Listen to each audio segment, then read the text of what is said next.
Guten Morgen. Welcome to Leipzig, the MRC Leipzig club here in Germany for the EFRA European Federation of Radio-Operated Automobiles GT8 and GTE European Championships for 2025. You're listening to Frank McKinney. I'm here with the RC Racing TV crew alongside Matt McCallum and Will Venables downstairs. And we're about to get started with the F-Final 1. And just a few drivers in this one, but they're going to have 3 races to secure the, their final positions for the European Championships. So in car 1, we've got Jurkovic. In car 2, we've got Earl. Car 3, we have Feichel, and car 4, we have Liu.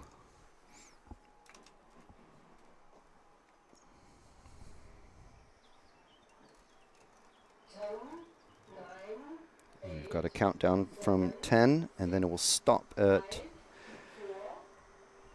4. And that's the start. Car 1 off to a good lead, chased very from the start by, and there we go, pass into the first corner. Whoa.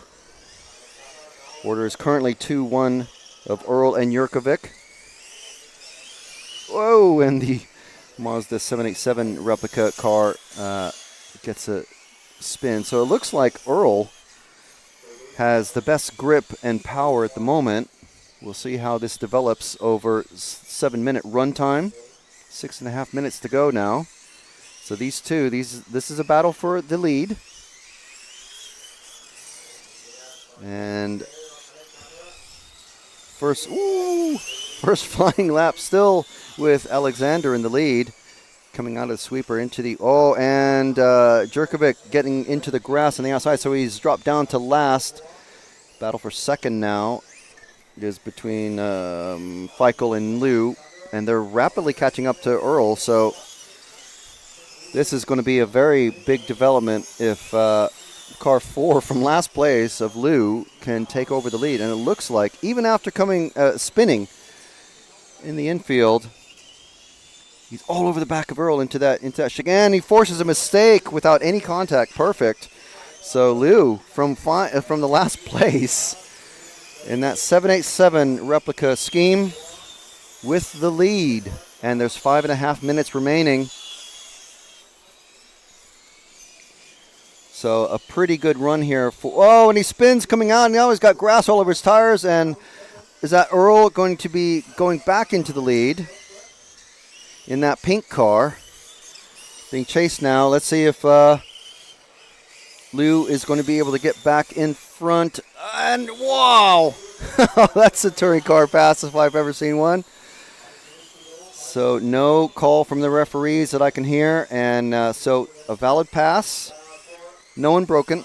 Oh no, he is being called to give the position back. Oh, he gave it back, but he's instantly back on the throttle. Car 2 and 4 in our lead battle now. So from second place and the last place on the grid in this particular one. Oh, and forcing another mistake out of Earl. There goes Liu once again, and a good break now. After getting grass on his tires, he's able to force Alexander onto the grass. Not by force, just forcing a mistake, I should say, is the correct term. But anyway, coming slow out of the sweeper, that allows Alexander to catch right up and get all over the back bumper. Not forcing a mistake that time around through the chicane. The chicane, obviously, is going to be a very big development point in getting passes for these racers. We'll see how that shapes up when we have full 10-car finals. But this is just 4 cars running. 4 cars started, and they're all still out on the track, which is great to see. 3 minutes, 40 seconds left. Liu has a good gap, a comfortable gap. So if he can just maintain this, he's going to have the F1 final win. And another one of those, and that means an overall win for the F final. So Friedrich coming around the sweeper once again, down the main straight. No challenge. He's building the gap. So from the last place on the grid, which in this case just four places, 4 cars in this one starting. 3 minutes to go. But Friedrich Lou, fastest lap of 20.9, 22 seconds for Earl. And we're following the car number 1 who started on pole, but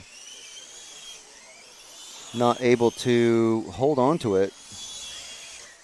Oof. That's a different one. But here's Alexander Earl, the pink car, coming across the finish line. 2.5 minutes remaining. There he is, coming through the shadows. Whoa, and getting sideways and onto the grass. A massive mistake. He's going to need a marshal. Alex DeAngelis on the case. He's getting the leader first. And Izze getting Earl, who's running second, actually now running last. So this is Alexander trying to get some spaces back.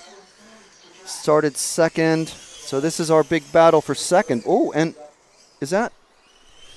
that's our leader gone. Our leader's just broken out. So this is a battle for the lead now. Jurkovic, Earl, and Feichel. Tragedy for Friedrich. So this the white car number 1 and the pink car number 2 is back to our lead battle. Cars 1 and 2 coming down the pit straight into the sweeper. That is racing, folks, right there, encapsulated in a moment. From cruising to a victory, and then a major mistake. Not quite sure what happened to Friedrich's car, but it's in the pit lane and ready for pit inspection. But this is cars 1 and 2. Oh, and Earl throws it off the track somehow. Don't know what happened there, but we are with our leader, car 1 of Jurkovic, who this whole race, and with a minute remaining, has already started dumping. Oh no, or just taking it very, very steady. Okay. It looked like he was dumping, his battery's going, but seems like he's back up to speed. Coming down the main straight into that hairpin final. Through the chicane, taking it very tentative. The 2 cars behind. 30 seconds to go. And it looks like they're just making sure that they can finish the race, basically. Because whoever crosses the finish line first here, and there's this is the final lap, so there's 15 seconds remaining. If you can just hold on to it. 2 cars behind are battling, but 5 seconds remaining. If he's able to make it, 1 second, that is the finish. So, yeah. Jurkovic taking the first win in F1. Alexander Earl taking second. Feichel taking third. Friedrich Lou, a shock exit after a shock lead. So, first race of the day, and we've already had a handful of drama. So there we go, 18 laps for everybody except for Friedrich.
Okay, so next race is already out. Final 1 underway. 2 cars getting a very bad start, but we've got number 1 out on the grid. Down the main straight, through the chicane, followed by the 3. Yeah, it was the number 2 car that spun out from the start. So Katura leading this one away across the finish line first time. Then it's the 3, 4, 5. Katura with a good lead, but being chased by that number 3 of Renner. Renner getting very crossed up in that chicane in the number 3. And across the line. There we go. There's our leader into the hairpin at the end of the main straight. Through the chicane. Great lines. And race paint. We love it. Oh, and onto the grass. Forcing a couple of mistakes there now. It's going to be a slow lap, but he has plenty of a gap to the number 3 of Gerhard Renner. Nice bright body shell. Able to see it through the shadows on the back straight.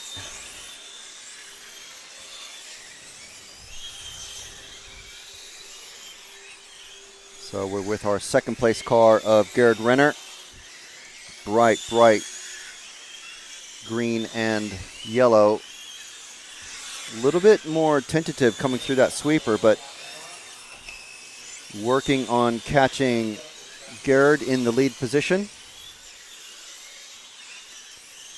Little mistake coming over the berm. We saw yesterday in the pit walk that particular berm is very serrated. You fit a whole book between the serrations. Very, very bumpy. So you don't want to be going over that too much. Giving a nice wide line that time around. And our leader, Katura, getting hung up with lap traffic while Gerhard spins just a bit. So now there's a little bit less space between them, but it's clear air between them. So no more lap traffic at the moment. 4.5 minutes remaining in this one. We're with our leader of Katura once again in that car 1. Nice big gap behind. So we'll be keeping an eye on that out of the corner of his eye. And if he's got a pit radio and a spotter down in the pit lane, spotter will be telling him you have plenty of open space in front of you and plenty of a gap behind you. So just keep going, keep going. No need to worry, just stay calm and we'll be able to take that win for the E1 final in about 4 minutes. So we're with our second place car who has just made a massive mistake and lost tons of time. Third place, still a good guy. He's got a body tuck actually. So if that's going to be slowing him down, we'll see. Here's our third place battle between Moringer and Reitbauer. So this is our closest battle on track, and they are working together potentially to catch second place. They're getting very close. As long as they don't start touching each other and driving defensive lines and stuff like that, they may be able to catch up to the second place of Renner. These two seemingly working together. Either that or they're just going at full pelt and just not able to make up any space on Renner. But we'll see.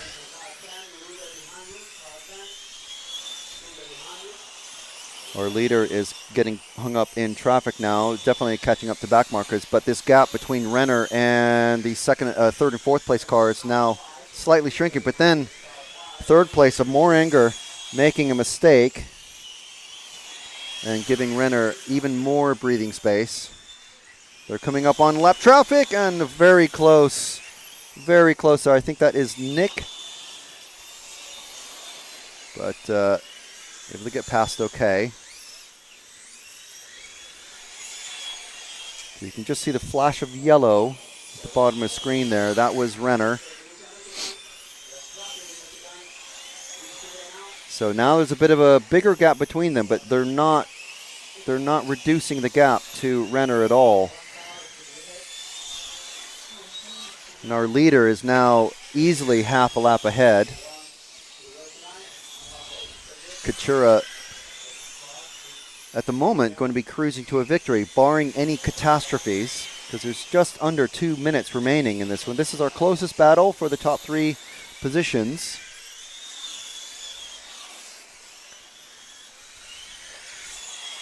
And it's slowly spreading out. With a minute and a half remaining, Katura now with loads of open air all around him. There's absolutely nothing to go wrong with him, unless, like I said, some sort of horrible catastrophe were to happen to him. We'll move to him soon enough. And he's Katura coming through the middle section of the track with a minute to go. We may as well stick with him because as he crosses the finish line now, because our number 1 car has been in the number 1 position the entire race. The car 2 of Reitbauer spun straight off the starting line and now trying to battle for third, but we're concentrating on Katura for this one. 37 seconds remaining. So a couple of laps, and Katura is going to take the victory in the first of the E finals for GTE. I'm sure they'll be well aware of what happened to our leader in the first race. So just making sure not to make any mistakes. You can go off the track and recover, but you run the risk of stones and grass and all sorts of stuff getting stuck up in the drivetrain or messing up electronics or something like that. Definitely you're going to lose traction. Time is finished. And this is a victory lap for Katura. Taking the first win. First step to overall victory in the E finals.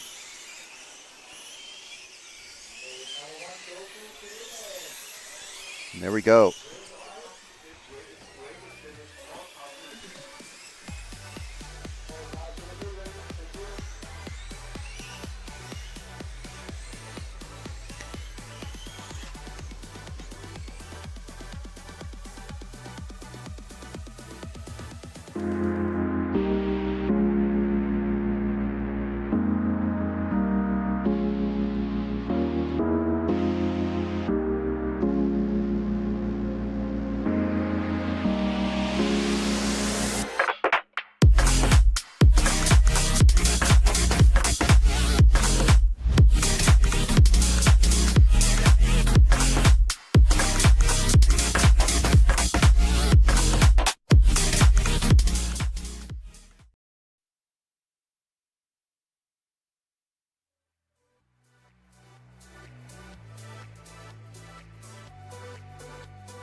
Okay, so warm-up lap for the GTE D final.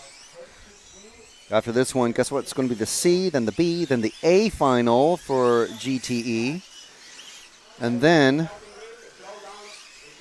a little bit after 10 a.m. local time, we'll have the first of the GT8, the nitro-powered finals come up.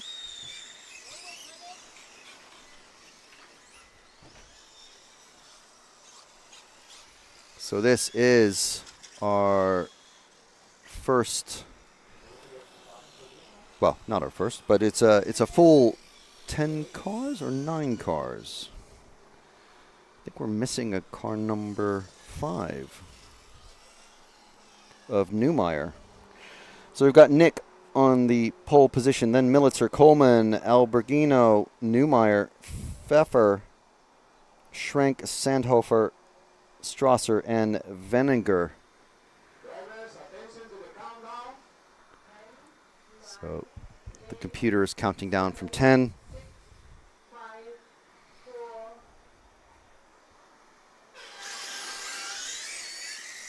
First 3 cars away. Well, I've got a pass for second already. It's 1, 3, 2, 4.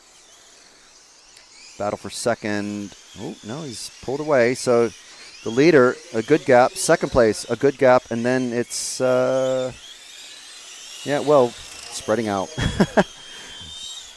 First 3, yeah, no major crashes. So just a little bit. Any of the gaps that have happened because just drivers slow, not wanting to get too hung up with anybody else. Battle for third is developing.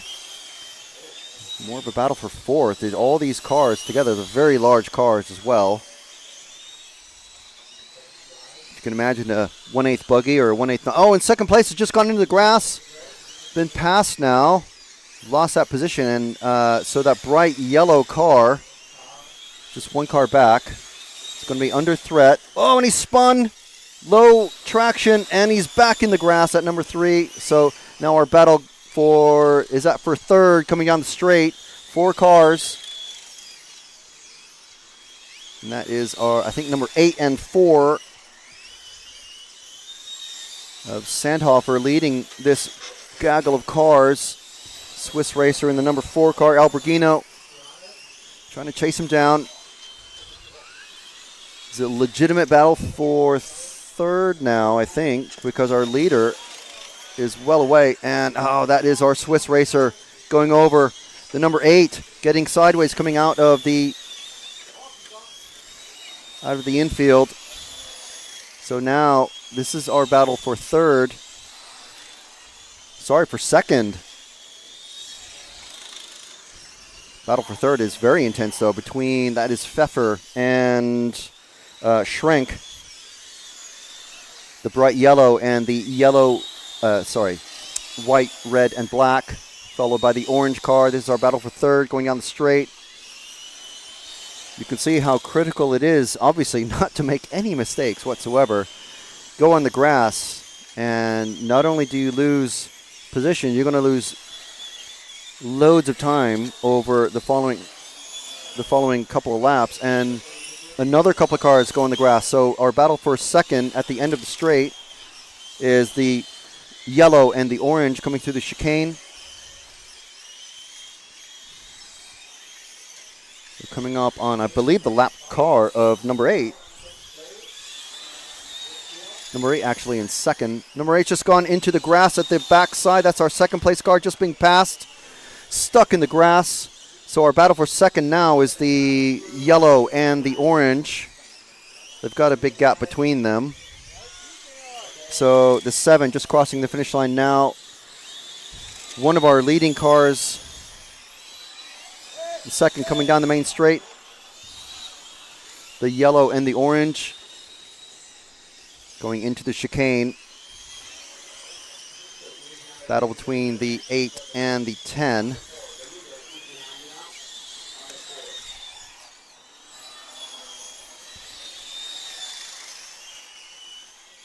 Not wanting to give up any space at all.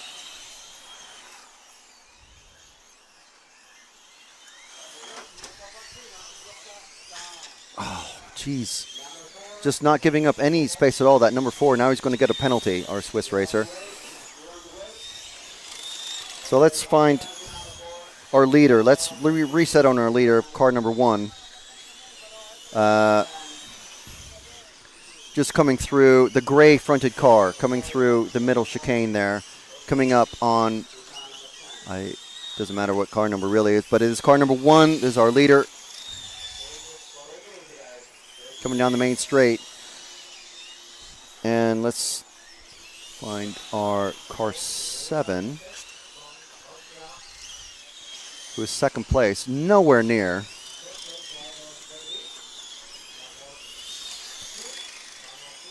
A massive lead with less than 2.5 minutes remaining. This is Zenidek Nick. Crossing the finish line, coming down the starting grid for GTE. GT8, just so you know, this is starting grid that he's driving down right now. You can just see little bits of white boxes that have been painted there this morning. As the number 4 car getting a drive-through penalty after having a couple other penalties. So now a drive-through, obviously a much more substantial penalty. The car number 7 in second place is well over half a lap behind Nick here in the car number 1. So with 1.5 minutes remaining, sorry, it's the number 2 of Militzer who's in second place, who's just spun out, I believe, behind. So still a huge gap from first back to second with 1:15 remaining.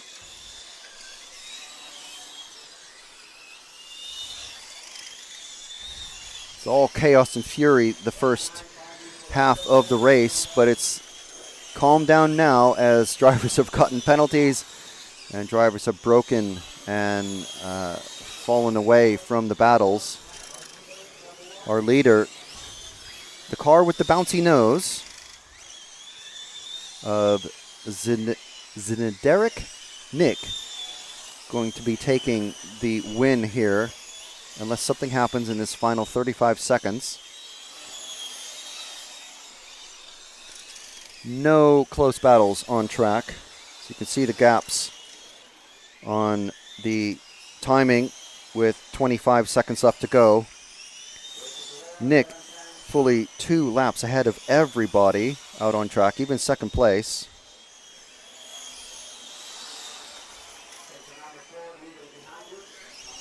There is a battle for third, but too late to focus on it now. I'm going to stick with our leader as Nick is going to be completing the final lap here for the D Final 1. Car 4 giving him plenty of space as he crosses the line to take the win.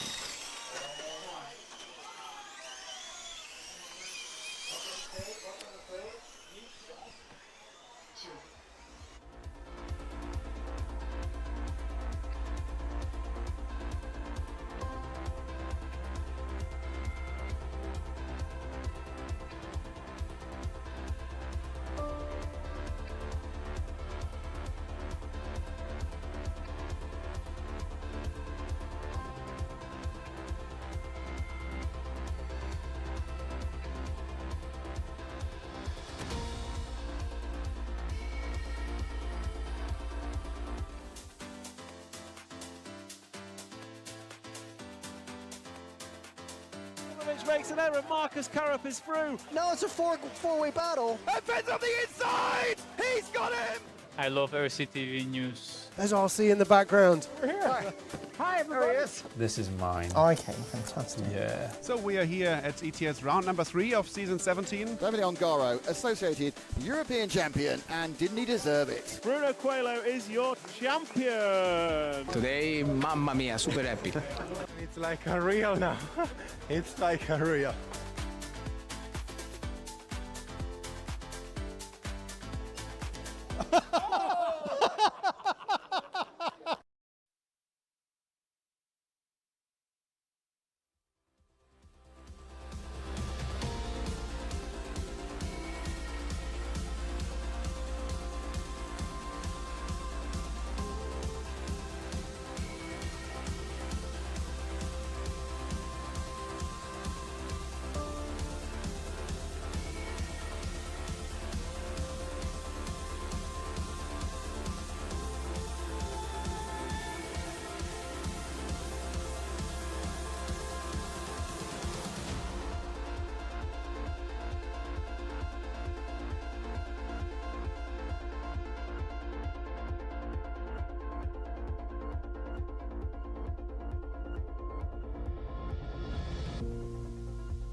So 1 minute to go.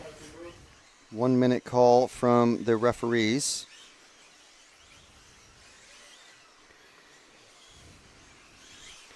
For the start of the C Final 1. So thank you everybody who is joining us to watch the 2025 EFRA European Championships for GT8 and GTE here from MRC Leipzig in Germany. I hope you're enjoying the coverage so far.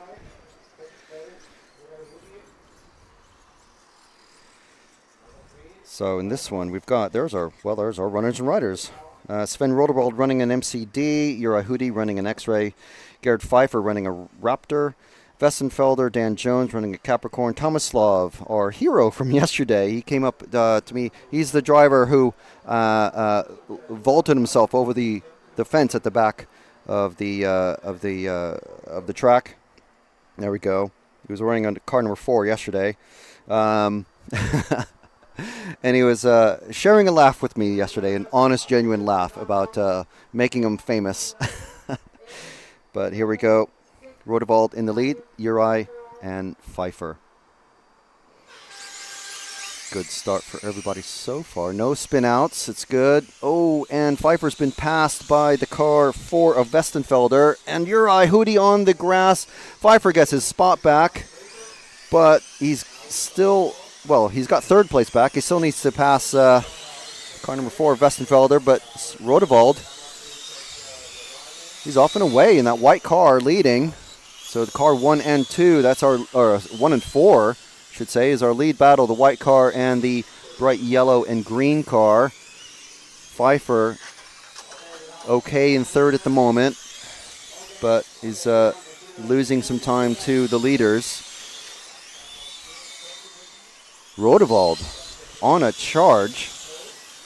He's able to build a really good gap on the fast bits, and there's a lot of fast bits on this track. Westenfelder catching up now under the brakes, so he's not wanting to let Rodewald get away. Coming up from 4th, he wants 1st. Through the chicane, around the infield hairpin. Westenfelder making up time, getting sideways there a little bit. And Gerhard Pfeiffer in the bright orange and gray, trying to catch up to him. 3rd place, often the best place to be in a lead battle like this, but Rodewald in the white, Westenfelder in the yellow, gray, and green. Ever closer in the slow sections. They actually I think they have to let off just a bit coming on out of that sweeper. Oh, and Westenfelder lose some time coming out of the chicane, dropping back just a bit, but making it up on the braking coming around that last turn.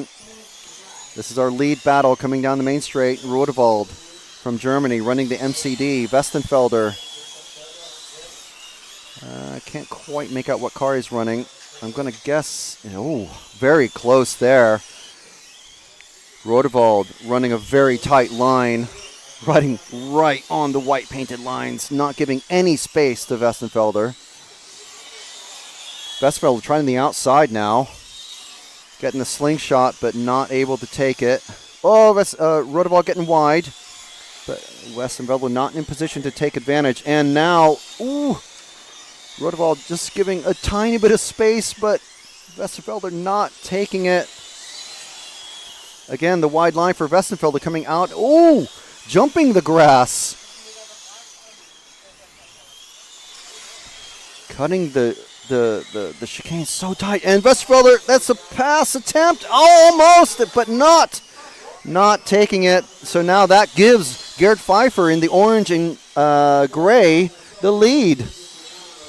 So that is going to be what has happened there. I think penalty for Rodewald trying to cut off Westenfelder, but Westenfelder actually stop and go for Westenfelder. That was my mistake there. So Gerhard Pfeiffer, he's got several seconds now over 2nd place, who is now Sorry, Pfeiffer has a good lead over Westenfelder. 1.1 seconds. Sven Roderwald running third, 3 seconds further back. So battle for third is Roderwald in the white with Dan Jones in the 5. So this is our battle for third. Dan Jones a little bit sideways there, coming out of that last turn.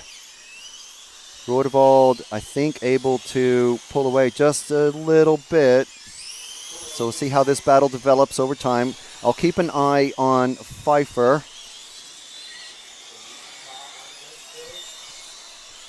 Who's many seconds ahead. He's already through the chicane. So these guys coming down the main straight and going through the chicane now. So you can see, oh, Dan getting sideways there. But Rodewald catching second place of, actually, no, our second place fell off. So Rodewald now in second. So this is a battle for second of Rodewald and Jones. I thought the yellow car just ahead is actually lap traffic.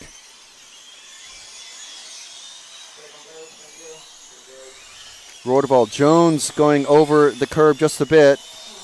Much more secure that time around the final turn. Equal on speed. Where can Jones try to make up some time? He gets a little bit sideways on corner entry, so grip at front and rear, obviously hypercritical for every racing machine. Rodewald making a gap now as Dan Jones just a little bit too eager on the power maybe. Rodewald a little bit slow through that chicane, giving up some space there again, going wide. Jones right on his back bumper, coming down the pit straight. Not able to capitalize that time. Rodewald able to hold him off. Rodewald, tight line. Slow through that chicane, but Jones just a little bit slower. Getting sideways, and Jones loses it. Now it's Uri Hudi catching up. Uri Hudi in that bright magenta, pink, purple, whatever you want to call it, but with the black stripes, trying to catch up to Rodewald. So our battle for second, still going, still raging. Gerhard Pfeiffer 5 seconds ahead now. He was 2 or 3 seconds ahead, but he's, with all of this battling, he's able to drive off into the distance from third place on the grid. So this is our battle for second. Rodewald trying to get back into contention here to take the C final. This is MCD, and you're right, on the brakes so hard, very late on the brakes. Big power, late brakes, that's what you want. It's braveness. Rodewald in that car 1. Hudi in the car 2, trying to get back his spot. Oh! And who's that hoping to? That is Westenfelder, actually, in the car 4, who's behind them. So it's actually a 3-car battle for third, but now it's spread out just a tiny bit. And that was the final lap. I was too concentrating on the battle there. That was intense. So Gerhard Pfeiffer taking it. Fantastic for Gerhard. Good result.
So while we're waiting for our B final grid to get lined up and do their warm-up lap, we want to say hello, fellow humans.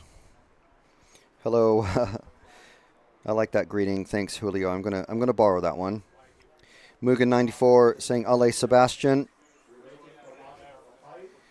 in the chat.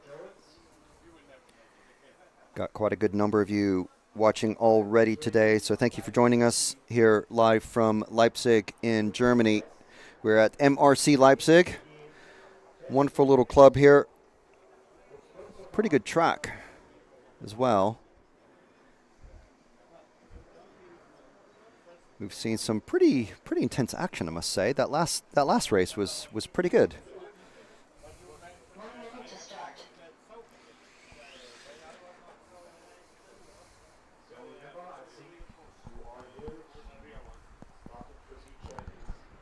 So again, thank you for joining us, and we're just waiting for the cars to be let out for their warm-up lap.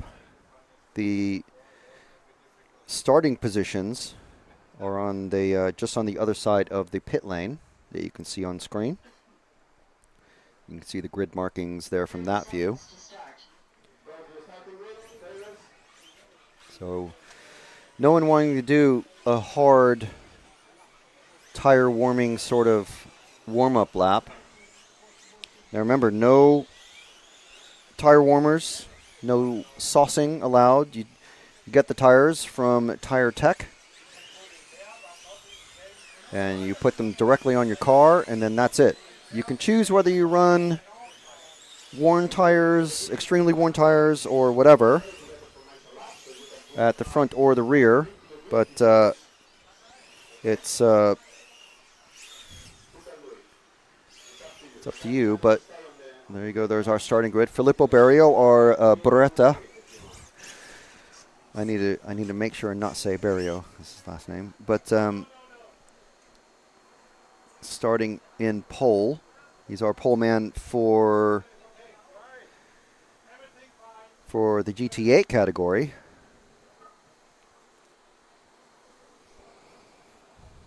Very strong driver. And of course, we have the A final coming up next. A final 1. This is B final 1 on track right now. Beretta, Lucifora, Daras, Gayamo, Neumann, Kogel, Schutz, Mueller, Dostal, and Senkar.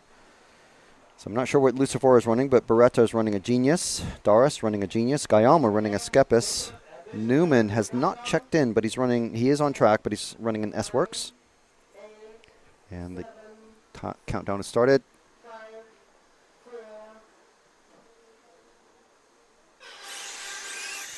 Decent start for everybody. Third place, a little bit slow off the line.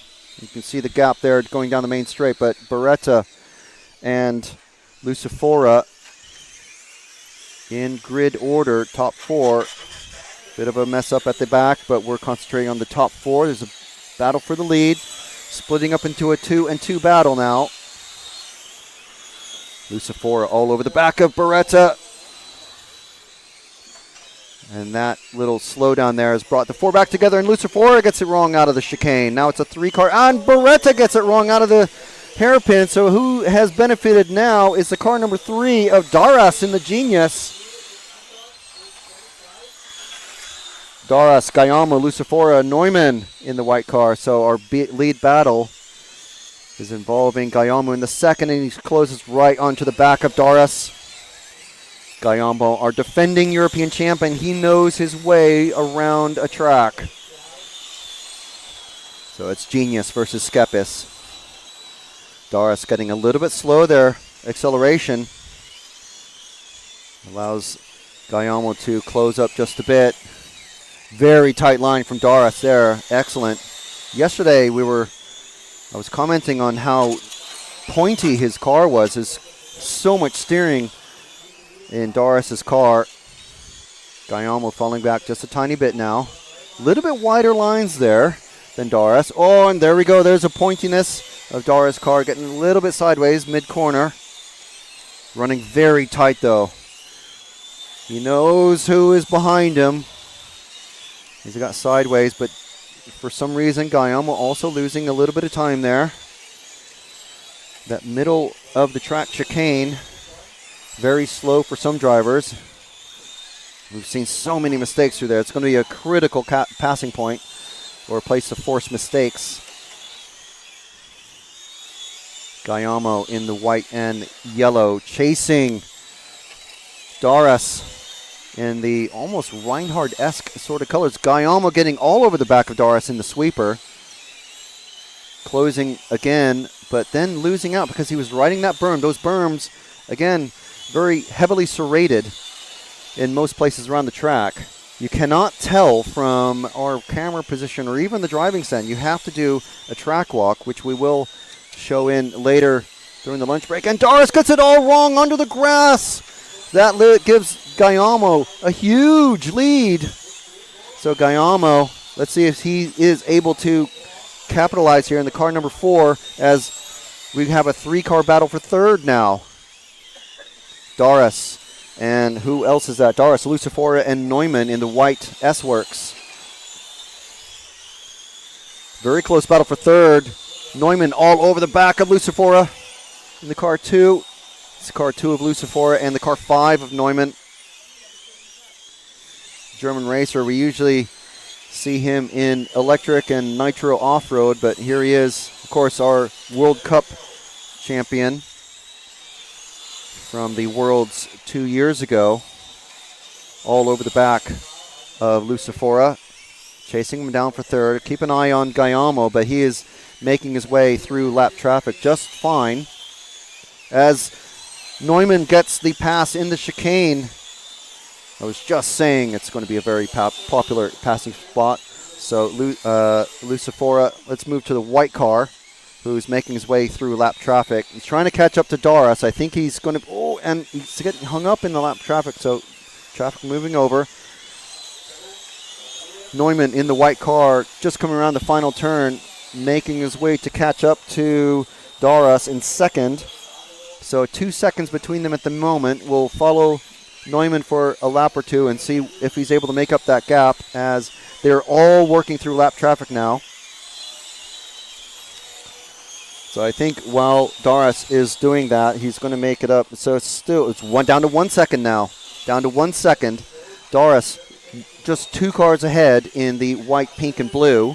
So it's a gray car between them, and then there's Doris, who has still got a very pointy car, and he's getting hung up in lap traffic now. It's not even a half a second.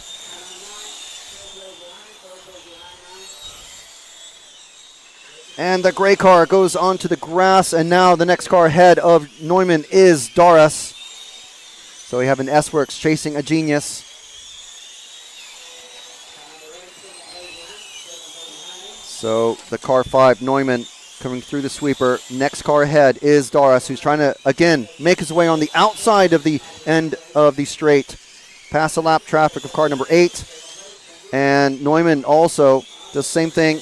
Neumann coming through now. The yellow car moves out of the way. Oh, and okay, so now it is just Neumann and Doris.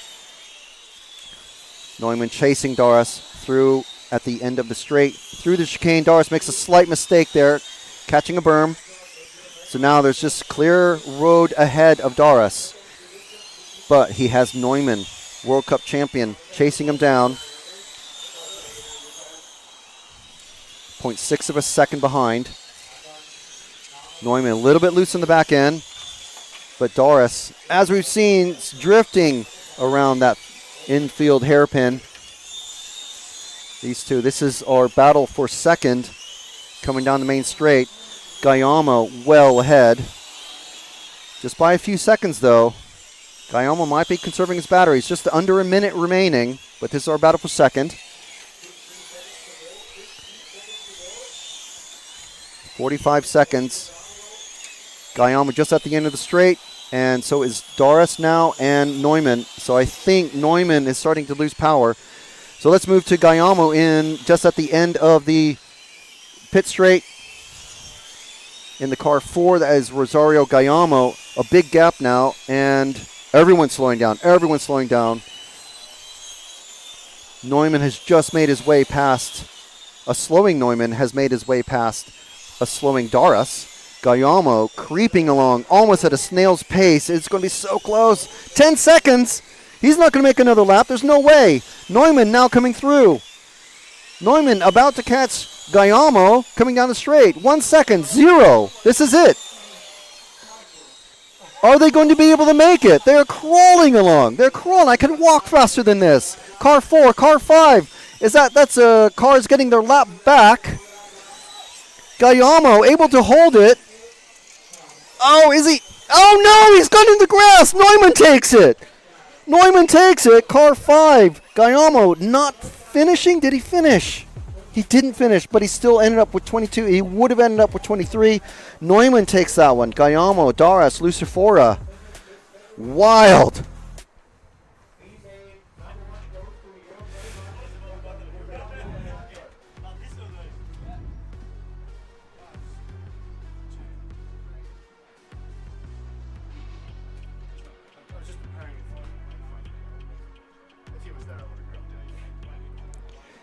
So what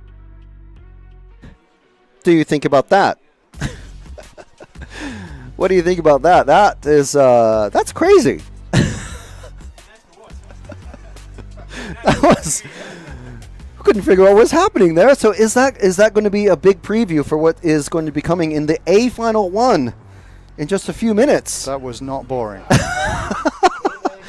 That showed you how slow cars can be exciting. Oh my goodness. And they were only slow at the end, obviously, but what?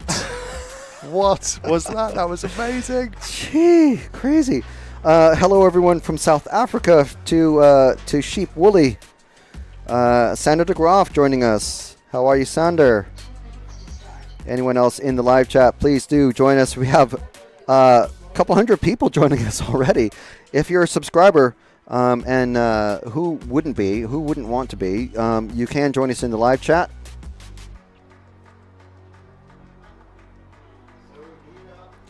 So there's our drivers on the stand. Are we going to be seeing the same sort of ridiculous action in that one? And the fantastic thing is, all action, no penalties that I can remember in that one.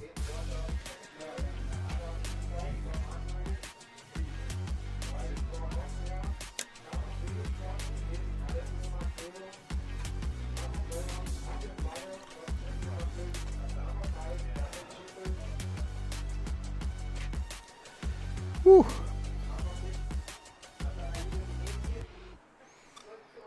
Mechanics and car putter downers ready to put the cars down. 1 minute to go.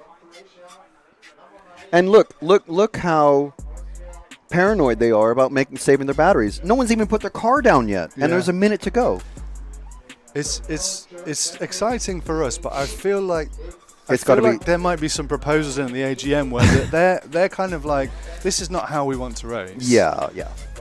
But for us, in Nitro as well, that first 7 minutes are going to be epic. And then to see the difference in body language of the car at post 7 minute pit stop, they're just going to go hell for leather, which they've kind of never done on this track before. Yeah, every driver in the top 3 qualifier interviews was saying that they're basically just full gas after 7 minutes. So it's creep along that first stint, and then after that, just go crazy. Do we want the European Championship to be decided by battery pack ability, or I mean, you work within the means of the technology, don't you? So your strategy is to do the best you can with what the technology allows. It's the same in all motorsport. For sure. I don't know. I think this is awesome.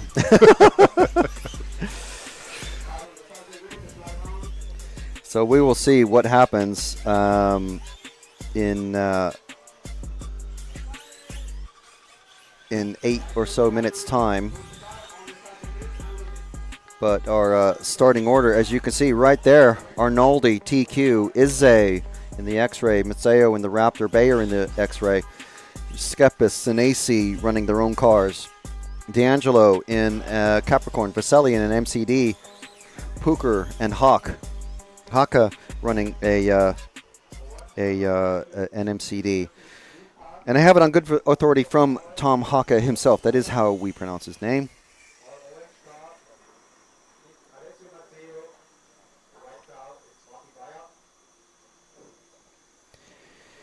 Okay, so no one doing any burnouts in the pits to warm up the tires. They're wanting to save as much battery power as they can.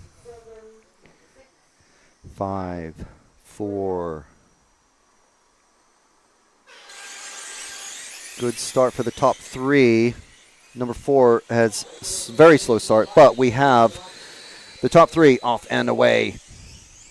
Arnoldi, Izze, Mazzeo, and that is Bayer with a little bit of a gap behind him. Arnoldi sideways out of the last corner. Unfortunately, we have a car already not able to make the white car. I didn't get the number, but 1, 2, 3 off and away in that order. I think it was car 4 who is now out. Key here is to drive smooth. Izze told us in the interview, Mazzeo making a mistake. Izze all over the back of Arnoldi. These three fairly familiar to each other.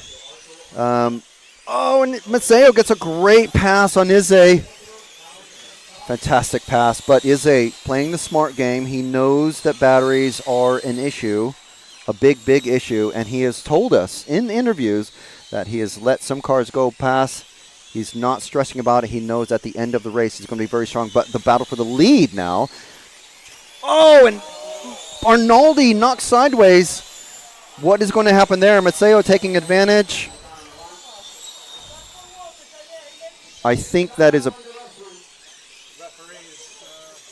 referee's calling for a penalty, I believe. Car 3 getting a penalty. That is Mazzeo coming into the pits as Izze takes over with Bayer running shotgun behind him. And then we have D'Angelo. Senesi running 5th. So Izze, a very strong electric touring car racer, consistently in the A finals and battling for podium positions at ETS races, and here he is leading his very first GTE A final.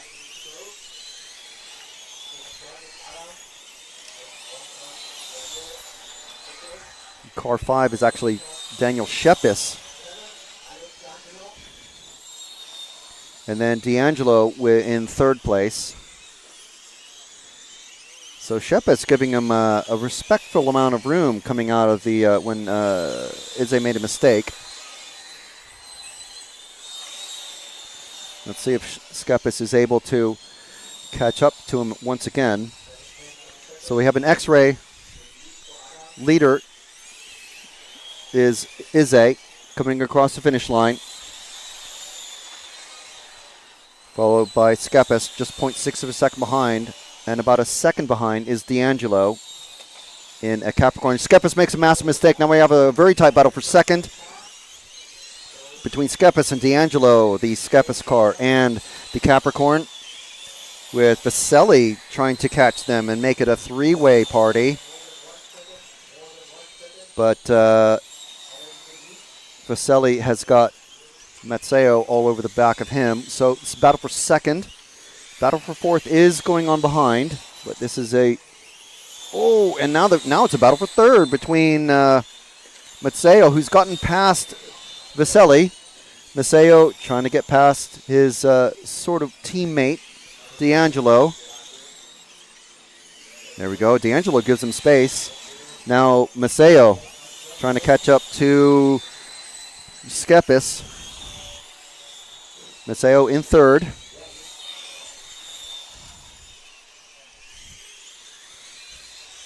In case it's not clear, Arnoldi is out, as you can see from the timing.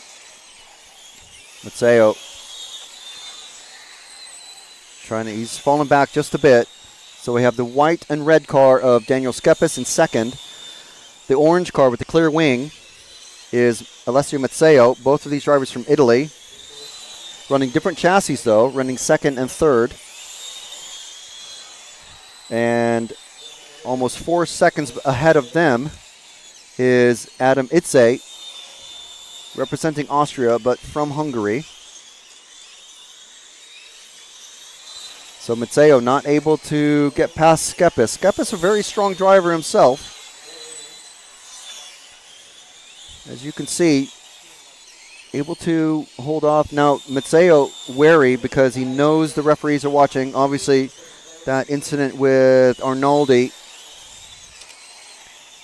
earned him a penalty, which is why he's trying to work his way back through the field as not able to take it on full power. As Vesely is all over the back of DeAngelis, just a half a second behind these two. Matteo, a little bit sideways coming out of the final turn. Oh, and Matteo spins it, and that forces Vesely into the grass to avoid. So that is horrible for Vesely and Matteo. So now they both lost a couple of positions. So Skepis in the white and red. Is D'Angelo going to be able to capitalize as we're a minute and 20 seconds remaining? This is our battle for second. Not sure what happened there. I can only assume it's lack of grip and just too much throttle coming out of the sweeper.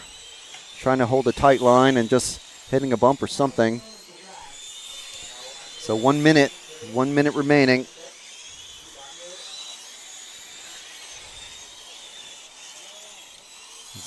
Drivers running sub 18-second laps. So two of our top three effectively out at the moment. Arnoldi, our TQ, out early. Going to be finishing 9th officially. Matteo earning a penalty for a strident pass. D'Angelo all over the back of Skepis now with just 15 seconds to go. The leader coming to the end of the main straight. And this is he's on his final lap. This is Adam Izze from Hungary representing Austria in the X-Ray. Coming across to 1-0, and this is our first win of the A final, and Skepis taking it with Matteo and D'Angelo. Senesi taking it the 5th position, I believe, there.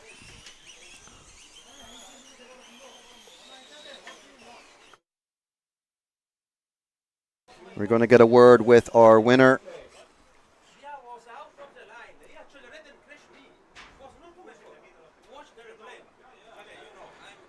Adam Izze, very happy. So we're going to talk to him in just a moment. Adam, there's a bit of drama behind you, which is the best place for it to be. Congratulations, that was a great race. Thank you very much. Yeah, it was a nice race. I had a little cold tires at the start, so Alessio could pass me, but I saw he is fast, and I knew his speed from qualifying. So I was expecting something to happen. I was trying to follow them. The crash came, and I cruise around. Did you consciously let the pass happen because you saw from the B final people just running out of power in the last lap? Yeah, I knew we cannot put 7 minutes because we make the warm-up lap and then you will not finish. So I wanted to take it easy and come at the end, but at the end I still not needed to push. I could stay easy on the throttle. Yeah, we didn't look at you for the last couple of minutes because you were miles ahead. Yeah, it was a great run. I was just trying to keep it consistent. One time I almost threw away in the chicane, but it was all safe at the end. You've got to do that one more time. Yeah, I will try in the next one. Congratulations. Thank you.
So, sorry about that. Referees wanted to see the replay a couple of times. A lot of drama with Maceo and Bernard Arnaldi. Arnaldi was clearly offline.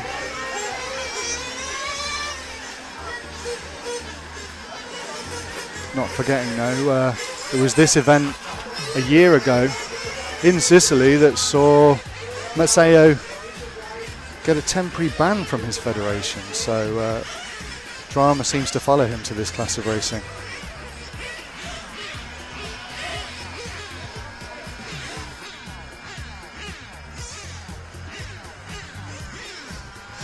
Oh yes, I was looking out on the electric grid for the cars, but they're actually out on the nitro starting grid.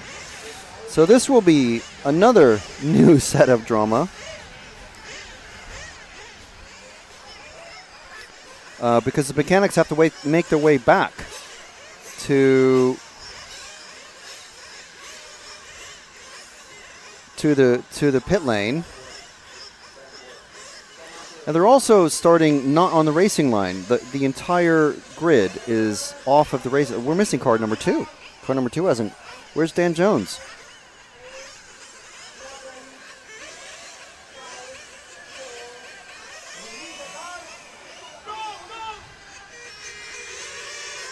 Oh, one of the cars going straight into the grass, another into a marshal's foot. So good start. Fabio Caligari, Dan Jones nowhere to be seen. I don't see a car number 2 out there. Caligari just been passed by Doras. Let's see if Doras's car is anything like his electric car, which is very on the nose, or very oversteery. Trying to see which cars have just come into the pit, but it's car 3 leading car 1, 4, and 6. So that is Doras, Caligari, Milivic, and Tarragoni. So as you can see, this is a 20-minute final. So first stint has to be at least 7 minutes. That means I can't exit the pit lane at least for the first 7 minutes. So our leader at the end of the main straight, coming into the chicane, giving those curbs a bit of extra love. There's our second place driver trying to catch Doras. We're with Caligari, giving, some very respectful braking to that second part of the chicane. Is Caligari.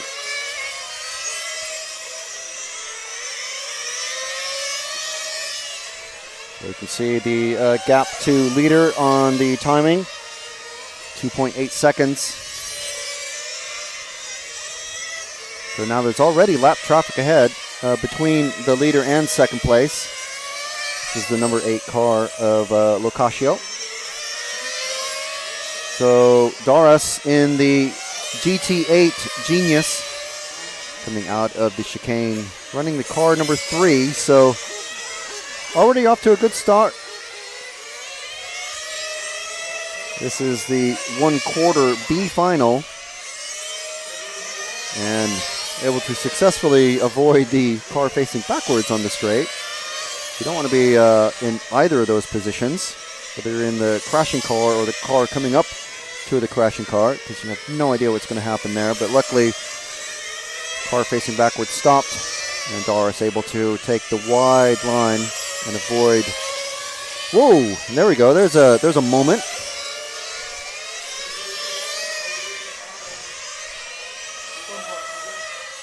So let's concentrate on top 3 cars to bump up. So let's look for the car number 4 and 6. They're actually together, a battle for third. 4 and 6. Where are they out on track? It's going to be one of these, I think the blue and the orange car at the end of the straight. Sorry, it's the it's the blue and orange car chasing down the white car. Just coming over the finishing line now. There's our battle for third. Well, it's just become our battle for second, unfortunately. So Caligari has dropped down to fourth. So the car we were with, in car number 1, chasing the orange car, chasing the blue car.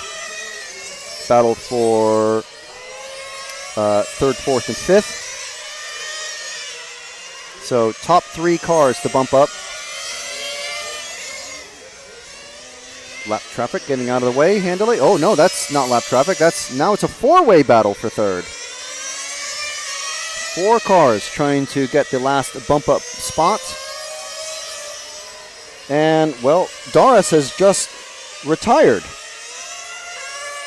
So now this is our 4-way lead battle. So this is our lead battle. 4 cars trying to, basically the last one of these is not going to bump up. So the red and white car is in 4th place at the moment, chasing the orange car, which is currently in 3rd. So this is handily, they're all in one place on the track, and we can follow it very easily. Handily for me and convenient for everyone else. So that blue and orange number 4 car of Milivic seems to be just a bit slower in the corners than all the other cars behind. On the straights, power, but then he takes a massively wide line and loses loads of time. This is literally our battle for the lead, 2nd, 3rd, and 4th. Top 3 cars to bump up. So 3 is the important number here for all of the Nitro finals. 3 cars to bump up from each of the semifinals, and 3 cars to bump up from all of the finals. So it's very easy for us. Very completely different lines. Change for the lead, but we're not too concerned about that. Although these guys may well very easily just knock each other off, and suddenly it's all changed again. But they're able to stay away from each other. They're pretty sure they have been well informed by their mechanics / pit spot. Okay, so now we got a very much closer battle for third. And the 4th place car has just gone into the grass. So now this is just a top 3 battle of Tarragoni, Caligari, and Milivic. They're coming past the lapped car of number 11. So these, okay, so a battle for 2nd. Going past another dead car, coming out of the final corner there.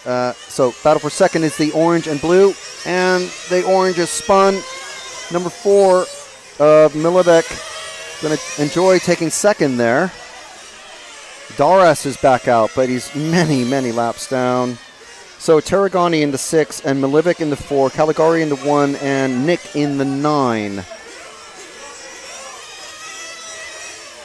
Oh my gosh. So we have, that was one of our leaders who's just gone into the grass. So this is the first round of pit stops. Is very hectic. There's hardly any cars out on track. Milivic in the 4 still counted as our leader, but he's in the pits.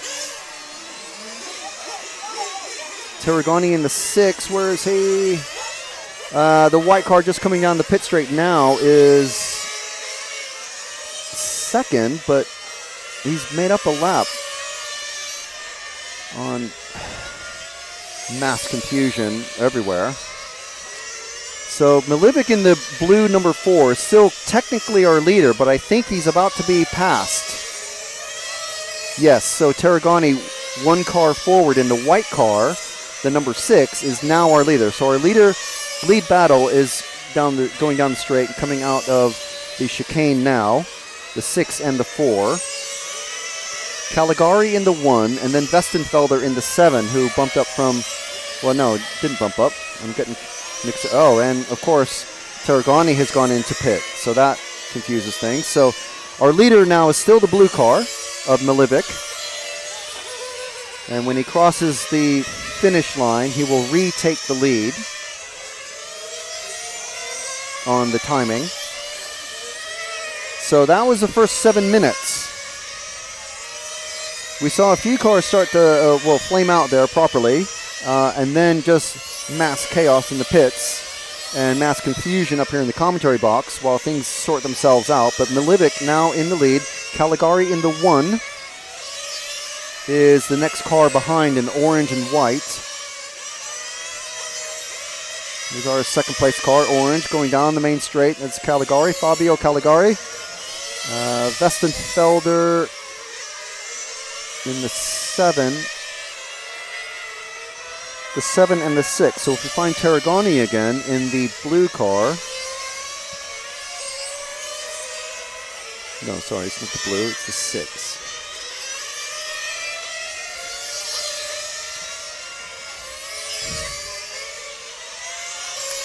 Okay, so at the end of the straight, the white car, the number 6, is Tarragoni.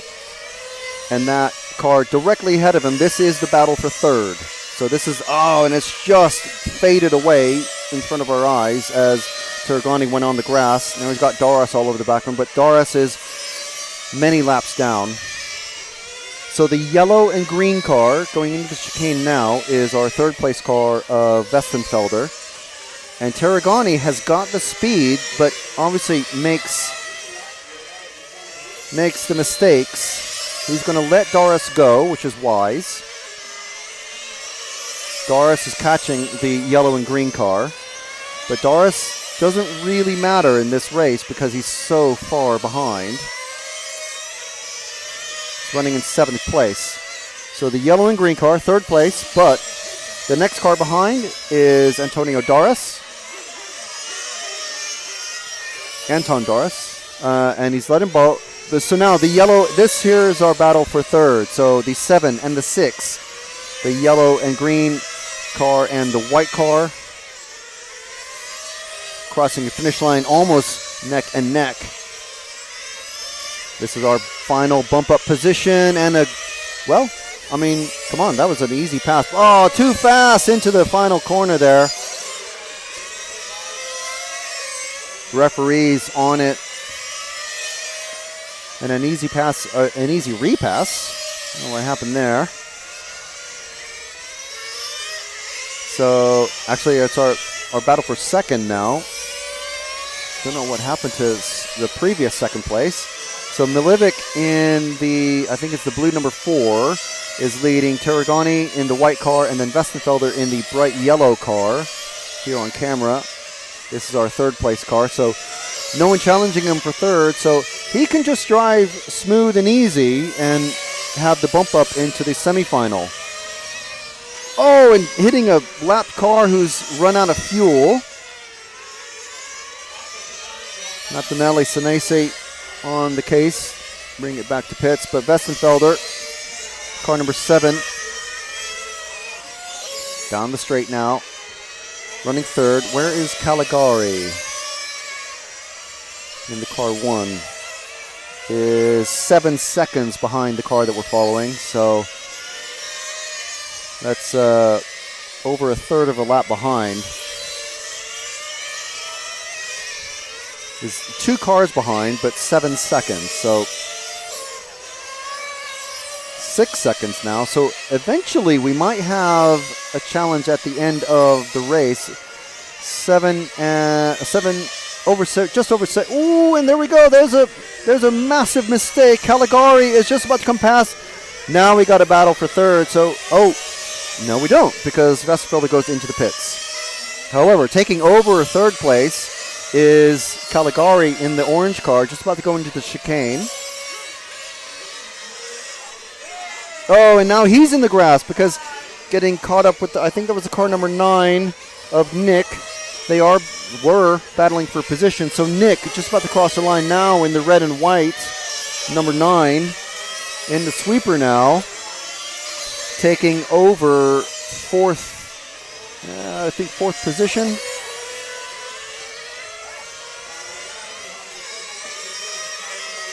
We'll just see how it shakes out when he crosses the line once more. I thought he was, oh no, he's got a penalty. He's got a penalty. Stop and go, and he's successfully done that. So the order is car number 6 of Tarragon, Milivek, Westenfelder, the bright orange and gray car, yellow and gray car, then Caligari in the orange. So Westenfelder is on the back straight now. The bright yellow and gray car. That's Westenfelder catching the car 4 of Milevek. So it's actually our battle for second. And Caligari is miles behind. So this is our only real action on the track. Just under 6 minutes remaining.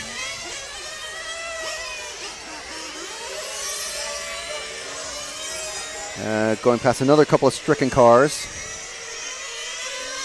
I think we might see maybe another pit stop for everybody.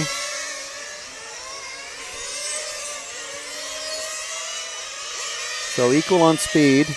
No real need to battle because they're going to be bumping up at the moment. Westenfelder in the bright yellow and gray, number 7. And Milivik in the grass now, but the Gulf-colored livery. Let's stick with Milivik in the blue and orange stripe. Yep, coming around the final bend. That's the car number 4 of Milivik. Caligari, miles behind. Just crossing the finish line now, so easily half a lap behind. So Milivik has the car number 6 behind him, but that is Johann Strasser, who's I think a lap down. Yes, 2 laps down. So he can let him go, really. 4.5 minutes remaining. There we go, smart move there. That's what a good mechanic and spotter can give you. Just let this car go. You're not battling for position. Just let him get his lap back. So Milivik running 3rd. Final bump up position. Now, as regular viewers will be aware, for the Nitro Finals where bump ups are involved, we do concentrate on the final bump up position because that is the last car that will bump up into the next final. So this right here, at the moment, as things stand, we've got Tarragoni, Westenfelder, and Milivik. The car that we're following right now are the 3 cars that will be bumping up into the semi-final B later today. And in the semi-final, the top 3 cars from that will bump up into the main final, which is going to be the last event of the day.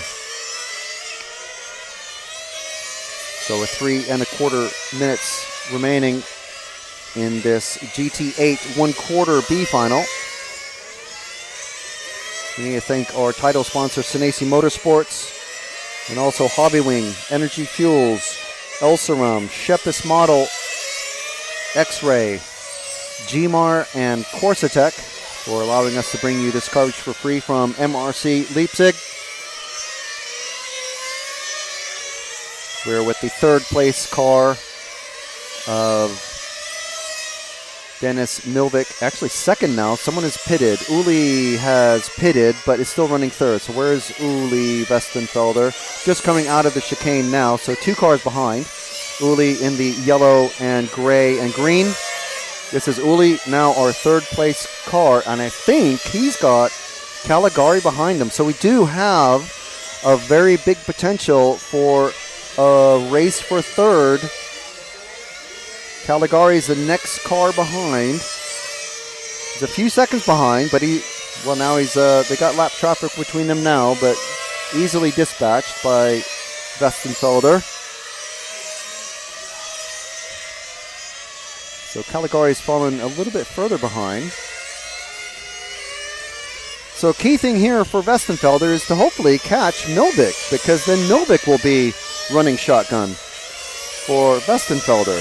So Westenfelder running third. Again, our final bump up position. If he can catch the blue car of Milvik and pass him, that will give Milvik the job to hold off Caligari, who is trying to catch him, but everyone has got to deal with lap traffic at this point. Oh, and Westenfelder gets sideways. Now Dars is going to come through and try to unlap himself again, but he's running 7th, so it's fine. It's fine. He's a much faster car. But there's no way that he's going to be able to make up this time in the last minute now. So now there's 2 orange cars. Okay, so the next car behind Westenfelder, who we have on camera right now, the next car behind is about almost a full straightaway behind. So if Uli, who we're with, gets hung up in all of this lap traffic that's ahead of him, Caligari is going to have a really good chance of bumping up. Uli has dispatched another lap car, so now Caligari has to deal with the pink and white lapped car.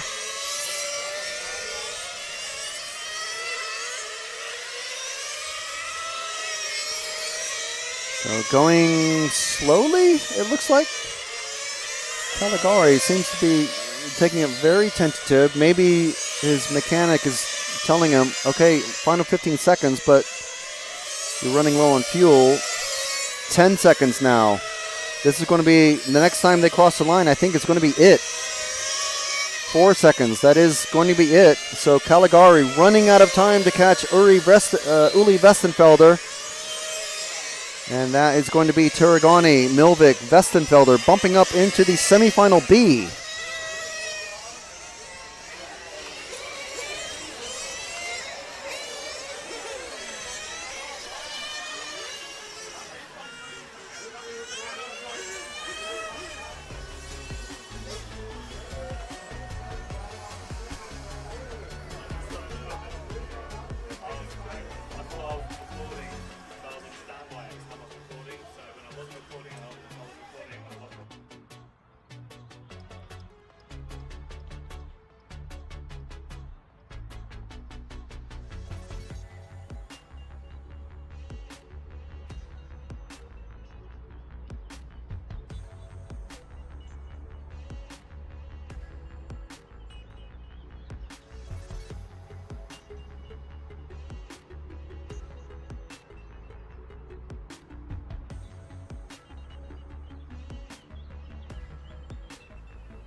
Okay, so pretty eventful finals so far. Let us know what you think in the comments. So drivers getting some warm-up time.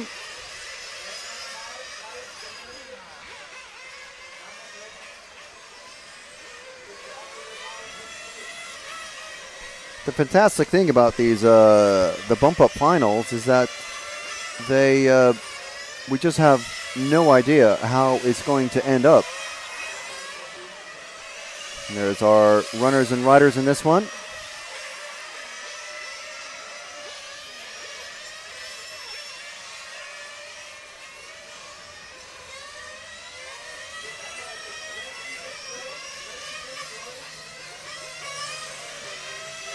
So if you are unaware for the way the Nitro works, we have what's called Christmas tree finals. So if you look at it in a sort of a graph form, it ends up looking like a Christmas tree or like a very long, tall isosceles triangle. Is that correct? Isosceles? I'm not sure. It's definitely not a right angle triangle. But anyway, so not a huge amount of Nitro racers in this one, but we do have a full quarterfinals for the A and the B. So if you imagine there's an A side and a B side, and then from those quarterfinals, the top 3 finishers move up into the semifinals, or the 1/2 A and the 1/2 B. So those are above, so to speak, the in the graph. And then the very top of the triangle is the main final, which is, again, 10 drivers total. Actually, it's going to be 11 with the last chance qualifier. But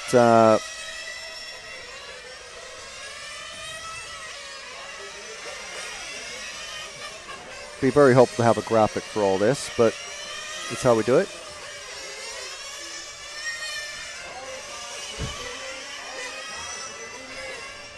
Okay, so all cars to the pit lane. The referees have called.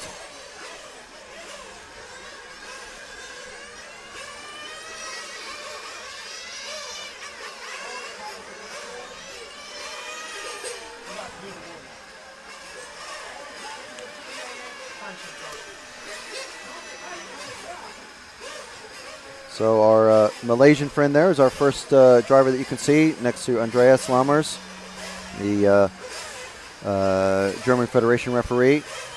And then the others I don't quite know by face, but that is Maud Sierkri. So there we go. There's our drivers, our mechanics, taking the cars across the track to the Nitro starting line.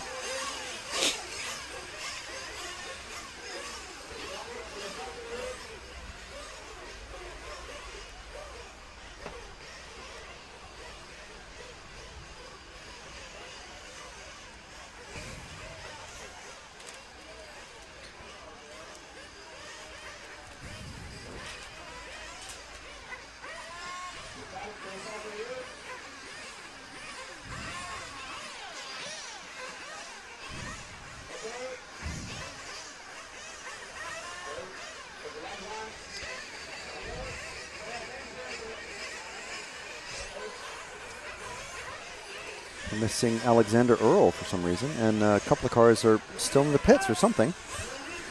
Okay, cars on the ground, and they're off. Flag is raised, and we have a car stand out in the middle of the track. It's just been hit by a car, but anyway, car number 1 off and away. Good gap, and I think, is that Dan Jones, who's leapt into second place from third?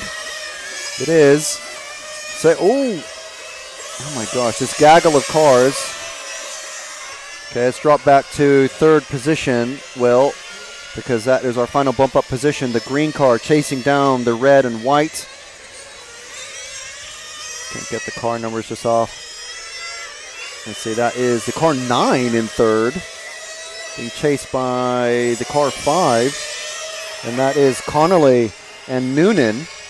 I want to say they're Well, now we have the white car wanting to get involved here. So we have a three-way battle for third, developing into just a battle for fourth.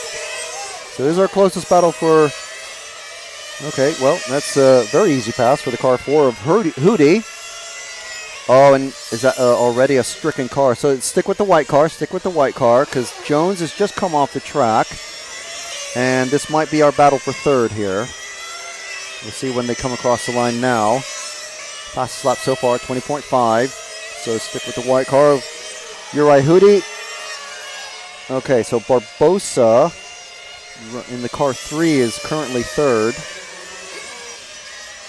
Sorry, I thought that was Dan Jones's car. It's very similar colors. So Hootie in the white trying to chase down Bruno Barbosa, just one car ahead. But the car 5 of Noonan in that green and white livery. Oh, just gone into the grass and able to save it. But now, okay, stick with the Hootie.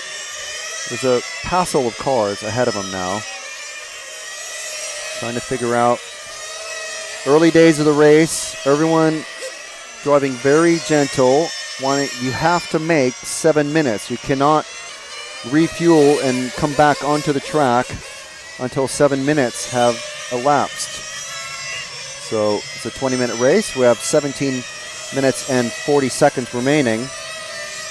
So Uri Hootie still running forward, chasing Barbosa. So if we move forward 3 cars, Will, to the hairpin at the end of this infield. The car with the yellow wing just crossing the line now. That is Bruno Barbosa running third. And he's got 2 seconds to Uri Hootie behind him in position. Of course, there are other cars on track, but they are already lapped cars with 17 minutes to go. So in 4 more minutes, we're going to see utter chaos erupt in the pits. And confusion will reign. Bruno Barbosa just come off the track. And now with all the grass, now Hootie's all over the back of him. Barbosa with horrible tires at the moment. So this is the time for Hootie to strike. Is he going to be able to capitalize? It's just a few more corners to go where Barbosa's still trying to get his traction back. It looks like he's already got it. So that is still our battle for third. Now Barbosa, you can see Barbosa with the confidence and grip able to leap forward. But Barbosa coming down the pit straight. And going down the back straight now as Noonan is upside down in the grass, unfortunately, being retrieved. But Barbosa sideways now. Hootie's going to take advantage and take over third position. Here's our battle for third, our final bump-up position. Car number 4 of Hootie. Uri Hootie running, of course, the X-Ray. Bruno Barbosa in the car 3. And they're both followed by the car 0, who I don't think is involved. No, it isn't. That white and pink car. So they need, so Noonan in the white and green needs to stay out of the way because this is a lapped car battle. Or a lapping car battle. I'm not sure how to refer to that. But anyway, it's Hootie, then Barbosa coming around the sweeper down the main straight. Equal on speed. Barbosa braver on the brakes, but going wide. Hard on the brakes in the chicane. And then again, Noonan going on the grass. Luckily for the other two, not affecting them at all. But slowing them down just very slightly, but roughly equally. So Hootie this time down the straight has a bit more space. Barbosa going upside down in the grass. Now that's going to take a huge amount of effort. He's lost tons of time. The mechanic shouting at him. Stick with Hootie in the third position in the white car. The marshal having a chat with a mate and completely missing it. Not watching his area. So a perfect example of what not to do.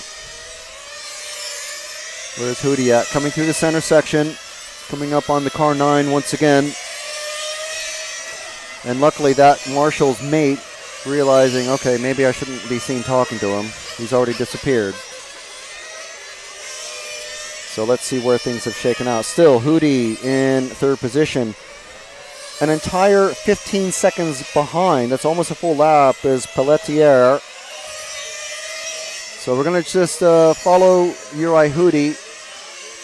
So we're coming up on 1 minute to go before the pit lane opens. So remember, pit lane is closed until the 13-minute mark. So Hudi just holding station behind this car 9. Very wise, I must say. Not trying to pass the lapped car of, who is this? Actually, no, this is Connolly. This is our battle for second.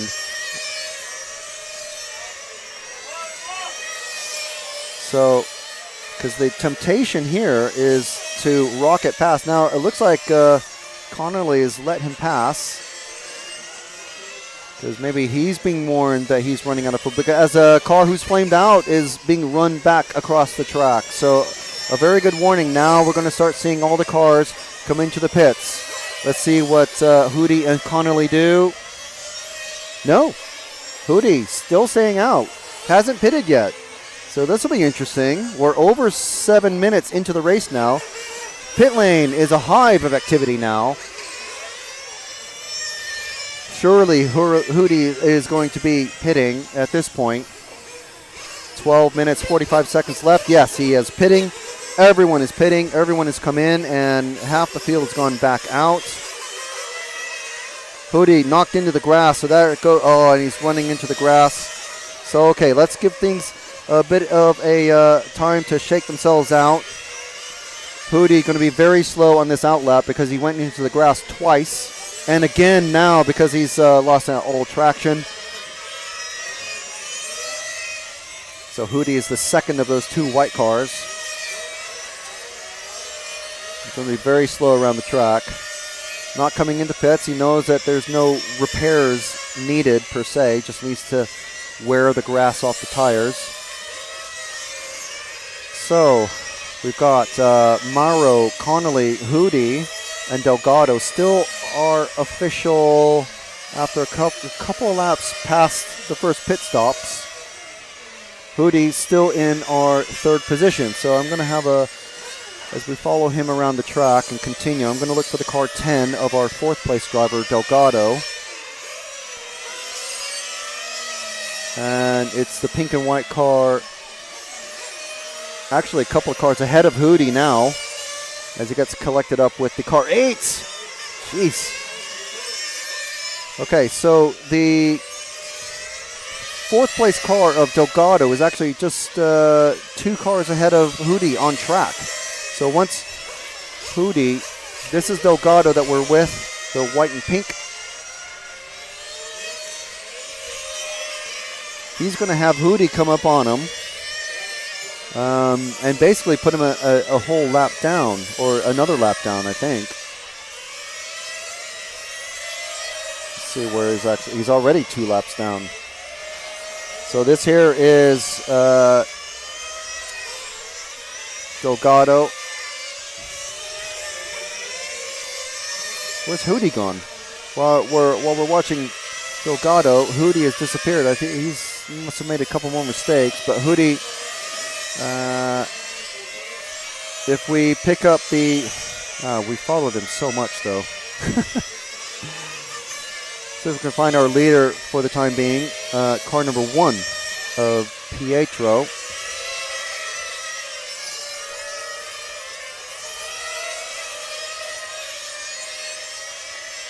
He's bound to be somewhere on track. There he is. He's just at the hairpin now. Infield, and coming next car across the finish line is our leader of Pietro Mauro. Normally, in these bump-up situations, we would not be in the slightest bit interested in the leader, but because our third place driver is literally almost 3 laps ahead of our fourth place driver, not really a whole lot to follow in this race. So Mauro coming down the pit, not straight, down the main straight at the back, keeping well clear of the grass. Just stick with Pietro for a bit. Car 5 of Noonan has come into the pits as he's flamed out. Noonan not having a great race here. Remember, this is not AAA finals like we see in the GTE category. If you don't make it into the top 3 in the lower finals, that's it, and your weekend is done. Clive Connolly in the, I think he's, which one is he? I'll look for him in the car 9. We'll give him some camera time because there's not really a whole lot to do. So it's the next car behind. So if you wait there, Will, the next car to cross the finish line is Clive Connolly in the car number 9. The mostly white and red. It seems like he's having some engine issues. I wonder if he's having engine. He's going very slow. He's flamed out. He's flamed out. So who is that going to? Hootie still, once we see a white car go past Connolly, that will be Uri Hootie to take over second place. And here he comes right now. That's the pass on track as Connolly has flamed. So we're sticking with Uri Hootie once again, moving up into second position this time. So now this changes things. We saw the flame out happen on camera. Hootie might need another lap to get around because I think it was a lap down on Connolly. Connolly in the pits and finished. He's finished. Just looking down the mechanic, shutting off the engine completely. Hootie now moved up into second. Now Delgado and Pelletier are going to be, as the number 9 car is just staying in the pits. He's going to be falling down the order. Delgado now in third in the car 10. So we have potentially someone new to follow in the car 0. We'll give a look for him. I can't remember which one he is in this race. I want to say it's this white and pink car just coming down the pit straight now, Will. I think we were already on him. If so, awesome. This is Delgado. I think we were following him already, but so Connolly, still, he's just falling down into 5th. He's going to fall down to the rest of the field, but Connolly getting a bit of a mix up there. Has that affected anything with his body? Because Pelletier, basically, the reason why I check is he is 3-2. He's a couple of laps behind, at least, behind Delgado, who we are following on camera. I'll give a look for he's pitting. Delgado is pitting. I'll look for the car 7 of our 4th place driver, Pelletier. He's the German sort of colored car, yellow, red, and black, just about the next car to cross the finish line, actually. So we pick him up going down the main straight, or pit straight, and then around the sweeper. Down the back straight goes Pelletier.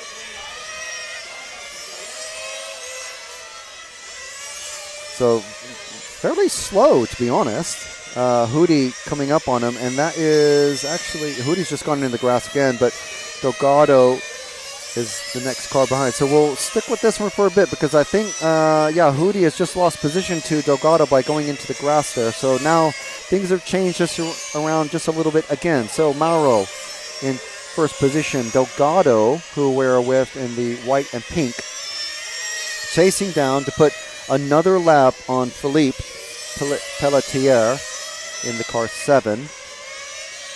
Meanwhile, Uri Hootie in the car 4 is still our 3rd place racer and final bump up position into the semifinals.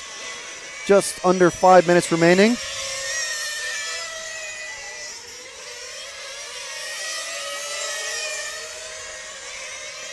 So all action all the time, trying to figure out everything that's going on. The only one who hasn't seen any action is Pietro Mauro. Started on pole and has led from the flag. So Delgado getting a little sideways there. Maybe just conserving fuel, conserving engine, conserving tires for this final 4.25 minutes. Pelletier getting a little bit mixed up there with a back marker.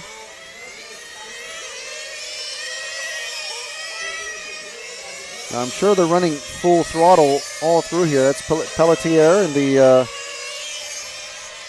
yellow, red, and black, being caught up by, wow, our leader, I believe. No, it's number 3. Where does he come from? Number 3, Bruno Barbosa, who we were following. Very quick, obviously, but I think just out there to get the final laps of the weekend, because there's no way that Barbosa is going to be able to come back into the top 3. Delgado has just crashed into the grass, went upside down, so this might change things. We'll see how this shakes out. Barbosa may be in here with a chance, because there's 3-something minutes left. Let's move forward to the white car. Move forward 2 cars to the white car, just being passed at the end of the straight. So this is our favorite white car to follow, of Uri Hudi. He's running second at the minute. Pietro running first. Delgado in the white and pink running third. Pelletier is a full 2 laps ahead, 2.5 laps ahead of Barbosa. So let's okay, so that was all just a reset. So let's stick with Pelletier coming through the chicane. Let's go back to, I think, just back a car or so to Pelletier, because if there's a problem for Pelletier, he's two and a bit laps ahead of Barbosa, who, as we've seen, is super fast. So if there's a problem with Pelletier in these final 2 minutes and 20 seconds, Barbosa may be able to capitalize here, but it's actually Delgado, I'm sorry, that we need to be following. The next car coming down the pit straight, the white and pink. White and pink. So if there's a problem for Delgado, so many changes. But Delgado is almost a full lap ahead of Pelletier. Barbosa is charging forward, so if there's a problem for either of these, Barbosa is going to be super happy. So Barbosa running third. And he's on the same lap as Hudi, but 2 laps ahead of Pelletier. So we're almost at the point where Delgado can pull over and not worry about Pelletier.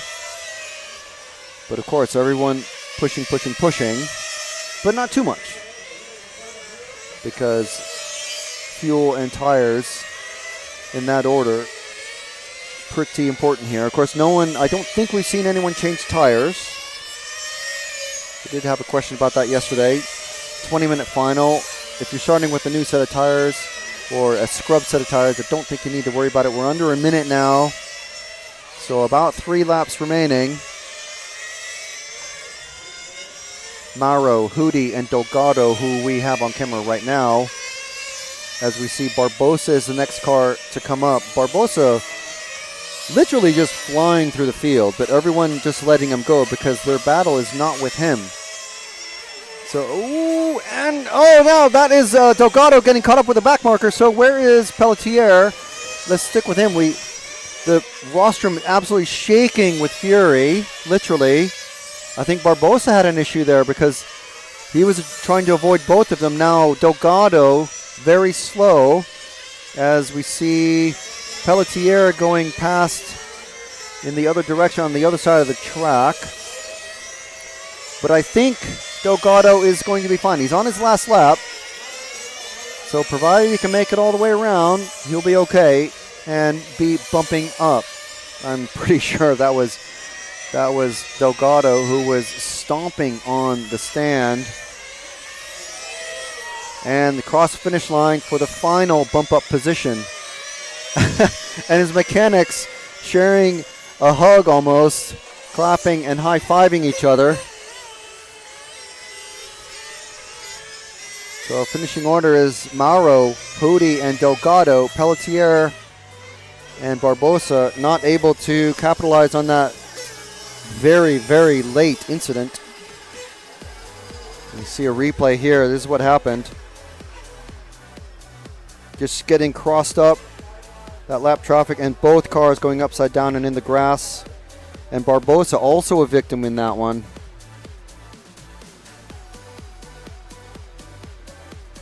So there we are. We are back around to the start of proceedings once again with the F Final 2 coming up.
We're off.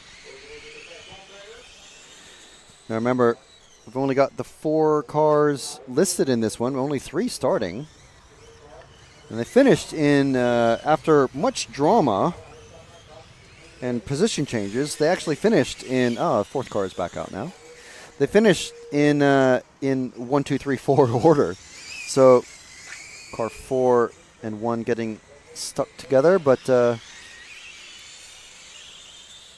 I think everybody had a go at leading the race. But in the end, it was our car number 1 of Jerkovic who took the win. Oh, man. So 3-car battle back again. Oh, and our Mazda 787 replica has gone off into the grass once again. So back to a 2-car battle at the moment between as the 1, and there's so many colors on the 2nd place car that I can't make out the number. Car number 3 is Jurkovic and Feichel.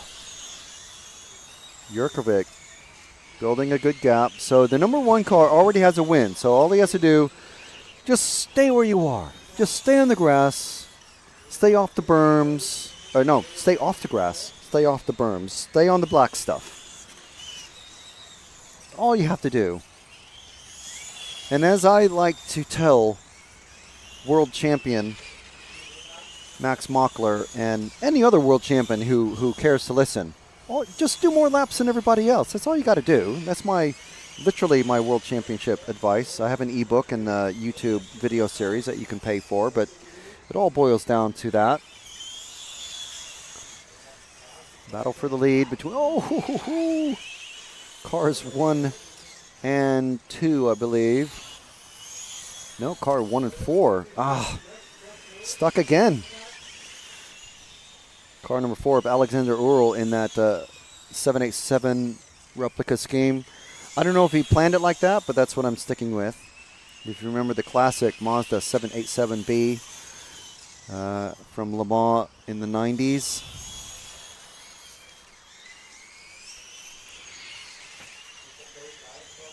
Will so engrossed, he's checking the time in his watch. Jeez, is it that bad? We do have a few flying friends who like to visit and check things out. Very slow through that chicane. Super, super slow, but... and now just way too much power coming out. Let's catch up with our number 4 car now, who's in the lead. Give Alexander some screen time. Hopefully keep it on the black stuff. It's welding. Oh, that's not the black stuff. That's the green stuff. Yeah. So again, in the first F final, they finished in number order. After I think it was Alexander was leading and just crashed out like with a minute to go or something like that, if I remember right.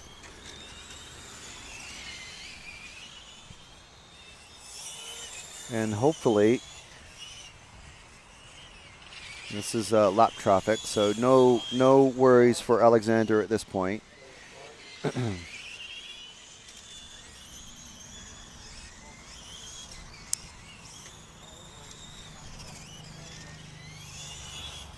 Sorry, this is Friedrich. It's not even Alexander. Got my drivers mixed up, but Alexander is in this race, but he's in car 2. So this is Friedrich, who was leading the race. Among many others in the first F final. Alexander actually has pulled off the track.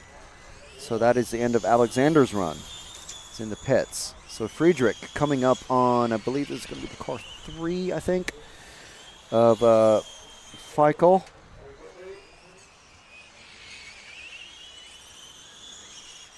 So there's just 3 cars out there now.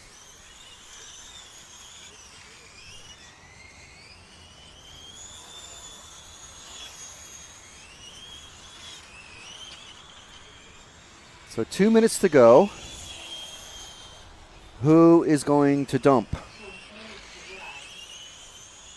So if you're just coming to watch us, join us here at the MRC Leipzig Club in Germany. Yes, we do have cars dumping out on track. A-final drivers being very, very circumspect and barely taking their warm-up lap just to save battery. Some of the drivers in the earlier finals were doing burnouts to warm up the tires. Absolutely not wise if you're going to be running so tight on battery power at the end of the race.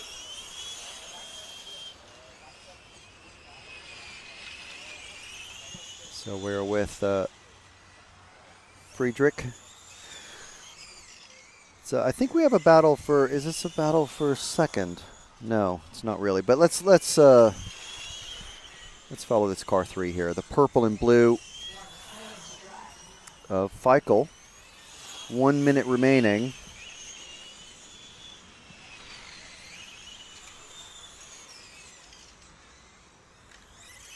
And in the grass. That's the slow line around the hairpin. Oh, and catching car 1, who took the win the first time round in the F1 final. This is the F2. You can see these cars together, but they're not.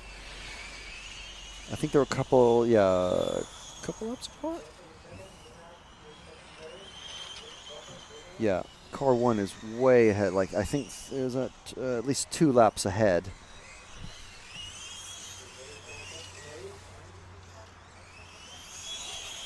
So finishing order in the F1 final, as everyone's on their final lap now, was cars 1, 2, and 3, and 4. It's going to be a bit different this time around. It's going to be car 4 taking the win. So going to go to the F3 final. And finishing now is car 4. There we go. Good job. So now we have car 1 with a win, car 4 with a win. And there's our finishing order. The E2 coming up next.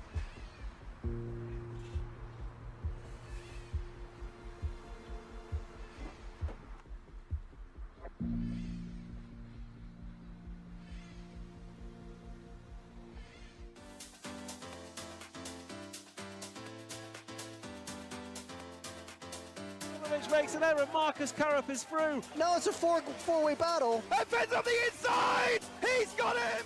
I love RCTV News. There's RC in the background. We're here. Hi, everybody. This is mine. Oh, okay, fantastic. Yeah. So we are here at ETS round number 3 of season 17. Davide Ongaro, associated European champion, and didn't he deserve it? Bruno Coelho is your champion. Today, mamma mia, super happy. It's like a real now. It's like a real.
Okay, so we are ready to get going with the E final number 2.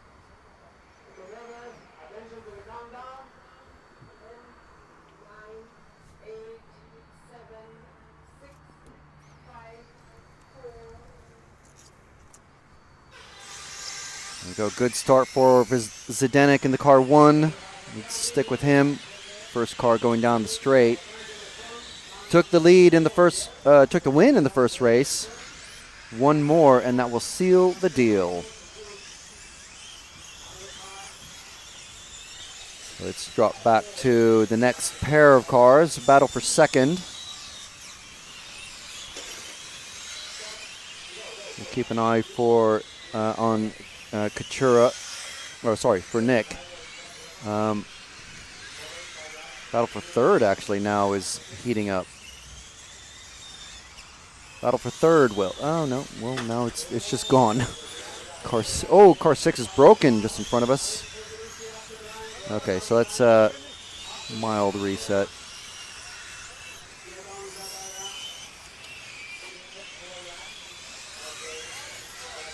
Let's go to the next car down the pit straight. He's just spun, but he's okay. Plenty of space behind him. This is our leader of Znederik Nick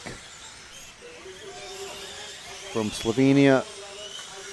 Ooh, good inside. Well, what's happened there? What's happened to his handling this time around? Something different with the track? These drivers do not like to change anything between their A final races. Not the best thing to do. So, don't quite know what happened there. Maybe just a little bit overeager on the throttle. Oh, just like that. Now he's lost loads of traction. The second and third place cars coming together behind him off camera, so that has allowed, they could have, if they hadn't done that, they would be right all over the back of him. But, okay, so let's drop back to the battle for second, coming out of the chicane now. These two, very eager to catch up. If you stopped doing that, you would be able to catch the leader. Let me tell you. I hope their spotters are telling them that. Battle for second is between these three cars. And very likely, if they keep going like this, they're not going to be able to catch and challenge for the lead. Because if any one of these cars is able to catch and pass Nick in the car 1, it will go to the E3 final. And it makes it wide open. It gives them all a chance. So they can play this strategically or they can play it tactically.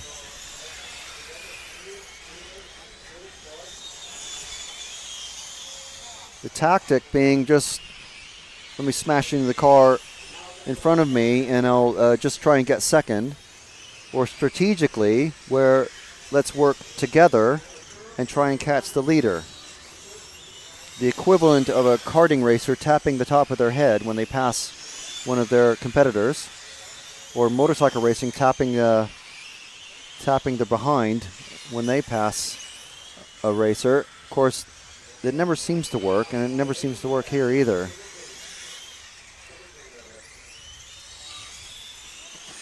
So these two still battling for second. It seems like they're managing to avoid each other, so driving relatively smart now. Oh, and into the grass. So is that going to allow the 3, I think, of Renner past? Oh man, huge crash for the car that was just in second of Tobias.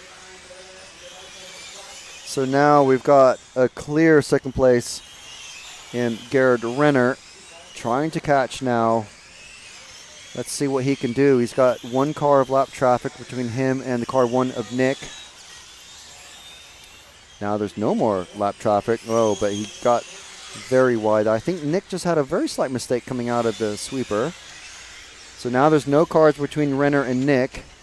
Nick is just about to catch. Oh, nearly got caught up with a lap traffic there. So we're with Renner. And again, if Nick can win this one, the car number 1 who's in the lead now, that is it for the overall win for the E-Finals. But if Renner can catch and pass, then it becomes wide open.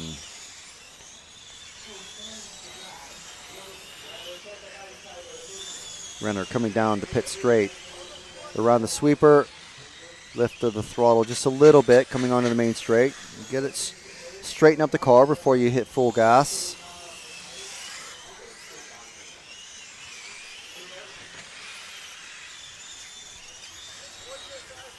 And now there's no cars in between once again.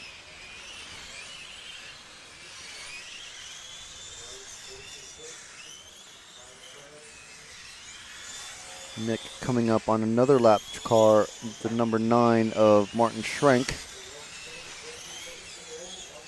So Renner visibly closer now. I think if he's got a spotter, I don't know. Driving smart. Oh, and messing up there because just being overly cautious of the lap traffic, but he knows he's faster than Nick. Oh, and catching massive air. Look at that. Look at that. We will get a replay of that for sure. He's still in second, but he's broken. He's broken. The marshal unaware. What a shame. Let's go back to Nick now, who is just going to pass him now. Huge shame for Gerhard Renner there. He was definitively catching Nick here in the car 1 with 20 seconds left to go now. That absolutely clears it up for the overall win, provided Nick can make one more lap. This is his final lap. To be fair, that was truly a really good crash. Not for Gerhard, but just for spectacularness to finish the race as Nick is about to cross the line now for the overall win. Congratulations. Oh, sorry, Katura is passing Zdeněk Katura. Now you can go on the grass, that's fine.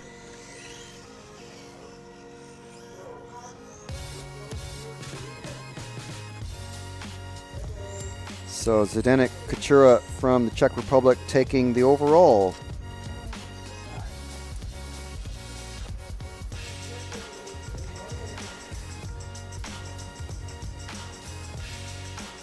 And here's that. Whoa, catching air. That's like Mark Webber at Le Mans style. Whoo! Acting like a parachute. Of course, there's no body vent holes in these the GTE categories. So once the air gets underneath, that's it. You're up and away you go.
Okay, so we are getting ready for the D final coming up.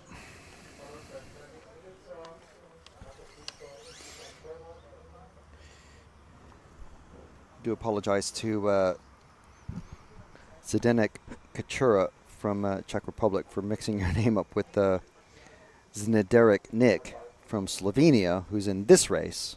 So, but here we go. Now again, cars 1 and 2 finished in that order last time around, so we're going to be watching them very closely. Oh, bad start for car 2. Great start for Nick once again. And Coleman in that bright scheme. It looks, the rear wing makes it look like the Suzuki Escudo, if you remember that body shell. Ooh, sideways for Nick. And that gray, red, and white.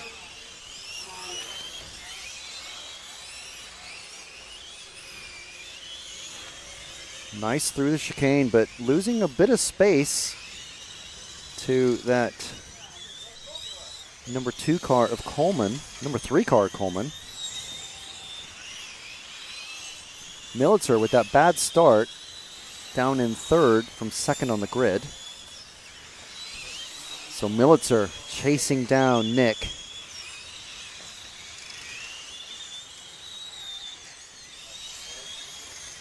Wide line there. Still with that, never putting a bit of foam on the front bumper, just to stop that body scraping on the ground. That obviously, eventually, it does wear away, but you know. Oh, both of them getting a little bit squirrely there, but still Nick with a very wide line coming out. Loses him loads of time. And again at the end of the straight. So now that has allowed all of that. Oh, and there we go. That is a pass for the lead with Militzer. A 3-way battle. Battle for second now is Nick and Militzer. A salmon color car with the black wing. Huge power coming down the straight. Nick doesn't look happy with the handling of the car, or just the car doesn't look happy.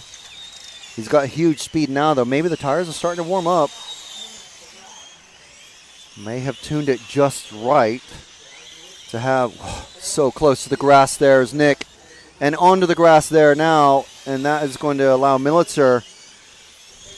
Oh, all of them avoiding the, I think it was the number 4 car of Warner. Oh, and first and third getting all mixed up now. So who was that taking? Militzer taking advantage in that pinky sort of salmon color, but these two here, the cars 1 and 3 of Nick and Coleman, now battling for second.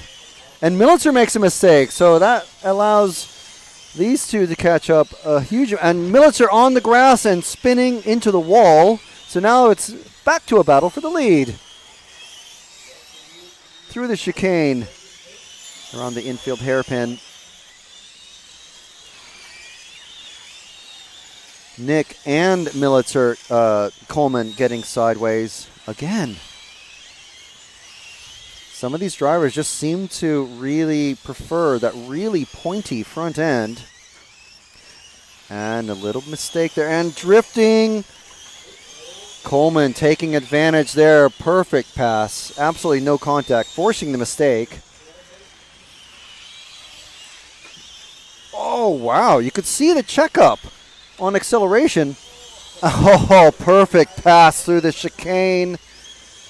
Taking the lead back again. That's the car number 1 of Znederik Nick on Coleman in that bright yellow multicolored machine. So now Militzer all over the back of Coleman. So now Coleman has something to think about.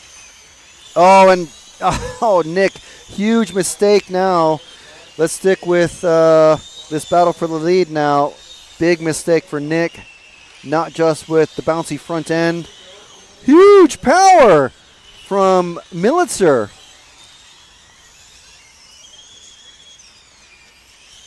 Some of these drivers, maybe they just, sideways through the twisty bits. the car control from these drivers is fantastic. Big power again, almost taking it. And there we go. What a fantastic pass through the chicane and hits from the back. So it gives a position back. Now it's back to a 3-8 battle. And now threading the needle. 2 cars off into the grass. Nick back onto the grass once again, losing all kinds of traction and time. He could have had it, but... oh my goodness! And a hit! Wow, okay. That is purely a mistake on... that was Militzer's fault. So let's stick with the leader. Go back to the leader. Coming down the straight.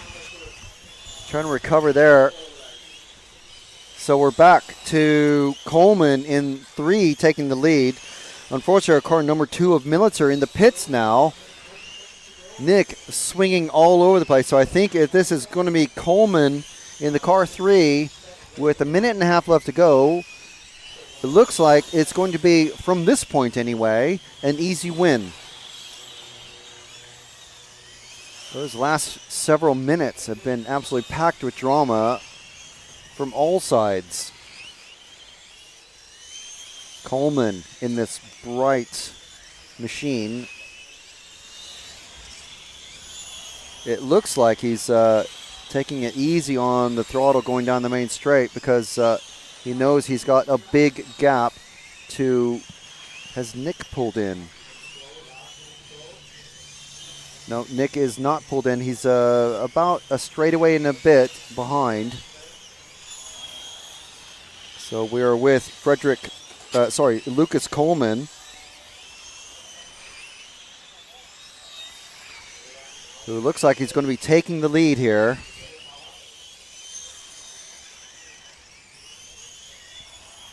Huge lead back to Znederik. Nick, 4 seconds.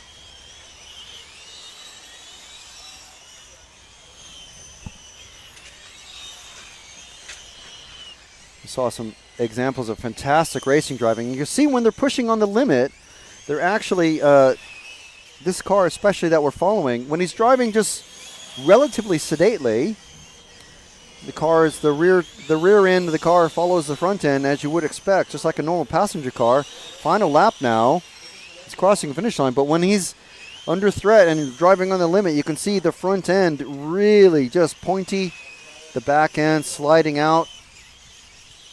And so Lucas Coleman going to take the win in that one, taking it to a 3rd D final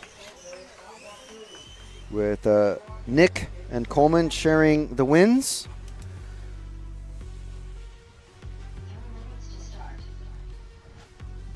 And Schrenk taking 3rd.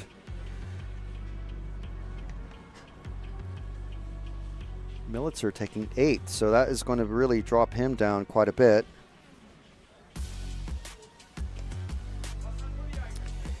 So here's that. Wow. Wow. Fantastic. And still able to drive, but just that hit when he came down and landed, that is what did it for him. Had to pull in after that. But to be honest, it kind of all started with a bad start off of the grid and instantly lost 2nd place. That was the car number 2 that did that big error demonstration. Lost 2nd position to Lucas Coleman in the first corner, really. And from there, it was catch up and just push, overdrive. And just, I think all 3 cars ended up in the grass several times there. Nick, unfortunately, with a first race win, still finishing 2nd, but it's going to take it to all that means is going to take it to a 3rd race decider. So in this next race, big drama once again. We had battles all up and down the field. Sven Rodewald, Uri Hudi, Gerhard Pfeiffer.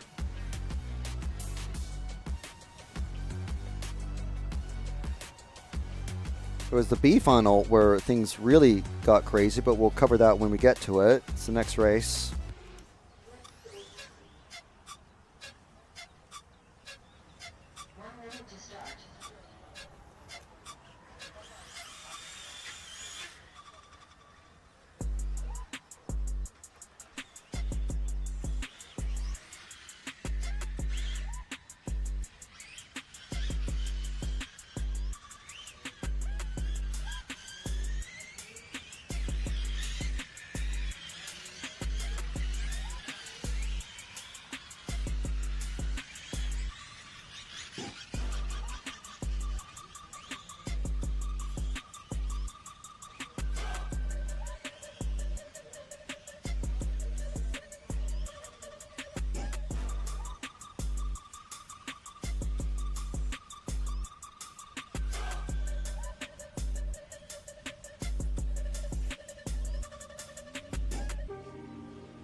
All right, so cars on the starting grid now for the D Final 2.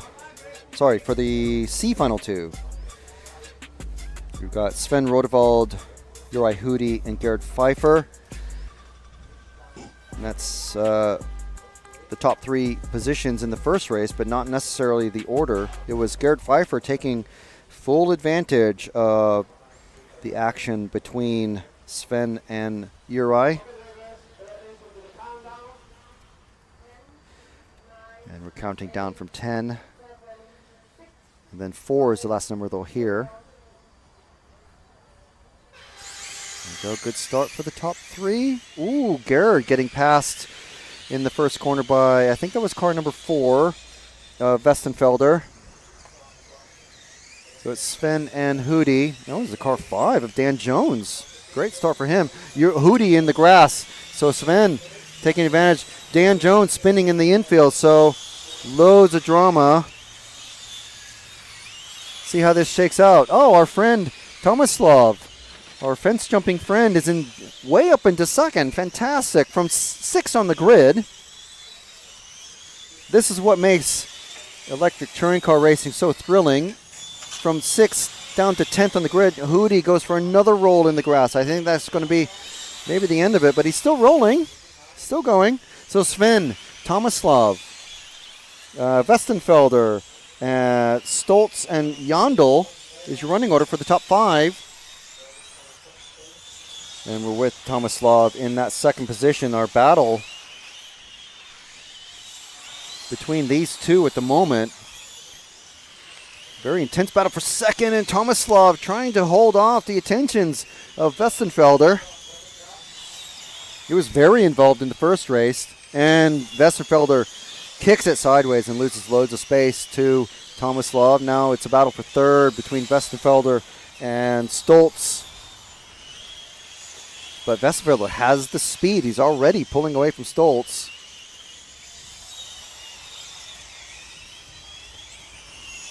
And Stoltz getting it on the grass. So that is going to end his challenge for the moment.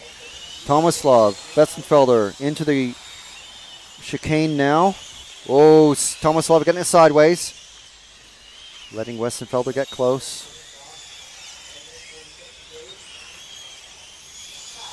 Running nose to tail. Sven Rodewald this time around enjoying the freedom and free air.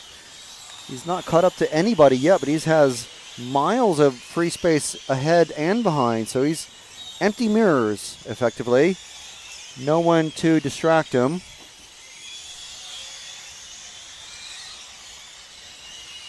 Not sure what chassis these two are running, but Rodewald running the electric MCD chassis. Westenfelder trying to get past Tomislav. Trying to force a mistake, running very, very tight lines there. Tomislav also, oh, perfect pass in the sweeper, going down the main straight. Westenfelder through the chicane now. Someone slightly ahead of them, making a mistake. That's the car 0 of Carlo, pulling aside to let them go. He's now a lap down. Oh, Westenfelder, you get a bit sideways there, I think. Tomislav maybe slightly catching up.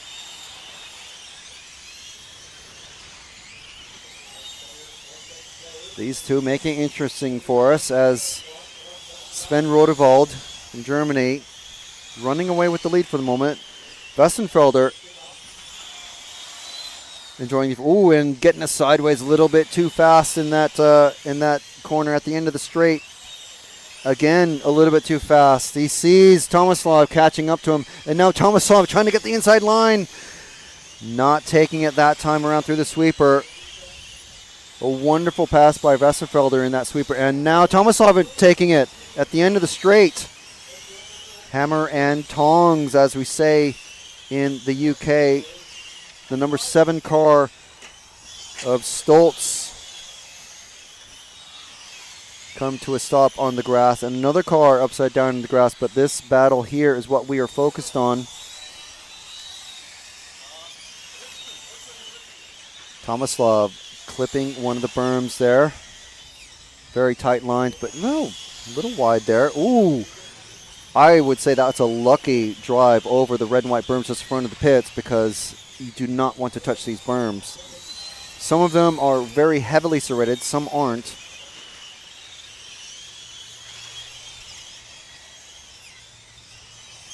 Very wide there. He likes to take that wide exit from the final corner. Oh, and Westerfelder swings it wide, going out on the grass almost. So that allows Tomislav tons of free time. With 2 minutes, 10 seconds, Sven Rodewald still well in the lead, followed by Tomislav 7 seconds back. Westerfelder now 7. He's going to be way behind. Jandl actually taking 3rd spot. Westerfelder dropping to 4th. Jandl in that white car, is that the, yeah, no, it's the 9 is Jandl. In the yellow car. The yellow car is a very quick Jandl. Peter Jandl from Austria. Charging forward, trying to catch up to Tomislav, who's just made a bit of a mistake. So if we drop back to the yellow car, and we'll catch Peter Jandl as he's trying to rapidly catch Tomislav for this final minute and 15 seconds. And we'll see how this develops before we switch back to Sven Rodewald, who looks like he's cruising to victory. 1 minute left. Jandl trying to catch up and making loads of time there. Loads of time again. Tomislav and Jandl coming across the finish line down the starting grid for the electric categories. 40 seconds is what the drivers are hearing on the rostrum. 30 seconds now. Is Jandl starting to lose power? I think he may have just checked himself up a bit. Seem to both be on the same pace going down the main straight. 15 seconds left. Where is Sven?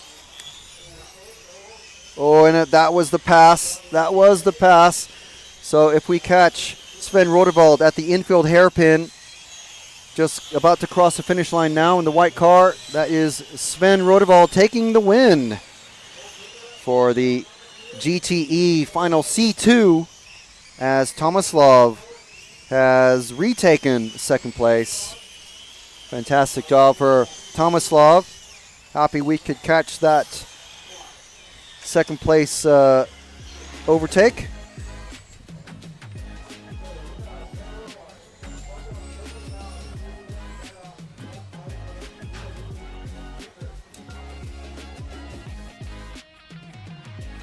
Sorry. That gives Sven Rodewald 1 victory and a 2nd place. Gerd Pfeiffer finishing 4th. So Gerd with a 1st and a 4th.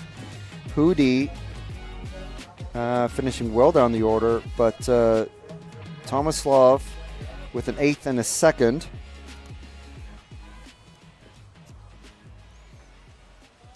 It's still fairly wide open between going into the C3 final. If something happens to Sven in the early part of the first lap, or well, at any point really, but the first couple laps are always the most dangerous in electric triple finals.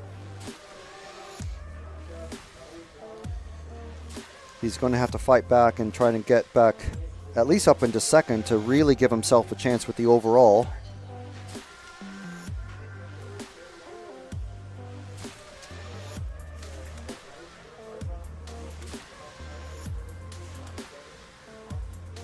So coming up next is the B final, where we saw all kinds of things happening. So our pole man, Filippo Beretta, finished 5th. Second place driver, well, second on the grid, Lucifora, finished 4th. Daras, third place on the grid, finished 3rd. They basically, the top 5 basically reversed themselves. Beretta, Lucifora, Daras, Gayamo, and Neumann. Neumann came through literally on the last corner to take the win. So it was crazy.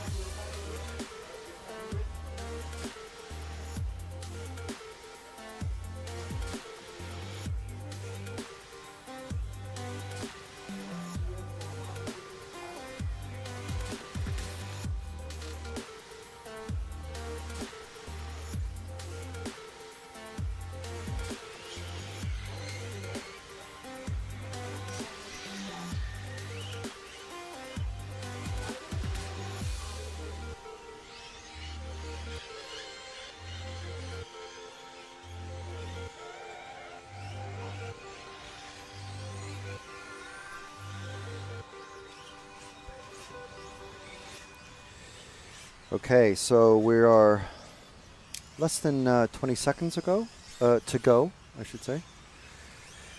Okay, so let's remember, if somehow Jorn Neumann is able to, and this is the race where we saw everybody really dump right at the end, which encouraged the A final racers to not even do a warm-up lap. So we had Neumann, Gayamo, Daras, Lucifora, and Beretta was our finishing order for the top 5. Again, that's reversed from the starting order on the grid.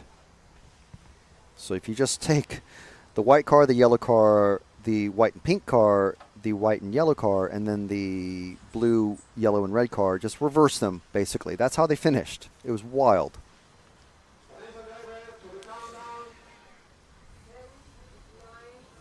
Eight, 7,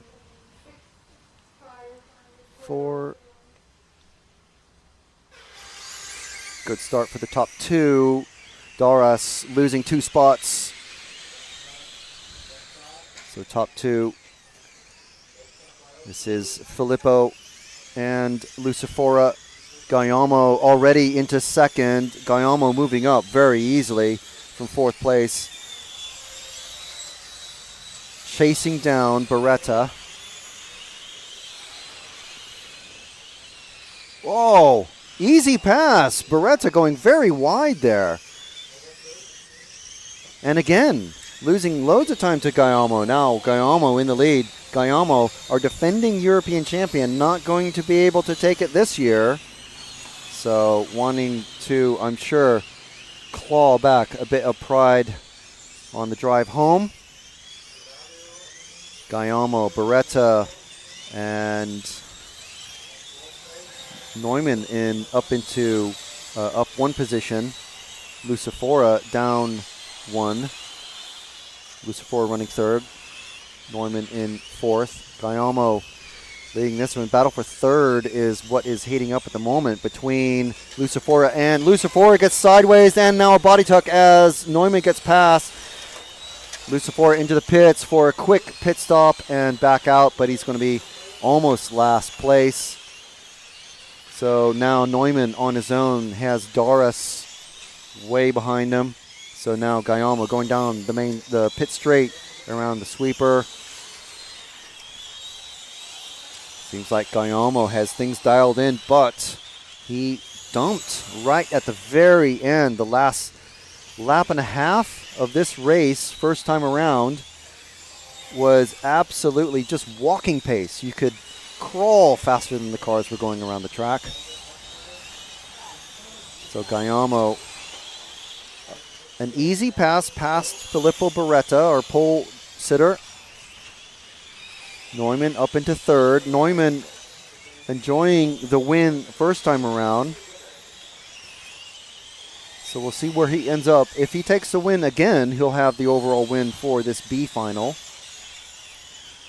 I'm sure, again, not where he'd want to be. He'd much prefer to be in the A, just like Guillermo, our defending champion, but no chance of that happening. There's no bump ups in the Electric European Championships. Guillermo now coming up on lap traffic. Car number 8 letting him by, and it's the car 6 next. So no dramas there. Dramas for the 6 who got spun out. So let's see who we can concentrate on. Maybe drop back to Filippo, who is the blue, yellow, and red car about to cross the finish line now. There's Filippo Beretta, the Italian racer. Drop back one car. That's Filippo there, who just went through the chicane. There we go, that's Filippo. TQ driver for the GT8 Nitro category. Not quite as fast in the GTE section, but running second now. Guillermo coming up on, a little bit squirrely there. A little sideways for Filippo.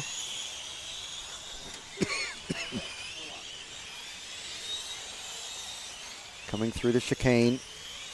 Now he is going to be coming up on the 2-lap cars that Guillermo just worked himself past. Well, one of them pulled into the pits.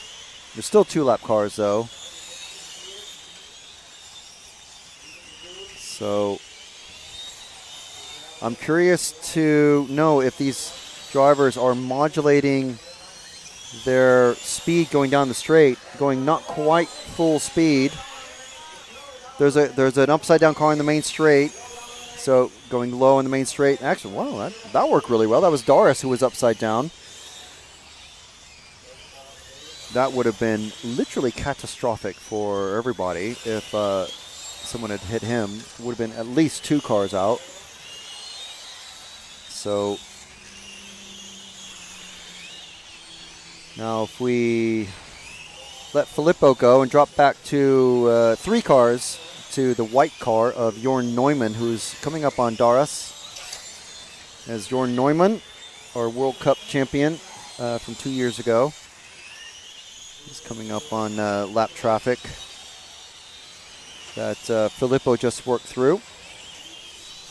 Keeping an eye on Guillermo as well, out the side of my eye. So a minute 40 left now. So in a couple of laps time, we're going to really start to see what these drivers have up their sleeves, if anything at all, for the final few laps of the GTE B2 final. Neumann in this car 5 coming down the straight. No cars between him and Filippo Beretta, or TQ driver. A minute and 5 left now. Another upside down car again. I'm not sure if that's Doris. It is Doris. Doris not having a good time in this one. So 50 seconds left. Where's Guillermo? He's just at the end of the straight, white and yellow coming through the chicane. See, dramatically dumped on the last lap in the B1 final. 30 seconds left. this lap and one more. And it looks like he's slowed his pace down. You can almost hear, well, you can definitely hear Guillermo's car. Yeah, 10 seconds left. He's on his last lap now, if he can hold it. And Filippo, several seconds behind. Looks like everybody's actually going to make it this time. Guillermo taking the win. And Filippo just about to cross. The next car across is going to be Filippo. And the car after him is Neumann. So top three finished. Guillermo, Beretta, Neumann. So again, another set of finals that is wide open going into the last race.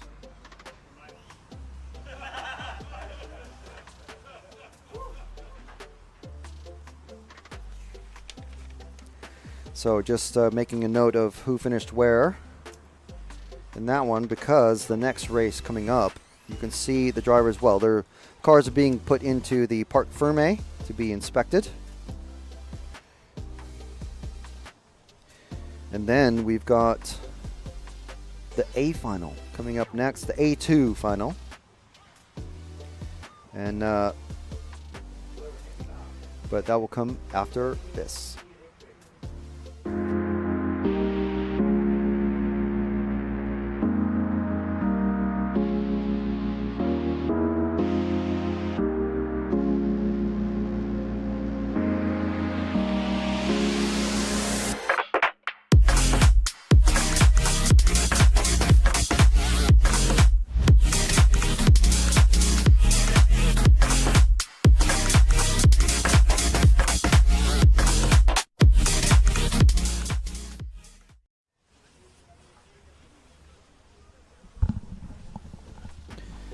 Let's see what we can see here from the A1. So,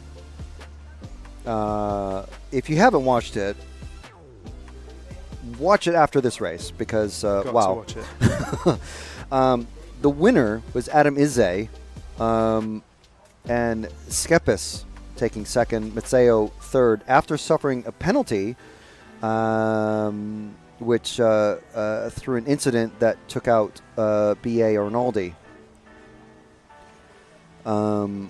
Yeah, so loads and loads of drama. Alex D'Angelo also part of it. Senesi finishing fifth. Tom Hake and Vaselli in the MCDs finishing 6th and 7th. Yeah, loads of drama. And well after the race as well. We did talk to Adam Izze, who took the win in the A1.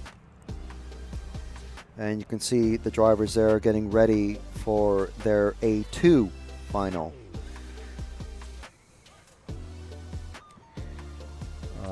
And yeah, let's see. I don't think. Do you think how many cars are do you think are going to be going out for any sort of warm up driving period? I would say a big fat 0.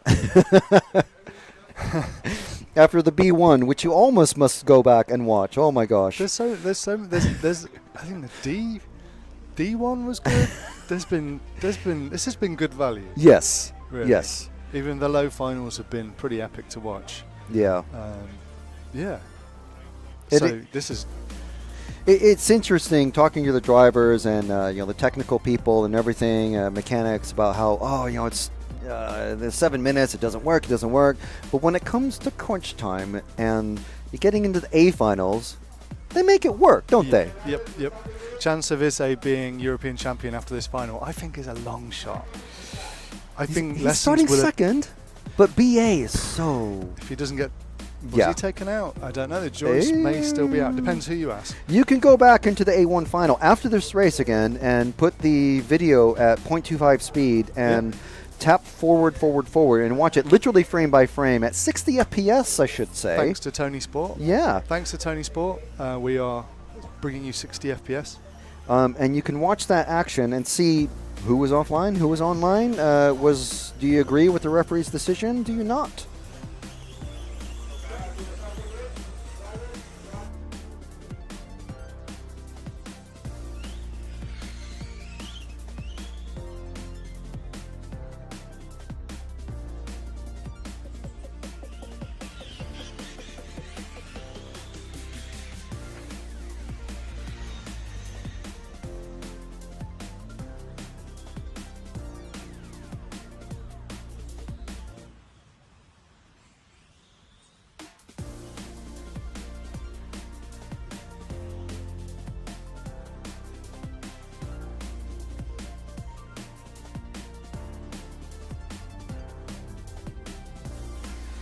Okay, so BA lined up on the grid, obviously wanting to make sure that he takes the win in this one to prevent Izzy from taking the GTE European Championship. And I would think anything from his perspective to finish ahead of Matteo.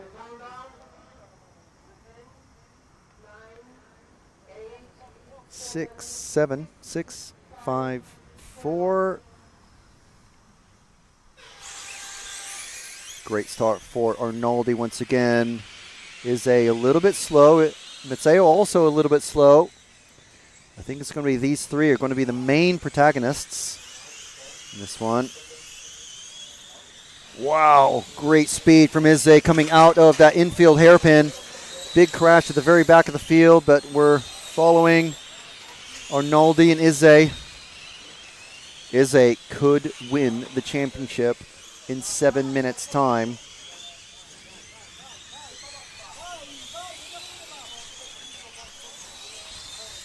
It was D'Angelo who went upside down at the end of the race, dead last, but we're focused on this battle for the lead between B.A. Arnoldi, multiple GT8 Nitro champion.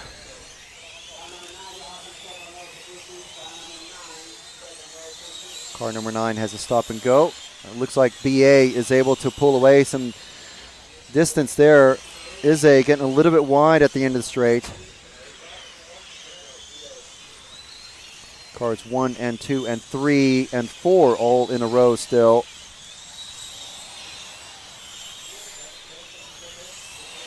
BA building up his lead. Izzy still continuing to go wide at the very end of the straight. I'm wondering if he's lifting and coasting. No, he's certainly braking hard there, coming into the final corner. Seemingly making up a little bit of time coming into the sweeper, but then BA pulls away just a tiny. BA makes a mistake. He went wide. A very rare mistake from Arnoldi. And a rare mistake from Izzy, just going over the curbing just a bit, but that's one of the safer bits of curbing. Some of these, the red and white curbs, very aggressively serrated, like you'd find on a Formula One track or touring. Oh, and Izzy making a massive mistake, and the final corner, losing tons of time, but not losing the position to Matteo, who's still in third place behind him. But Matteo sensing blood now potentially.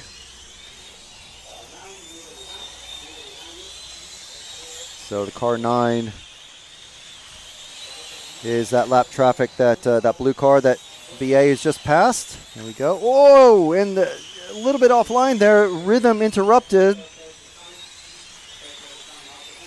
So that allows Izzy and Matteo to catch up now. Still in order and almost equidistant between them. How much are they pushing? 4 minutes remaining in this. Almost halfway. How much are they pushing? Izzy, as we spoke, every time we talk to him on camera, he tells us that he is absolutely fully aware that all the other drivers are pushing, and he knows that is where the race is won and lost. I think we just saw the tail end of Arnoldi's car kick out again coming out of the last corner. So we have the minty green car of Arnoldi from France in the Genius, the X-Ray of Adam Izzy in the bright blue car, and then the bright orange Raptor of the Italian racer Alessio Mazzeo. And he's also a former champion in this category from 2 years ago in Croatia. But Izzy, an astoundingly good electric touring car racer, fronty, spec, and mod, so he knows what he's doing. Alessio has made some sort of big mistake somewhere and lost tons of time while we're focused on this battle for the lead.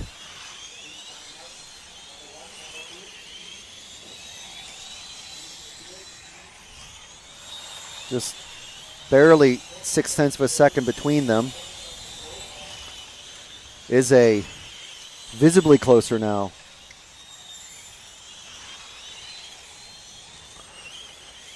Now, we haven't seen what Arnaldi does, so still, again, exactly 0.562 seconds behind. The exact same distance between them from lap to lap. 2 minutes, 15 seconds remaining. 0.653 that time. Is a holding station for Arnaldi controlling the gap. You decide. A little wide there from Arnaldi that time around. 0.494.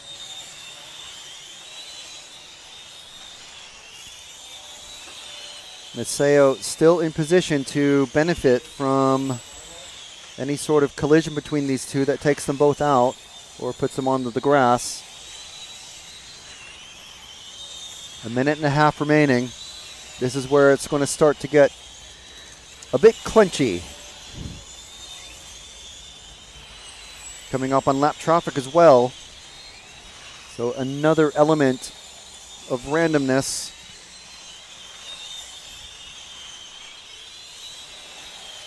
I think this is Puker, who pulls well out of the way. Good job. But that allows Izzy. Look at how close he is now. All over the back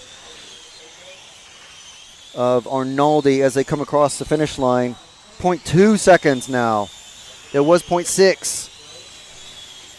Less than a minute. This is where it starts to get very intense. Has Izzy controlled his throttle finger to perfection, or is Arnaldi a half a step closer to regaining, well, gaining, I believe, his first GTE title? Izzy, this is the first GTE championships he's ever participated in. 30 seconds to go. Izzy losing a bit of ground there. 0.4 now, 0.493. 20 seconds. Arnaldi running a perfect race. Izzy running a perfect race. And now Izzy, what's happened to Izzy? We might see Izzy get passed by Matteo on the last lap, but Arnaldi is cruising along. Last lap, next time along, next time to cross the line. And, oh, what happened there? Matteo trying to go for a pass, but Izzy trying to block him and giving Matteo a body tuck.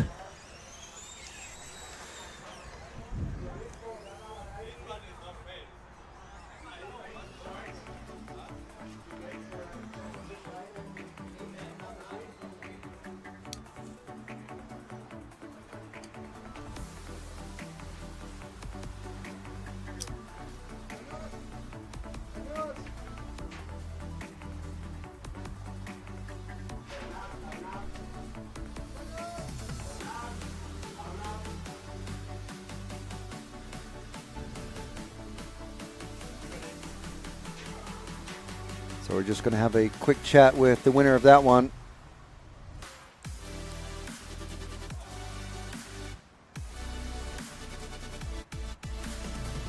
Bernard, some serious dramas in the first one, but you steered clear this time. Yes, this first final is very disappointed. And I not try 7 minutes to push a lot of, and for me, two is the first final for me, and I tried a good pass for sure. I have a lot energy for last lap, and work good. Maybe last more margin for energy, push a lot of more for in A3 for more gap, more maybe. What's the plan for the last leg? Push. Oh yeah. Only solution, push. Okay. And not mistake. Yeah. Best of luck.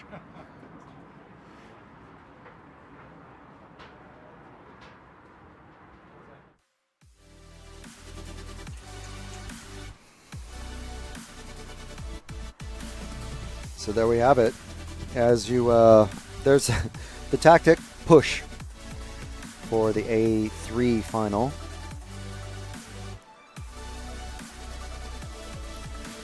So I believe we have a little bit of a break or something. Okay. I love RCTV News. I'm Matt McCallum. And I'm Frank McKinney. And here are your headlines. There's RC in the background. We're here. Hi, everybody. There he is. Totally secret, no one knows. You got any thoughts on it? No, we don't have a clue what you're talking about. That leads us nicely to the 12th Euros. And this week's hot topic.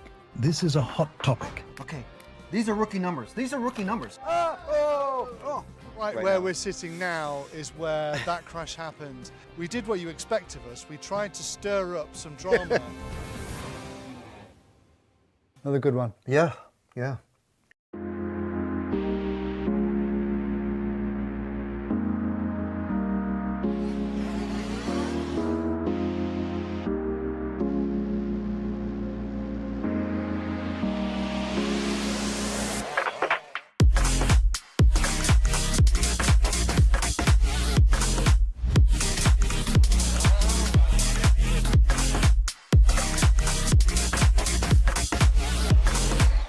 And now we got the Mink on. Now it's a four-way battle. Poleman is being run back to the pits. Our Poleman is going to miss the start. Oh no! Hatner's going with Finn. Finn and Hatner right together now on the last jump. And Finn's on the inside! He's got him!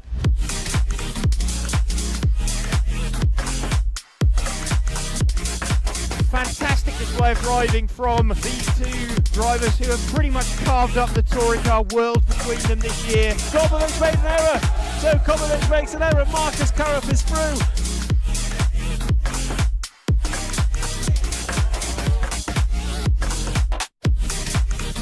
To take the most amazing European Championship. That is absolutely unbelievable. Mark Reinhard takes the European Championship. Yeah, it had to be a while, man. Waiting for it a long time again. And crossing the finish line for the last time, Dario Balestre is our 2024 European champion. As always, another title. Dario Balestre got to stop and go on the penultimate lap. Still hang on to the lead there and take the win. The four-wheel drive European champion for large scale, Van Helmen. And the winner, your European champion, is Juan Carlos Canas. Davide Ongaro, associated European champion, and didn't he deserve it?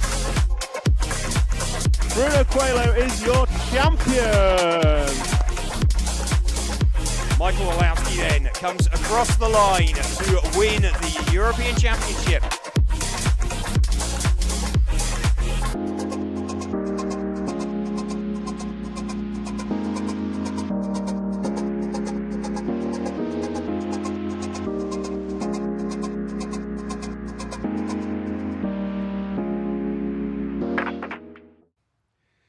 Welcome to sunny Leipzig. So we are here at the MRC Leipzig or Leipzig Club. I keep saying that wrong. But yeah, we're at the entrance. Thank you to Senesi Motorsport who brought their lovely van again. So we've got the Genius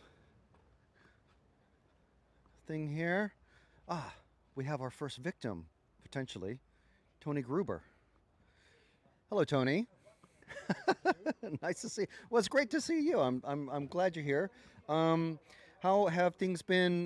Just one question. Just how have things been for you this week? Overall, can be better, to be honest.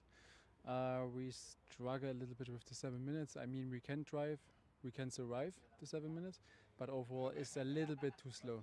So I be too smooth. So we need to now learn step by step every run to make it a little bit faster and see against the other guys what's the pace. Okay. And then you cannot clearly say now you need to push, now you have to be more slow. You also need to check the other lap times from the other guys to see the pace, and then you need to react. So now it's also not cold. This makes also not easier. So then we will see. Now we make something with the engine and we check if we can improve. Okay. To be maybe in the top 4. Okay, all right. Now we are, I think, on 6 or maybe 5 now after I heard a disqualification. So then, I don't know. Yeah. we try for the top 4. Okay. So. All right. Well, good luck for the rest of the weekend. Thank you. All right. Fabulous. Current and defending world champion Tony Gruber running the Hongnor chassis in GT8 only. So obviously over there, the camping area that many races are in. I wonder if we might sneak back there and see who else is here. We show the cafe. See the cafe? And the big queue for lunch.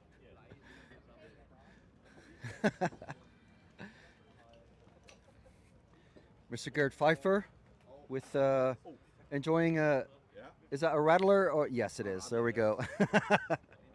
Good stuff. Best of luck in your next heat then. Don't have too much. Yeah, a little bit smoother with the drink. All right, so let's see who else we can grab here. More tons and tons of seating area for the drivers. Here's young Catanzani. See? How are you? Come stai? One question? Yeah?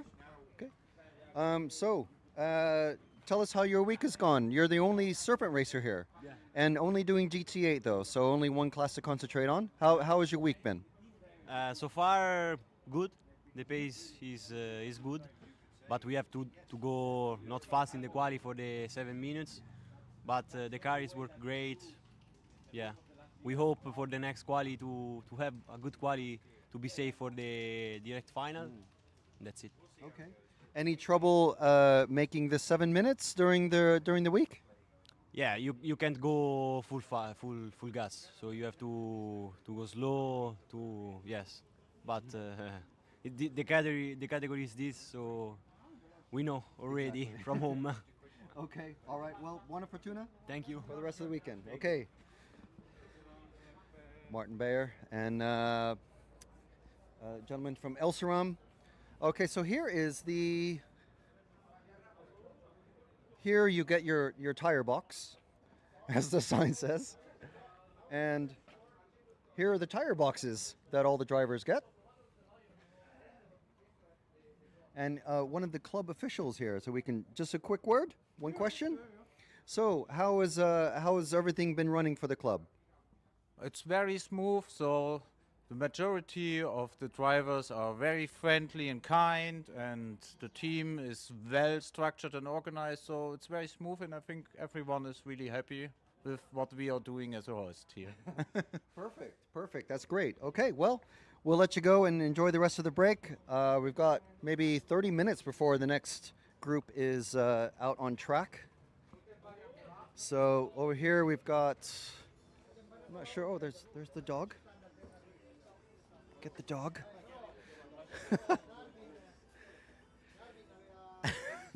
Dog's just chilling, wondering what's happening. Hi. Dog person. I'm a cat person too, mostly, but yeah, dogs are cool. Alex D'Angelo having a rest. There's we talked to young Adam Izay there.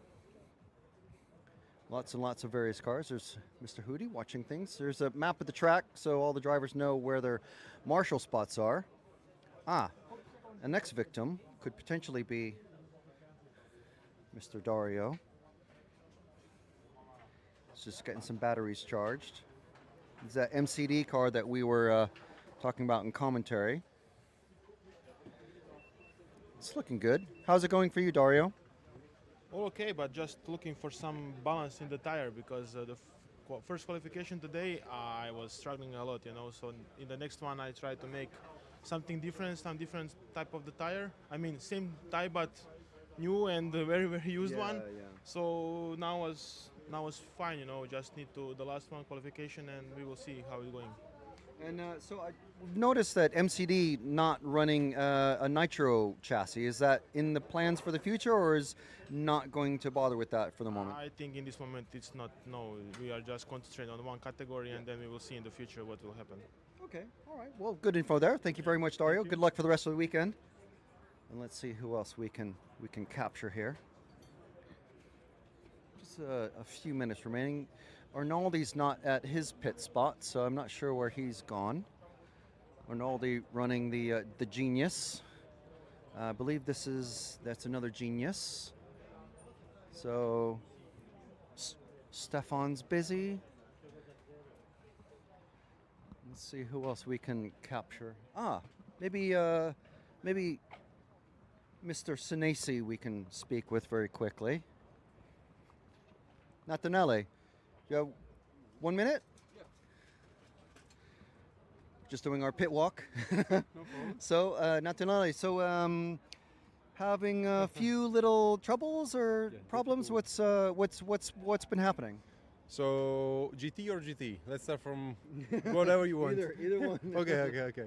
So GT actually not bad overall. Yeah. Just one mistake in Q3 and also in Q4. Otherwise, it would be much better, I think.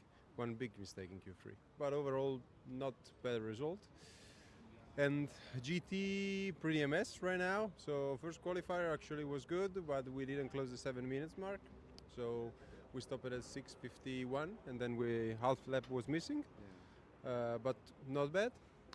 Then second qualifier, we had a problem at the start, so we just made 2 laps, and then we stopped it to save tires. Third qualifier, actually, we broke the engine. Oh, man. So 2 bad qualifiers with 3 counting. Now we have only 2 left. And now the only goal is to go directly into semi-final. From being like super fast to go into semi-final. So not a good week for now, but we will see. The race is not finished yet. Yeah, I mean, sometimes that's the story of racing. That's how it goes sometimes. It's you got to come from behind a little bit. But best of luck for the rest of the weekend. Thank you. All right. Thank you, guys. Bye. All right, that's Senesi, Natanelli Senesi from Senesi Motorsport. And we'll have a quick look. We won't talk too much to Salvatore, but this here is the Shepis machine. Very beautiful looking machine. It's good stuff. And I mean, look at the prime spot of the track as well. You can hear where the engines kick on, going into second gear, coming out of the sweeper, and we have a little bit of time to look at the track itself. Ooh, because I've been talking about the serrations on the curbings and how the cars can hook in a little bit. And we'll just have a quick look at the track and see what it's like. From our moving camera, we don't really obviously have this perspective. So the drivers, luckily, the sun goes behind the drivers, so it's sort of over the drivers. So the metal covering covers the drivers, keeps the sun off everyone's back, which is great, and even the mechanics later in the day. Here we've got fairly smooth curbing. The other type of curbing that we've got, which is only in this one spot, I believe, is this sort of like driveway paving stone, which you can drive over. Obviously, it's great for drainage, but obviously that's not going to really upset the cars. The cars might bottom out a bit on the lip of the tarmac, but the most common bit of curbing that we've got around here are these red and white raised curbings. So luckily we have this the white line that's painted around all of the corners, but look at the serrations on these curbs. Look at that. That's the rubber left over from the tires and the marbles. You know, just like in full-size racing, you have the marbles from the tires rubbing off the surface of the rubber. So yeah, very, very interesting.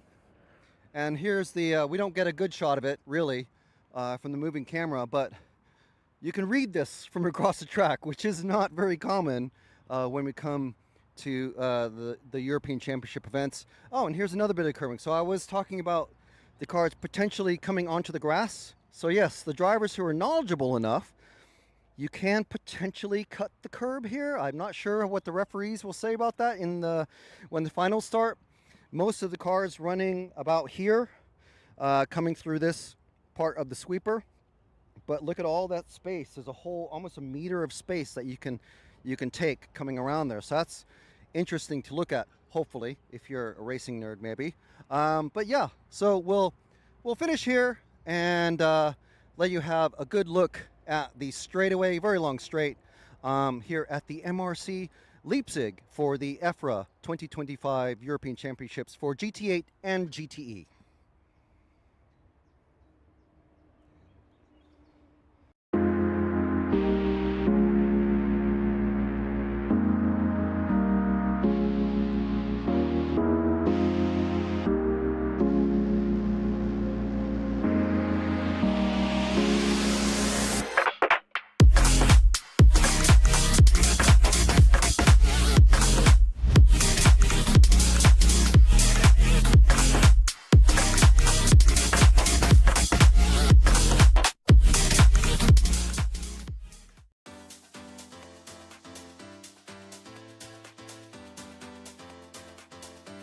Makes an error. Marcus Currup is through. No, it's a four-way battle. And Finn's on the inside. He's got him.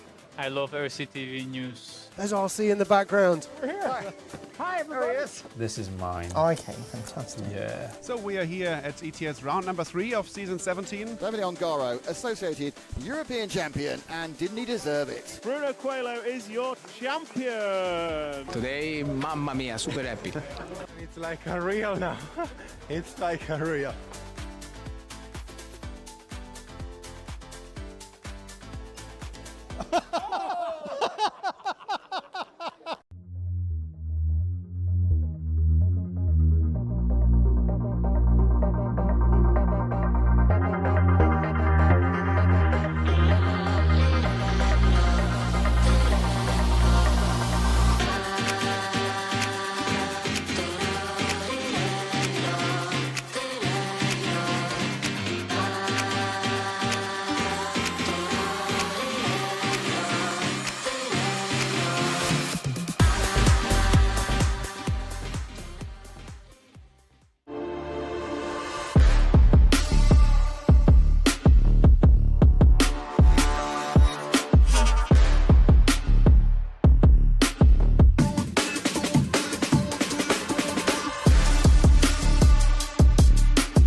Rosario is your European champion. Fantastic stuff.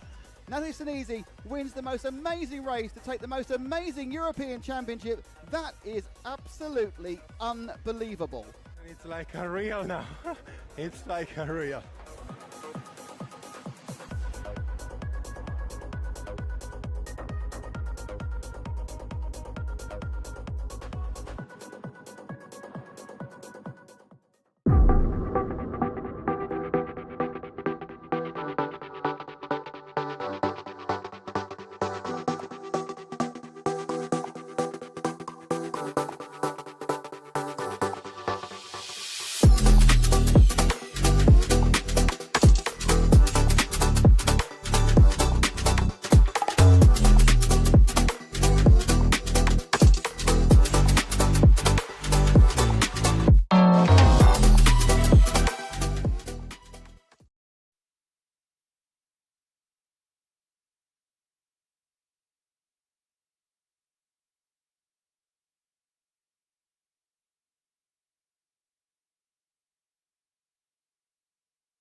I love RCTV News. I'm Matt McCallum. And I'm Frank McKinney. And here are your headlines. There's RC in the background. We're here. Hi, everybody. There he is. Totally secret, no one knows. You got any thoughts on it? No, don't have a clue what you're talking about. That leads us nicely to the 12th Euros. And this week's hot topic. This is a hot topic. Okay, these are rookie numbers. These are rookie numbers.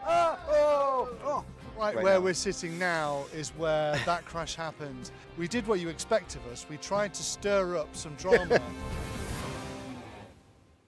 Another good one. Yeah.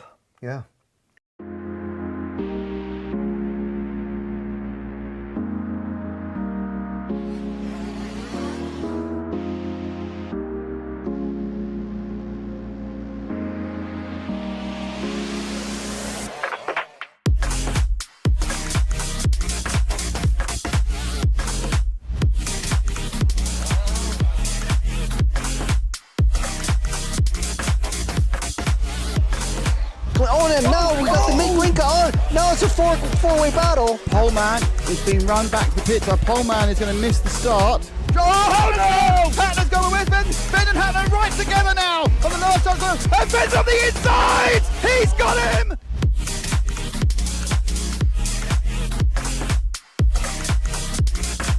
Fantastic display of driving from these two drivers who have pretty much carved up the touring car world between them this year. Kobovic makes an error. So Kobovic makes an error. Marcus Karup is through.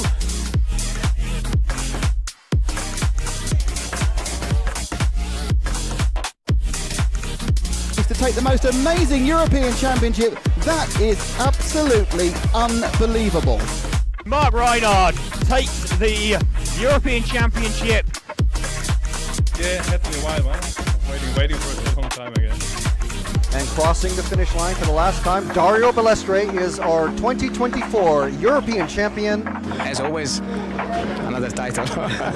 Dario Balestre got to stop and go in the penultimate lap. Still hang on to the lead there and take the win.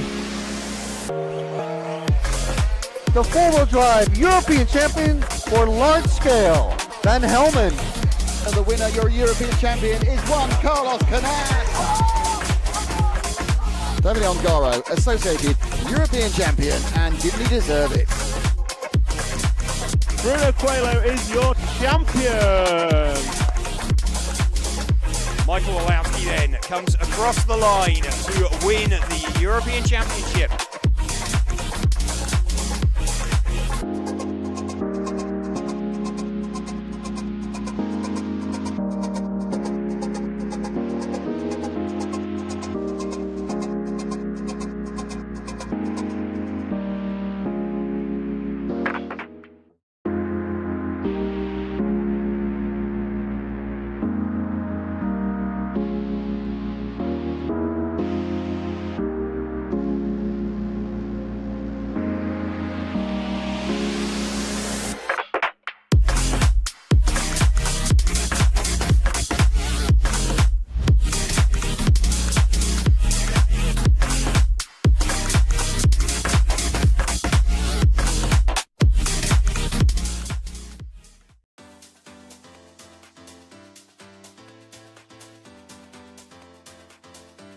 Makes an error. Marcus Karup is through. Now it's a four-way battle. And Finn's on the inside! He's got him!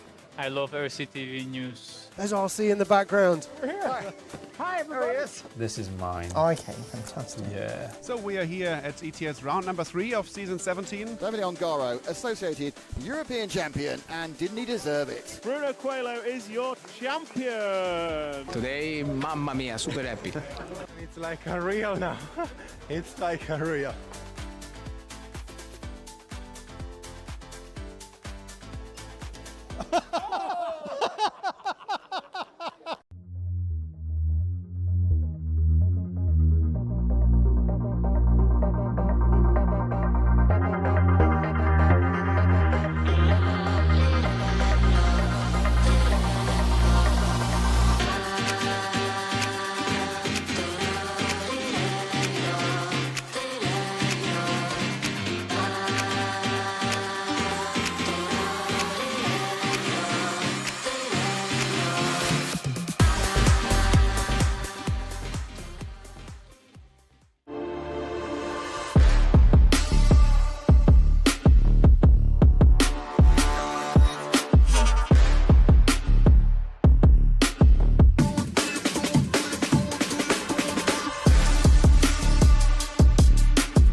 All right, so we are here with Tom Hacke, local racer of MCV Leipzig.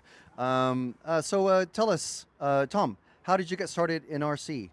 Oh, I started with 2 years. So my dad gave me an 1 to 10 Tamiya. And then I started my first races. And 2005, I started with the 1 to 5 large scale touring cars. So and this is normally my favorite group or the class. And this year, we start for 1.5 months with the 1 to 8 GT. So first practice and looking for this all, and then now we are stand here. So last year I can manage my German champion on the large scale. So and this, actually my career. That's fantastic. Now, obviously you've been with MCD for such a long time. Can you maybe just describe what it's like just seeing the development of the cars from way back when, not to give away how old you are, but to now, especially with the GTE electric GT racer? So we start last year to produce the car and test and the prototypes, but we don't have the experience for the car, so we will see and make tests, but we have more concentration on the large scale. So and then for 1.5 months we become the car what we can drive on the Euros here. So and I think in the team we make a very good job. We work all good together and we find a good solution for the settings. Our biggest problem is the ESC and the energy over the time, and but I think this is coming with the time. All right, so now with electric being now the focus with GTE, do you think there's any scope for electric 1/5 maybe coming in the future, or is that maybe a little bit too far ahead? For this I don't have the right answer, I think so, but we will see. And we can speak with the chiefs from the MCD company, but we will see what brings the time for us, and we hope that we can bring good results with the MCD Octox. All right, fantastic. And final question about the club. Obviously, you're a club member here. You're listed as one of the club members. So what's it like? I assume you've been with the club for quite some time now. So what's it like seeing how the club has developed over time and now hosting major races, not just the European Championships, but bike championships, Kyosho Masters, and events like these? Yeah, so we start for 35 years with the club. So not me, but other people. I think the final place is for me, it's a tribute to this guy. What was the first guy and have the idea to make this. The first 2 tracks for this club, and then 2000 he make this club or this place or this, for me, fantastic place, my second home, and I love it here. So for me it's a tribute, my aim for this guy. All right, fabulous. And well, good luck in the rest of the racing that we're going to see you in today. Okay, thank you. Fabulous. Bye. Thank you. Thank you. Great, Tom. Thanks.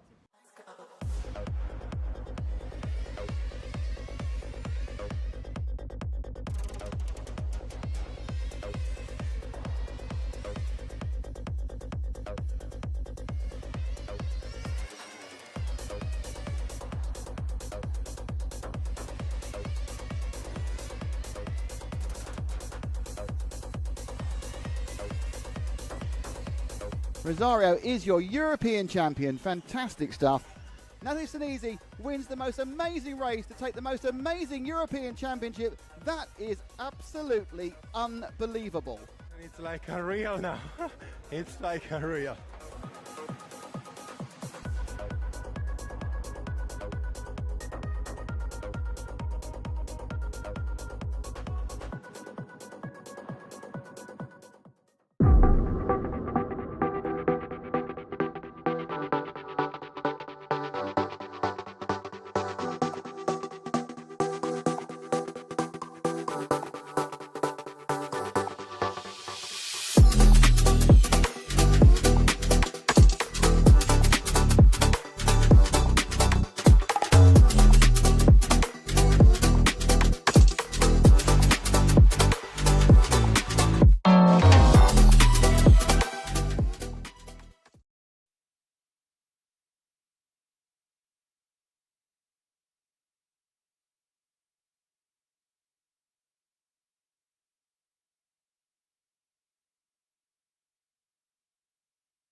All right, we are getting prepared. Cars on track now for the semifinal B. And car position number 1 starting on the back straight. Alex D'Angelo and Gabriele Palosci, both from Italy, both running Capricorns. Burak Kilic from Germany, from Turkey, running the Skepis. Daniel Magno, Jorn Neumann running the S-Works. Emanuele Rocci and Giacomo Dell'Aquila and Tarragoni, Westenfelder, and Caligari. A large number of Italian racers, not all of them running the same brand. It's quite a mix of... Oh, we have a timeout. We have a technical timeout. We got a timeout, and apparently it's Burak Kilic. Adrian Bertin working on Burak's car. So Burak Kilic no longer will be starting in 3rd position. He'll be starting in last place. So it will start D'Angelo, Palosci, and then a gap. And then Magno, Neumann, Rocci, Dell'Aquila, Tarragoni, Westenfelder, Caligari, and then Burak Kilic will be starting from the final position on the grid. So technically 11th. So in a 20-minute sub-final, it's not going to matter. Now the cars are not allowed. Other cars are not allowed to be touched at this point. This was a rule that was brought in after last year. All the cars are basically in parc fermé conditions at this point. Engines off. The only car that's allowed to be worked on is Kilic's.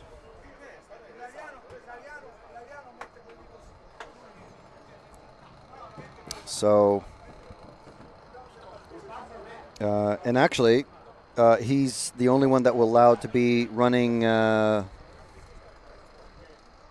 to get some practice laps in, just to make sure whatever was wrong. Usually it's something like a clutch or needle settings. Glow plug is a big one as well. So the only car on track during this, I believe it's a 10-minute timeout, which is, it sounds like a long time, but if you're in the pits and working in the heat of the day on a driver who's qualified 3rd in the semifinal at a European Championships race, 10 minutes is just not long enough usually. But that's what's in the rules. Rules were slightly amended last year at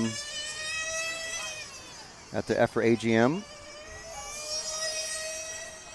So no other vehicles allowed to be touched during this time.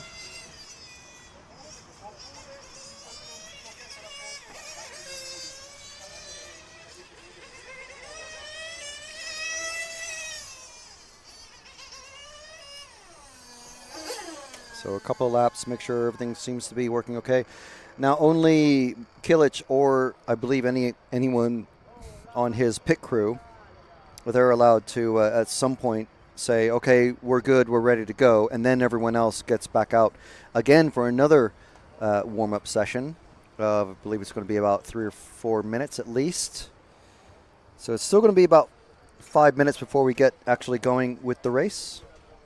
So let us know in the chat who you think is going to be benefiting from this, or who are the 3 bump-up drivers that you think we're going to see.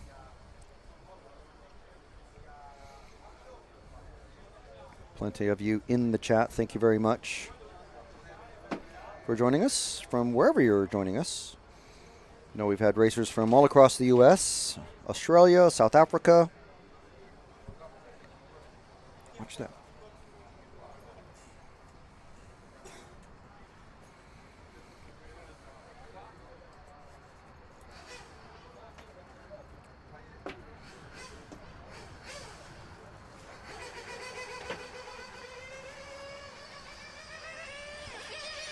So Kilic back out on the track. You see we have a fresh, let's get the sponsors on screen.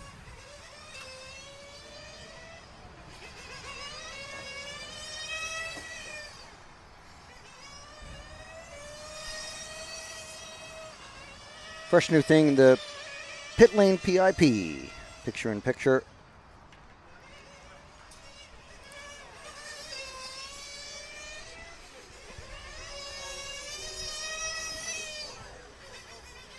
So this is going to be a 20-minute race, top 3 to bump up, and very, very importantly, just like the other 20-minute races we've seen, cars not allowed to exit the pit lane until 7 minutes have elapsed. So it's very, very important. So the first 7 minutes going to be creeping along fairly slowly, it seems, especially towards the end. Obviously, everyone looking to maintain their position, get back their positions, pass any cars that have crashed or whatever. Once those 7 minutes have elapsed, though, it's full gas, as they say. So that's Vito Garacci, the EFRA representative from Amshi. So you can see the action in the pits. Drivers, mechanics itching to get their cars started.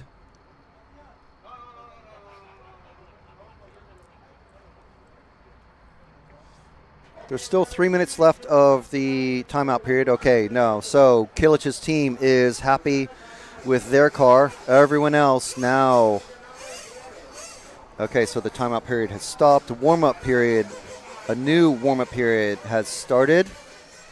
So we're still about 3-4 minutes away from getting this semifinal B started from the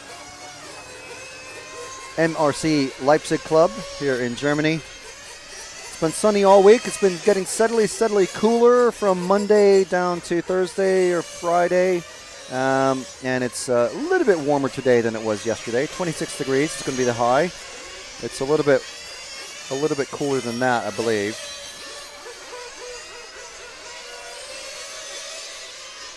For this live coverage brought to you all weekend by Senesi Motorsport. Visit SenesiMotorsport.com for your upgrades, nitro engine stuff, and everything you want to improve and upgrade your X-Ray GT8 racing machine. Also thanks to Hobbywing, Energy Fuels, Elsaram, Shepis Model, X-Ray, Gmar, and Corsatech. Mr. Corsatech himself, Adrian Bertin, is down in the pit area. He is the one who's looking after Burak, and that is A finalist, straight into the A finalist, Andrea Catanzani, acting as pit driver or pit mechanic for that green car. I'm not sure exactly who it is. And just like in the previous finals that we've seen, there's a minute to go of this warm-up period. Just like the previous finals that we've seen, going to be concentrating on the third position because that is the final bump-up position to go into the main final, the main 45-minute final at the end of the racing program today. So 10 drivers in this one, 3 to bump up.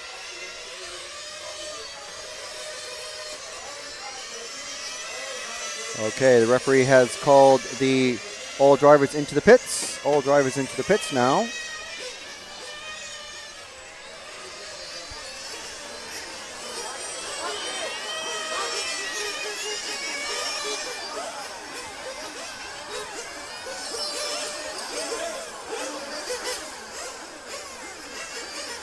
So we're going to have the mechanics take the car into, well, all the way across the track.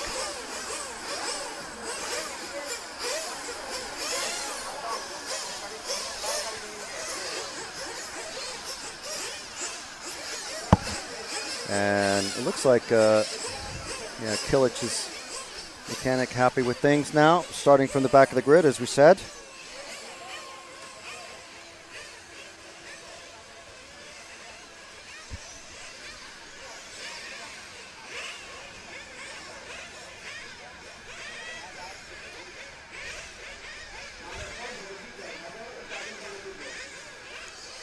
Oh, number 4 has to start from the pit lane, so that's going to be Daniel Magno. Now we're focusing on the grid, Will. So spaces 3 and 4 empty. That's the start, and that is D'Angelo and Gabriele Pelosi with a huge gap behind them already, just because by virtue of the fact that there was no 3 and 4 on the grid in the spots that they were supposed to be.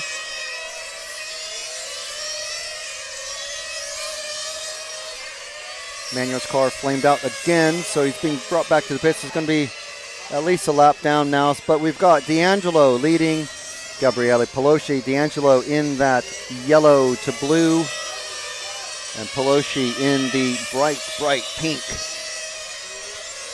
So let's drop back to the 3-car battle for third. The white, green, and white cars going down the main straight.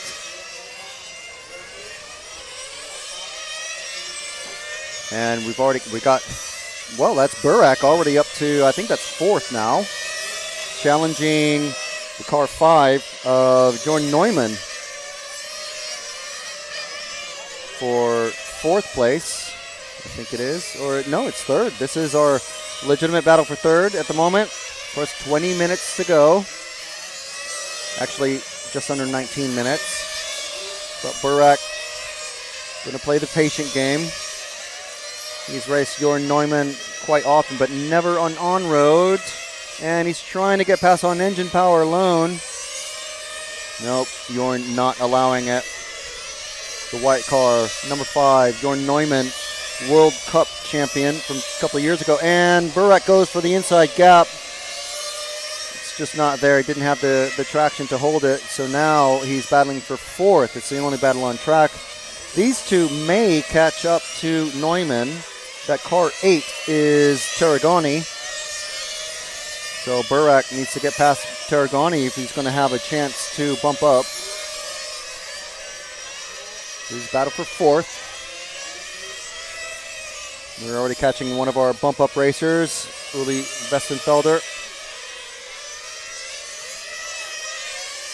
Just under 18 minutes remaining.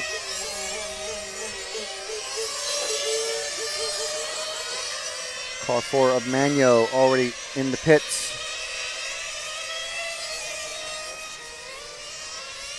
Kilic all over the back of that number 8 car of Tarragoni. And a nice clean pass into that infield hairpin. Now time to chase down. We'll stick with Kilic for a while here. Looks like he's checking up his speed, just minding his fuel consumption. Remember, we've got 2 more minutes before they're able to come in and pit. We're 3 minutes into this semi-final B, so actually 4 minutes before they can come in and pit. And that feels like absolutely forever. Of course, Kilic coming from the back of the field because he had a technical timeout, which we almost always see in every single semi-final for on-road. Oh, and Kilic into the ground. Oh, and he's flamed out. He's flamed out. Okay, so let's get back to the white car just coming underneath us now, the car number 5 of Jordan Neumann, and reset and see where we're sitting. Neumann running 3rd, Tarragoni running 4th. Tarragoni in the 8 is the other white car. So the orange car behind Neumann here is not involved. Kilic gets restarted and is rally driving out of the pits. So he's going to be at least a lap behind. And we started at a semi-disadvantage as Neumann comes underneath us once again. But starting from the back of the grid in a 20-minute main final, 20-minute final isn't really that bad a thing. You can work your way forward, but you have to know when to apply the pressure and when to let things go. So 15 minutes and 20 seconds remaining. Still going to be another 2.5 minutes before the drivers are going to be coming in for their pit stop, so we might see some more flameouts. Kilic, although he might be down and out at the moment, or feeling down and out, might be able to pick up a handful of spots if drivers start flaming out, running out of fuel. So now 14 minutes and 50 seconds remaining. D'Angelo, Pelosi, Neumann, Rocci, Tarragoni, Magno, Caligari, and Kilic. Westenfelder, then Dell'Aquila not getting a start.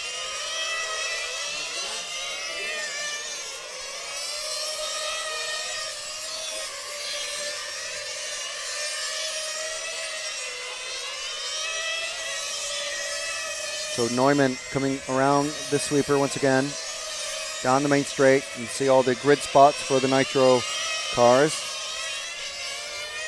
Starting on sort of off the line. So 14 minutes, 1 minute to go before the drivers are allowed to pit. Let's catch our leader of Delangelo, who's the yellow and blue car. There we are. That's Alex running the Capricorn. I think I see him just pacing things out. I'm sure I hear him feathering the throttle. Just lift and coast and lift and coast and lift and coast. One more lap. Gabriele Pelosi doing the same. Pelosi's just ran out of fuel on the back straight. Our second place driver. Matteo bringing his car across. What's going to happen with Delangelo?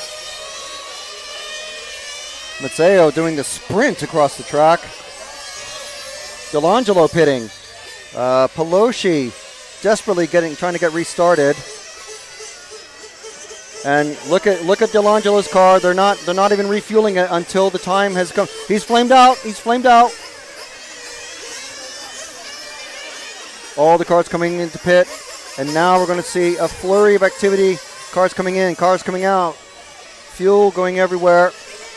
So let's stick with Delangelo just by dint of him leading as he came into the pits. Still leading at the moment on track. Tarragoni now taking over second spot from Pelosi. So give everything a couple of laps to shake themselves out. No cars stopped in pits that I can see. Delangelo's still in the lead. And we have a stop and go. I'm not sure. I didn't get the car number. I want to say it was car 0, but I'm not sure what that was about. So Delangelo coming through the chicane, catching up on the 6 car, one of those early victims that flamed out early in the proceedings. Tarragoni just coming through. So Tarragoni, actually, this is a battle for the lead. Tarragoni, if he plays it smart, is not going to do a big challenge. They're coming up on the slow-moving 0, the number 10. That's Caligari. All right, so we have Delangelo, Tarragoni, Magno, Rocchi. So let's see where Magno is. I don't think Rocchi's not anywhere near him. However, Rocchi is being challenged by Kilic.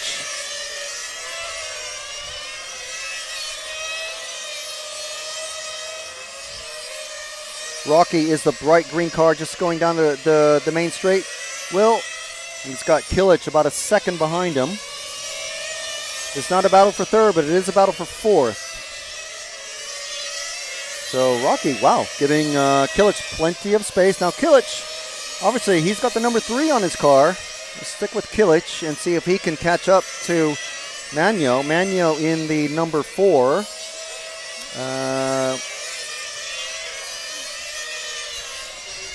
See if I can catch his car out there. The next car ahead of Kilic is the number 8 of Tarragoni. Kilic, good pace, good lines. Ooh, a little bit steery there. Trying to find the number 4.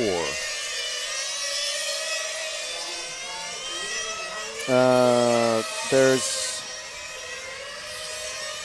looks like a lap, no, about 8 seconds behind, so close to half a lap behind Kilic. But Kilic, the fast mover at the moment. Everyone else, way, there we go. Nice pass on Tarragoni.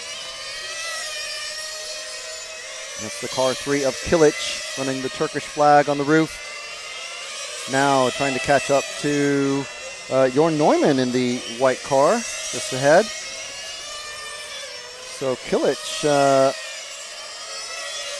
Neumann running quite far down. So Neumann lapped, obviously. Oh, Delangelo is in the grass.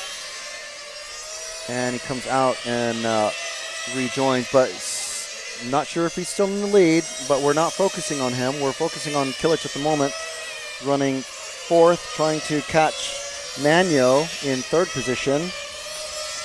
Magno in the car 4.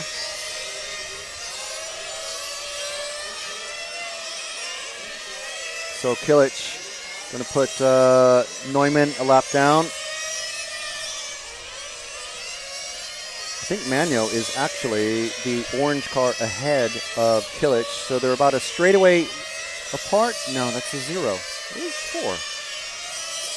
4? Ah, it's the yellow car ahead of the orange car. So 2 cars ahead is Magno, and we're on Kilic at the moment because the important positions here are, well, basically 1st through 3rd, but 3rd is the most important because it's the final bump-up position. And these drivers, of course, they've all got headsets. They've all got a pair of mechanics in the pit lane coaching them and telling them, acting as spotters, saying, okay, the car ahead of you is not 3rd position, in Kilic's case. The car ahead of you is inconsequential. He should let you by because you are lapping him.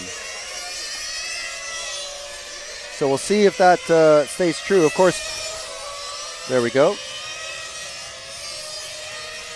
A nice, easy pass. So now the next car ahead of Kilic is Magno. Kilic in 4th position. Oh, now Magno's past Westenfelder, so he'll easily dispatch the car number 9 of Uli. He's got really good speed, I must say, Kilic. This is why we're focusing on him. Now the next car ahead on track is the 3rd place car of Daniel Magno in the bright yellow. Now we saw Kilic have a flame out, which, there we go. Here's our pit action already happening. So is 7 minutes remaining. We're going to see probably another pit stop for everybody come through. I'll keep an eye on Magno. Magno has come in for a pit. So Kilic may or may not. He is coming in for a pit. Here's pit action from Kilic. Corsa Tech Maestro Andre Bertan. There we go. All right, so now, where do things sit? Magno, I think that was a pass in the pits. Possibly? We'll see what these things shake out. The benefit of digital timing. Adrian Tarragoni taking over the lead. Kilic now in 2nd, according to the clock. D'Angelo having problems, I think, in the pits, dropping from 1st to 3rd, and Pelosi now 4th. So, let's drop back. Let's find our leader of D'Angelo, well, a previous leader of D'Angelo, the yellow and blue car just coming into the final turn. Kilic is quite a ways ahead, so he's relatively safe. However, D'Angelo running, okay, well now it's all switched around again as drivers have come into pit. So Kilic running in the lead. D'Angelo, who is on camera now, is our 2nd place driver. And if we drop back one more car, is Gabriele Pelosi running 3rd. And Emanuele Rocchi in the car 6, I think, is the very next car behind. It is. Okay, so If we drop back to the green car now, the green car followed by Jorn Neumann in the white car. That's the 6 and the 5. And I believe this is a battle for position as they are both trying to catch Gabriele Palosci.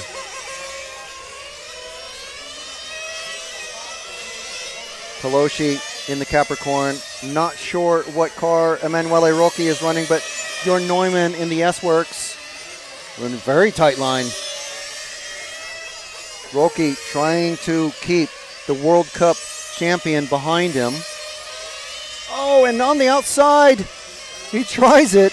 Didn't come off that time, but very brave from Jorn Neumann. You could tell how desperate he is. Oh, they actually make contact, but fairly safe.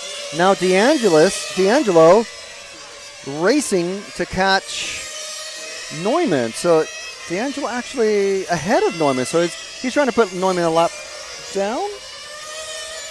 Yeah, D'Angelo actually 27 seconds ahead of Neumann. Let's drop back to Neumann though, because Neumann is the one in 4th position. No, sorry, my bad. That was D'Angelo passing for 3rd. So that was a battle for position, for 3rd position. Okay, so there we go. That's the white car trying to chase down the yellow and blue. You can see just there. D'Angelo, as you can tell by the number on his car, started in position 1. He must have had a problem and had to come in for a pit. And now let's move forward one car to, this is a battle for position between the Capricorn teammates, we should make clear. Palosci in the pink in the car 2 and D'Angelo in the car 1.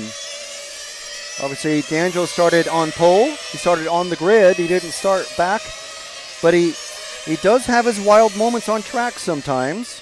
And now here he is. He's trying to catch and pass his teammate, Gabriele Palosci. So this is a battle for 2nd. Kilic somehow starting from the back of the grid after taking a technical timeout in the lead after a couple of rounds of pit stops. We are going to see, I believe, at least, well, one more pit stop because there's 3 minutes remaining in the race. So things could change all again because, as we know, in not just Formula 1, but any endurance racing class, and especially Nitro RC, when drivers are being told to box, box, box, it throws off the rhythm sometimes. D'Angelo trying to cut the corners where he can, but it's not wise to touch those red and white curbs. He's doing everything he can to catch the young Gabriele. They're both coming up on Westenfelder as lap traffic, car number 9, one of our bump-up racers. Kilic 5 seconds ahead of this battle, and D'Angelo cutting it very tight there, getting very close to Westenfelder. Now, however, him squaring off the corner like that gives him the drive to catch Palosci by a good rate of knots. Now there's only not even a second between them, 0.685. Ahead of them is Kilic by just a few seconds. Between Palosci and Kilic is the orange car of 0, Caligari, fellow Italian. So 3 Italians on the track. Caligari now going wide to let D'Angelo pass. Normally we'd be focused only on the battle between 3rd and 4th, but this is a battle for 2nd and 3rd. Palosci starting on the grid 2nd, running 2nd at the moment, and trying to keep D'Angelo behind him to keep 2nd, because the top 3 cars that finish in both of the semifinals will bump up into the main final, the 45-minute final, to end our racing program for today. And there did he let D'Angelo by?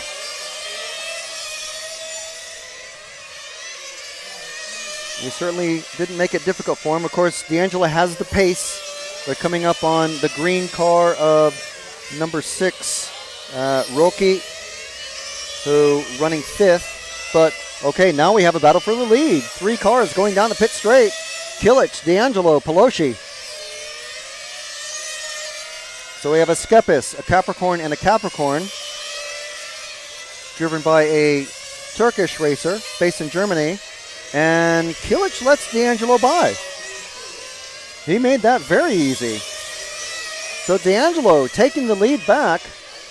So cars 1, 2, and 3 are in the order of 1, 3, and 2. And Kilic absolutely letting Pelosi by. 12 seconds to go.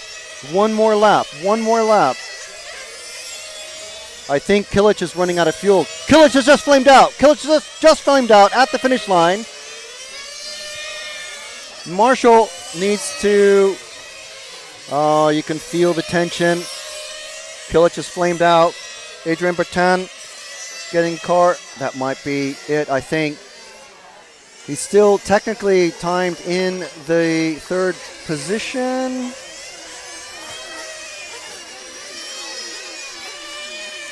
And car 6 just flamed out, just crossing the line. Well, obviously no rush to get Kilic back out. Well, luckily for Kilic, it seems like he flamed out immediately after crossing the line. So was able to roll it across. And there we go.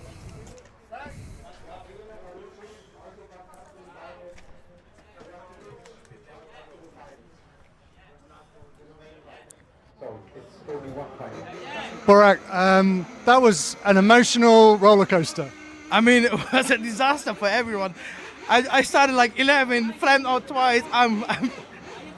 It's so funny. You have so much determination to be in last place, to flame out twice, and to still get to where you got. I mean, I think I was leading or second. I have no clue where I won.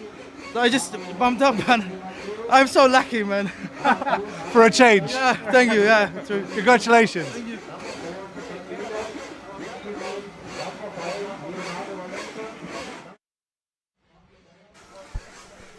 As we can see, a very, very happy Borak Kilic there.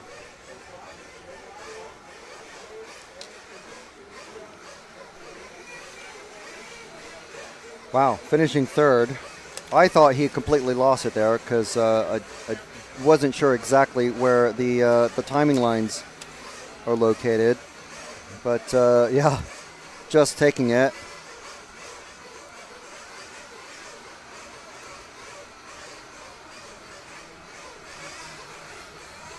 Oop. Nope, that's didn't mean to show the replay, but here's a replay from earlier in the day.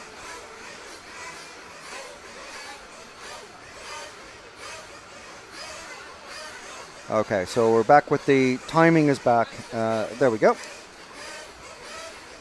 Right, okay. Never-ending drama with the nitro and the... it's an interesting mix, seeing the... normally, like with the electric touring car, we got the drama of the triple finals. We're getting that as well as bump-up drama and pit lane drama and running out of fuel drama. All the normal nitro drama and electric AAA final drama, all wrapped up in one great package here at the EFRA GT8 and GTE European Championships for 2025 at MRC Leipzig in Germany. So thank you very much to our event sponsors, allowing us to bring you this broadcast live, free of charge on RC Racing TV and EFRA. We like to thank Senesi Motorsport for being our title sponsor, and also Hobby Wing, Energy, Elserom, Skepis Models, and X-Ray, and also our fantastic supporter sponsors, Gmar and Corsatec.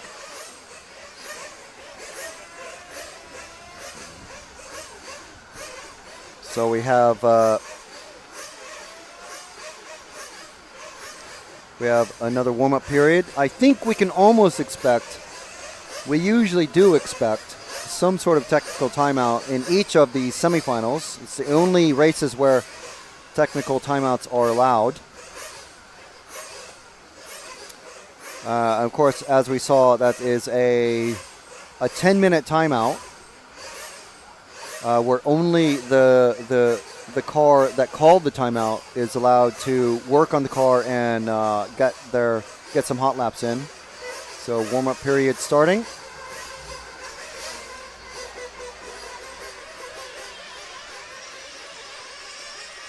You see the names on the screen, but I'll read them out. We have Alessio Mazzeo from Italy, Adam Izze from Hungary, but driving under the Austrian license. Tony Gruber, the current world champion in this category. Nathaniele Senesi, last year's defending European champion. Leonardo Valente, Martin Bayer, Rosario Gayamo, Uri Hudi, and there's the rest of the names, Delgado and Pelletier.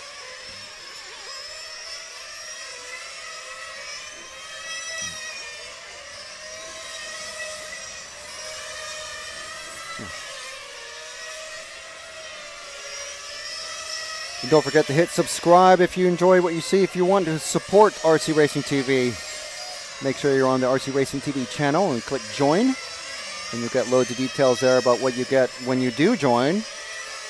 Very small initial fee to join. You get free set of stickers sent anywhere in the world. You get merchandise discounts on rcracingtv.com.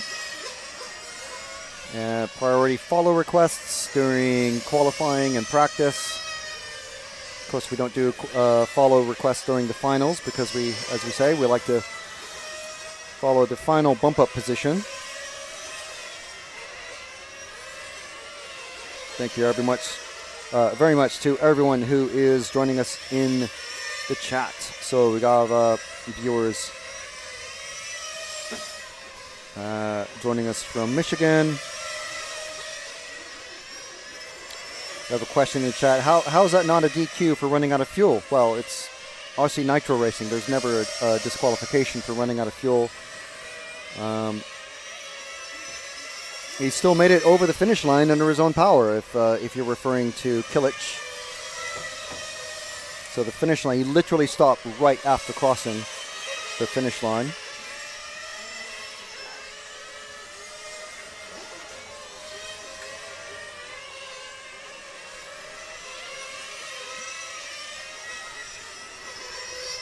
So Delgado not checking in yet for some reason. So we might only have 9 cars in the grid.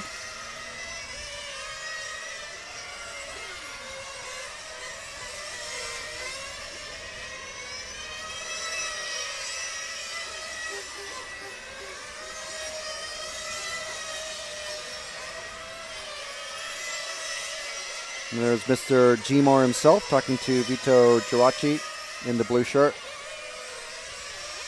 The gentleman there with the glasses facing us is Giovanni from Gmar. And that's Mirko, Alessio Mazzeo's pit mechanic. And Delgado is finally checked in. 2 minutes to start. I'm not sure if they've given him a little bit extra time.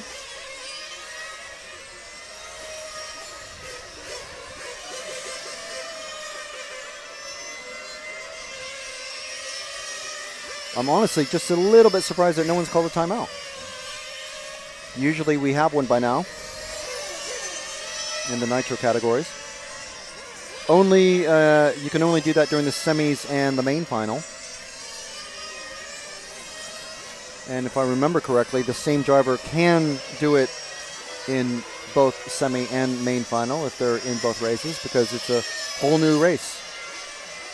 There's a whole new set of problems that could happen.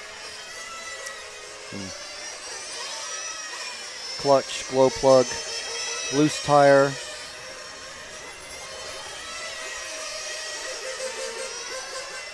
Breaking a body post, all sorts of things.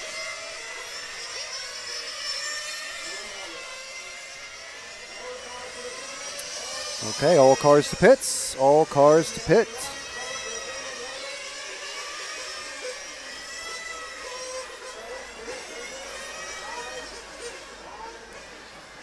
I'm going to guess that we're not going to have the same finishing result that we had in the semifinal B, where we had the first, second, and third place cars on the grid finish in first, second, and third in that exact same order. I'm going to predict, I'm going to be very brave and make a very easy prediction that top 3 cars are not going to finish in that order.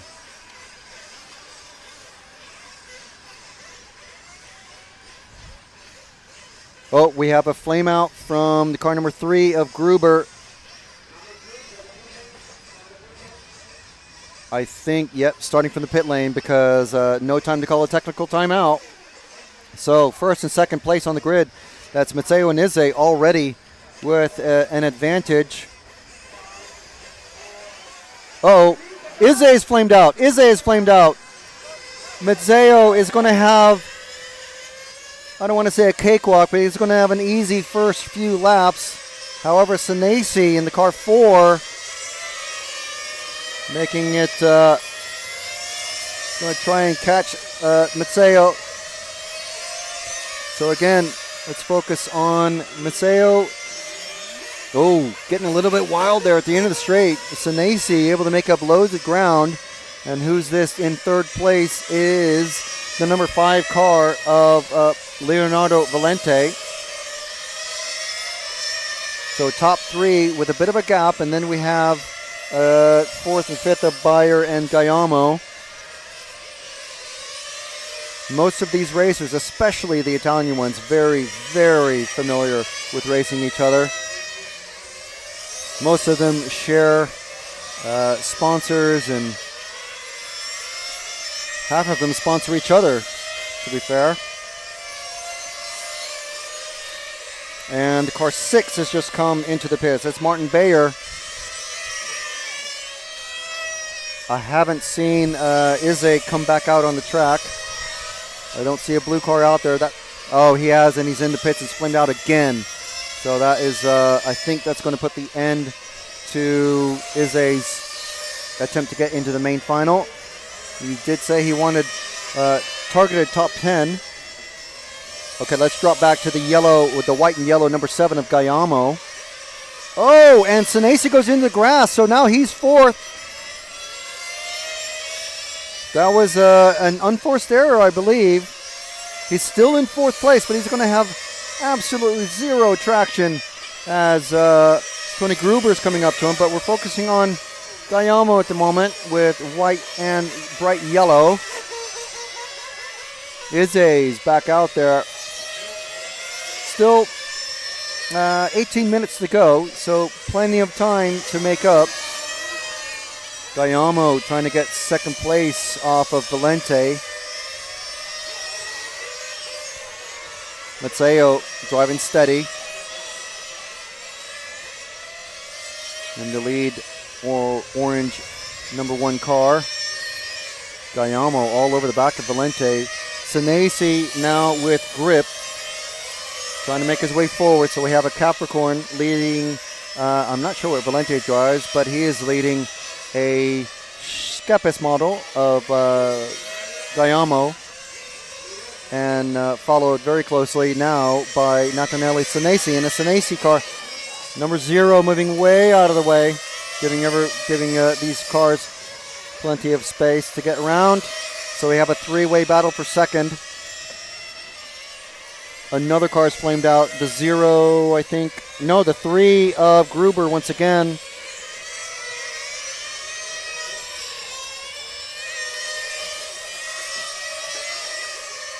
Three-way battle for third, joined by that orange car just at the very back is Gruber, who is well down the order at the moment. Valente touching the berm, but Gaiamo not able to pounce. All 3 of them running very tight lines to that white track limit line.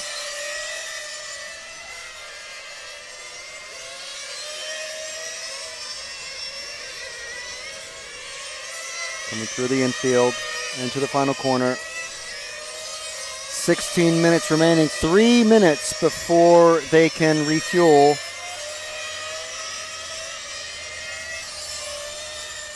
Gaiamo nearly trying it on Valente. And we've got Izze passing Gruber behind them. Izze going in the car 2. Way down the order, but going to try to unlap himself, potentially. Really going to be pushing. Of course, oh, he gets past Senesi.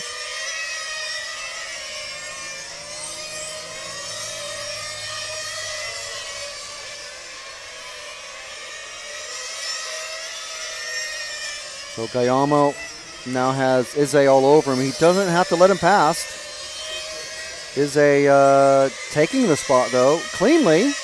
Guillermo knows what's up because he's got his spotters in the pit lane saying Izzy is 2 laps down. You can let him go. And Izzy gets past Valente. Now, weirdly, our second place qualifier in this one, chasing down the leader who is 2 laps ahead.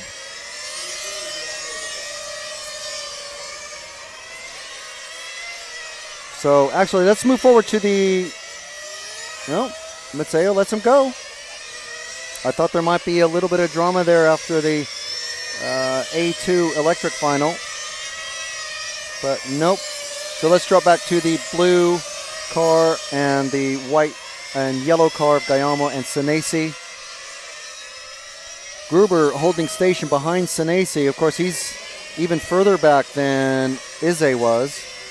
Izzy now shown as, he's going to show up as 1 lap behind, I believe, now.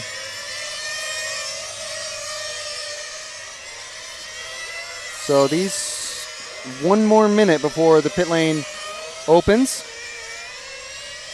Everyone just holding station.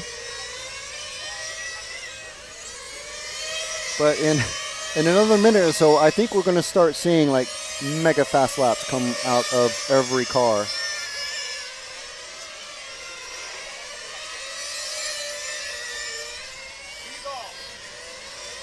So Guillermo losing position to Gruber, who's moved up a couple of spots, but only on track. He's still behind by a little bit.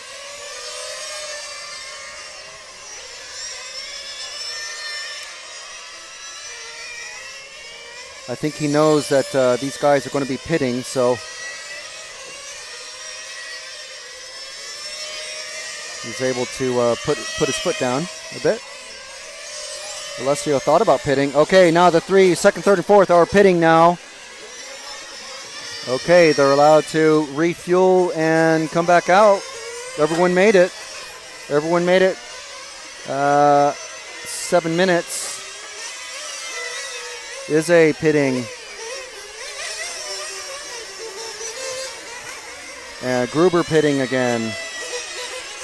So, you don't see. Oh, Maceo. Gruber's flamed out again. Major problems there. So we'll give this a lap or so. Guillermo and Maceo now. Full throttle battle now. Coming through the middle section, around the final corner. Let's see where things have ended up. So Maceo and Guillermo, that is our battle for the lead. I'm sure these guys are going to be calm and collected about it. Valente challenging Guillermo big style. Oh, and taking the position. Senesi still running 4th. So they went in and came out roughly in the same positions. Guillermo getting collected up with the number 0 of Pelletier. So that puts him in the clutches of Senesi, who is our battle. This is our battle for 3rd now. Battle for 3rd.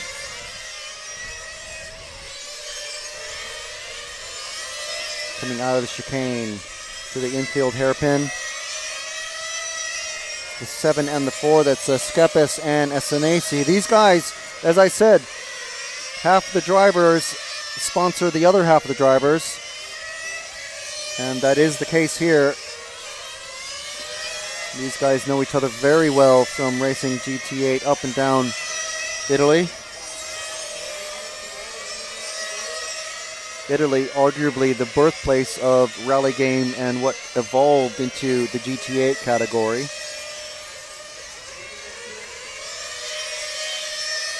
So Valente starting to challenge potentially Maceo, but it's not what we're focusing on. This is the battle for 3rd. The final bump up spot. Maceo, Valente, Guillermo and Senesi in their own battle right here on camera. The white and the yellow and the white, blue, and gray cars. Trying to get past the lap traffic of, didn't get the number, but that white and pink car.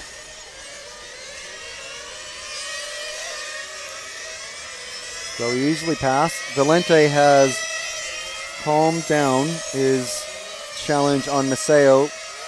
I would hope from his mechanic saying, okay, calma. Oh, and the two cars take each other out. What happened there? That's Senesi upside down at the end of the straight. I'm not sure if that's anyone's fault, really. So we're with Gayamo running a very lonely third now. Senesi, we have a replay of it. So Senesi coming in a bit hot, or what I think Gayamo maybe was just running really slow, or the other way around. Senesi just possibly chancing his arm. So let's see where we're at. Matteo and Valente very close together, 0.3 apart. Gayamo, Senesi 5.6 seconds behind Gayamo. And that's how long it took. That's how much time he lost being upside down. Luckily, the marshal was actually paying attention correctly.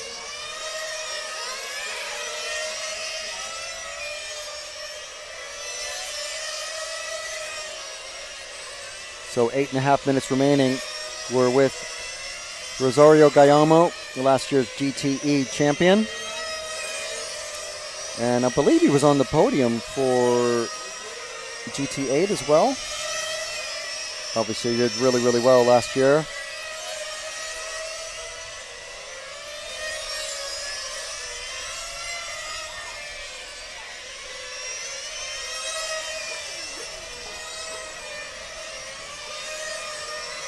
So coming through the sweeper.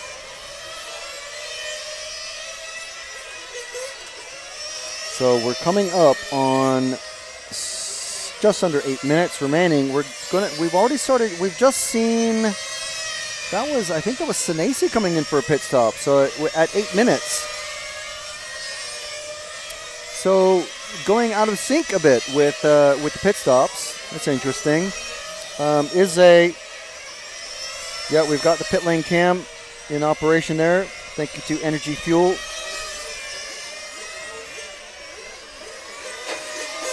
Oh! Maceo and Gruber getting in contact with each other. Maceo taken out. Oh man, one of our leaders. Actually, our leader, in fact, taken out by, I'm not sure what happened. He got collected up by Gruber. No, it's just intensely bad luck. So that does change things. Gayamo now in the lead. Valente. Senesi now in the bump-up position. And that's going to put Gruber in with a chance. So let's find Gruber while we reset. Gruber is in the orange car with the white wing going through the center bit. So we'll just follow Gruber for a little while we see things, how they shake out from that. Again, we've got Nathaniele Senesi pitted out of sync with everyone else. He pitted at about 8 minutes. Now that means he's going to have at least, he's going to have a pit stop, whereas everyone else just pitted.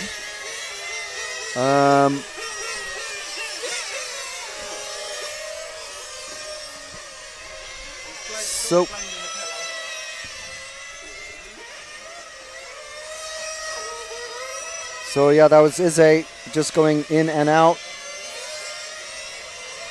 Valente, Gayamo, Senesi, Gruber is 2 laps behind Senesi, to be fair. So Matteo that far ahead, he's still running ahead of Ize, who is just past him. So Ize doing the Nitro Racer thing. With pit stops and any other calamities that may happen, he has moved up to 5th position. Still several laps behind the leader, but he may be able to get into the bump-up spot. Tony Gruber also, who we're on camera with, he's running 2 laps behind Senesi, who, as we said, pitted out of sync with everybody else at about 8 minutes to go. This follows Senesi, just next car to come down the pit lane, straight, the pit not straight, down the main straight at the back. So this is our 3rd place driver, Natanele Senesi. And he's actually got Gruber not far behind him, but I think Gruber is a whole lap down to Senesi. So Gruber and Izze both running with the hope that 1 or 2 or more cars will flame out at the end and they'll be able to pick up the pieces.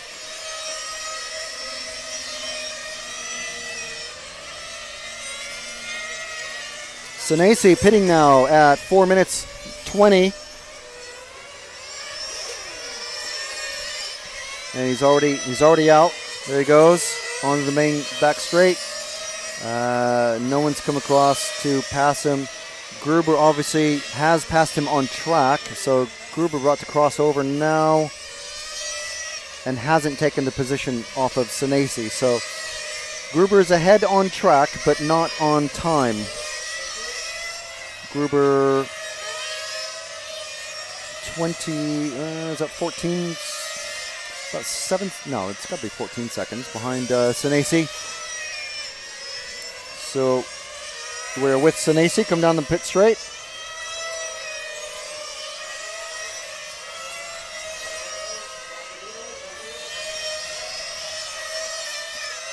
Let's maybe find Izze going down the main straight. He's another one of the drivers who started second, remember, but flamed out literally on the start line.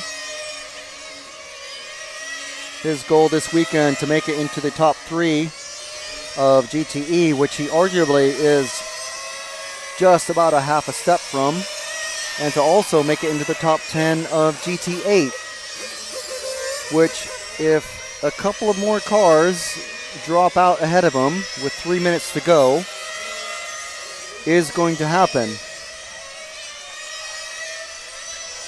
He's chasing down Gayamo, who earlier in the race let him past. But I don't... Yeah, Gayamo's still a few laps ahead, but Izze is going to have to rely on people to fall off the track, basically. We have Valente and Maceo's back out running. Okay, so that was I saw an upper arm hanging free. So that was a quick fix, a relatively quick fix. Valente, we haven't focused on him for a bit just because we have no real on-track battles for third. Valente is the car 5 just going through the sweeper now. The blue car with the white wing and the yellow stripe going down it. He's running behind Senesi on track, but he is the de facto leader. And we followed Gayamo for quite a bit, but we haven't focused at all, hardly, on Leonardo Valente at all this week. But here he is, currently leading the semifinal A with 1.5 minutes to go. And scheduled to be one of the 3 bump-up racers in this one. He's right behind Natanele Senesi, who's running 3rd. So again, Natanele easily letting him by. He knows what's going on. He knows how to read the race. Of course, he has his spotters behind him as well, or underneath, telling him, okay, that's Leonardo. He's running in the lead. He's just lapping you. It's fine. You're still running 3rd. You're going to bump up. You're okay. So part of a spotter, if you watch F1 and World Endurance Championship, part of the engineer and mechanic's job is to calm the drivers down. Calma. Keep the blood from boiling over. So Leonardo Valente with 35 seconds to go. Senesi, Gayamo, Gruber. Gruber has just taken over. Who's Gruber? How has he done that? Guillaume's just here, but Gruber's in a completely different part of the... Guillaume is pitting. Guillaume's pitting on the very last lap, just below us. Gruber now running third, going into the sweeper. Guillaume now with a splash and dash, literally on the last lap. So time is finished. 8 and 2 have come across the finish. Guillaume has not made it. Guillaume is not finished in the top 3. We've got Valente, Senesi, and Gruber bumping up.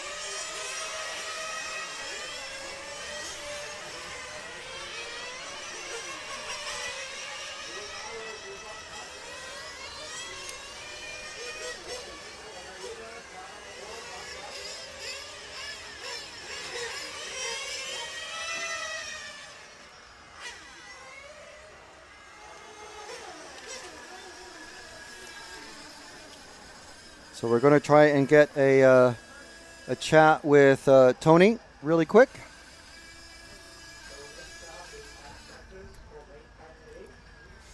But the efforts there from Gruber showing what happens when persistence pays off. He knows the game. He's a very, very experienced racer with in on-track nitro or on-road nitro.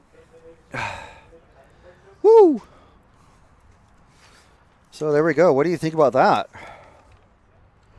Now the thing is, we're going to have, so that is D'Angelo, Pelosi, and Kilic to bump up from the Semi B. From the Semi A, we've got Valente, Senesi, and Gruber, and they're going to, I believe it's going to be based on their total lap and finishing times. They're going to be lined up behind Filippo Beretta, B.A. Arnoldi, Daniel Skepis, and Andrea Catanzani on the main final for 45 minutes. And then we have, but before that, we do have a last chance qualifier, which is going to be our basically one more driver to come through.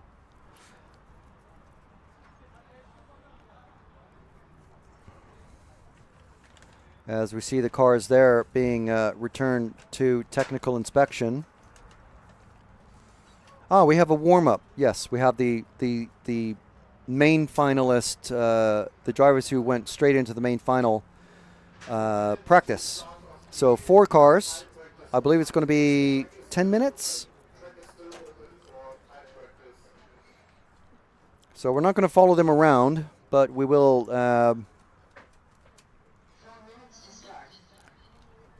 oh, they got 10 minutes, or no, 4 minutes. 4 minutes or 10 minutes?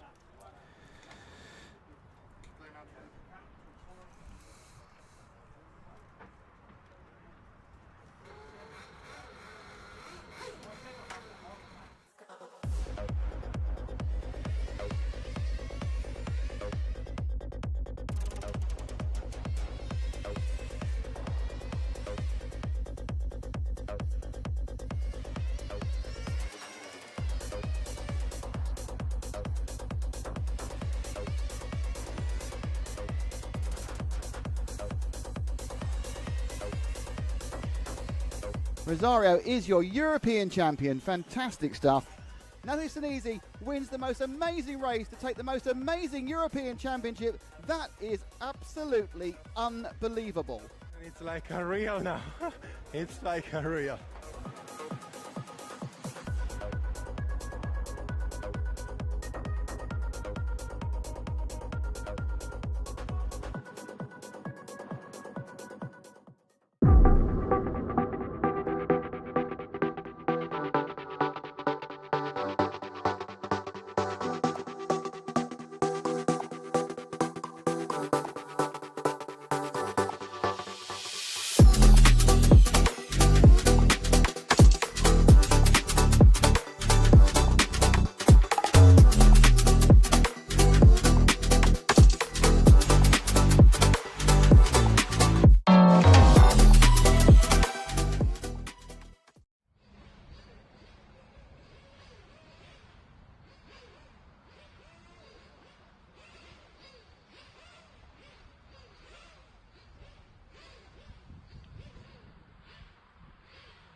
All right, everybody. So we have, a bit of a delay.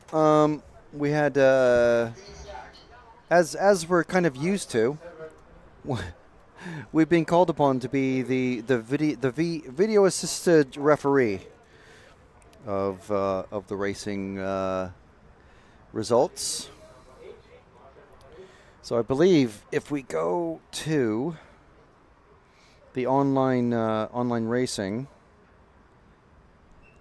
results on myrcm.ch and look at the ranking list for final. Or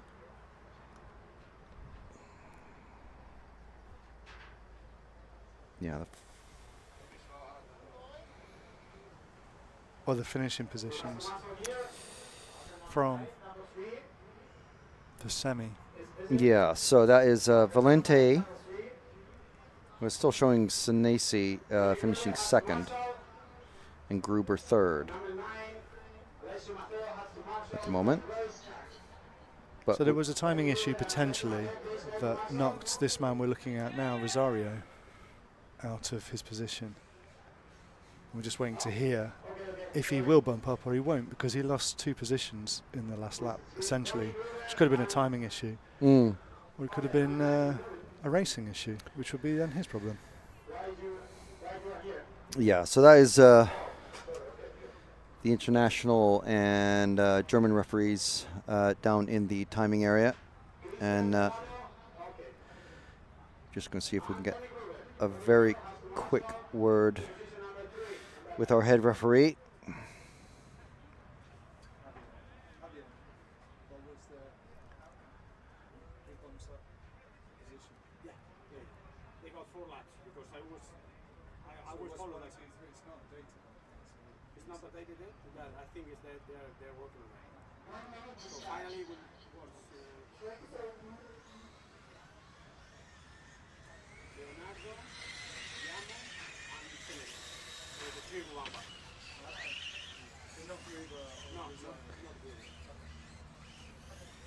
Okay, so that was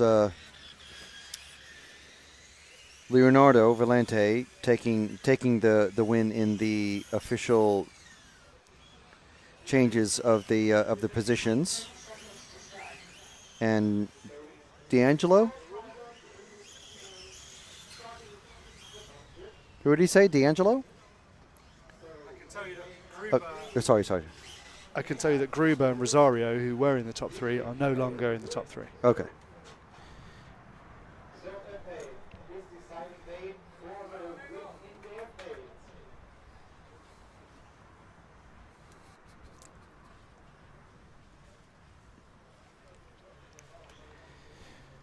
Okay, so meanwhile, we have a last F3 race to finish.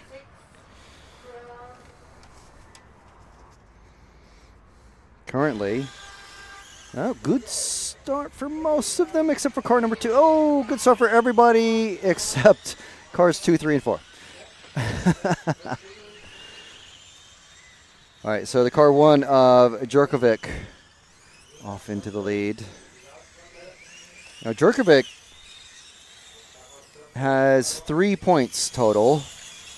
And if he wins this, he'll have 2 wins and be able to throw out his second place. And however, this car 4 of Friedrich Liu, very, very quick. How did this car start 4th out of these 4 drivers and win the first race, or win the second race, and nearly win the first race? So it's going to be between these 2 pretty much, because they have a win each, and if one of them wins it, that's it. They win the F final.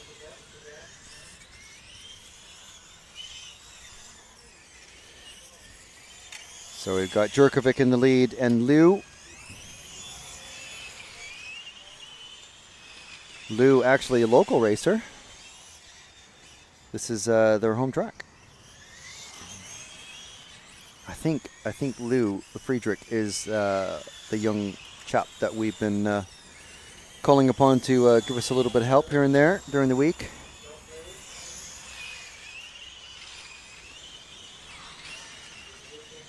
So Jerkovic got a couple seconds lead over Lou.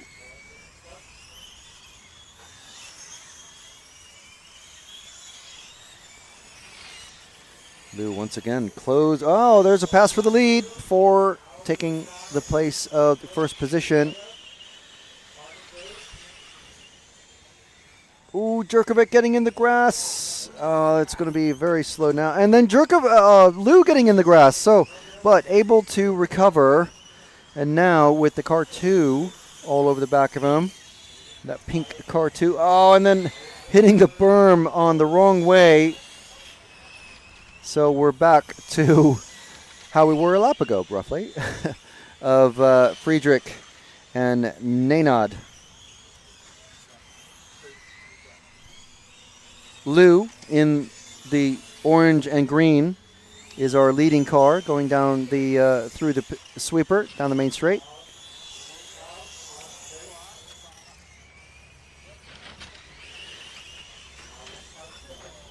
Coming up to lap, I think this is the number 3 car of René Feichel. Oh, losing it. Oh, getting on the grass. Oh no. So, what is it? Now they're together again. Lou, come on, Friedrich. Still getting it stuck in the grass again. So we're going to follow Jerkovic because Friedrich just getting a bit wild there. I mean, once you get the dirt on the tires, the dirt just invites more and more racing errors. And now Friedrich is nearly a lap down to Jerkovic, who's going basically slow and steady, making hardly any mistakes, but just, I mean, with a visibly slower car, really.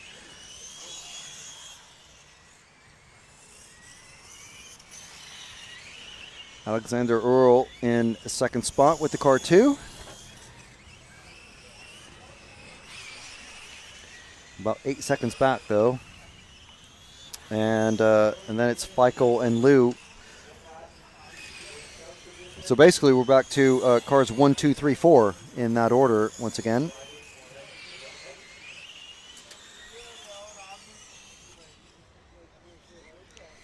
Jerkovic very safe braking there.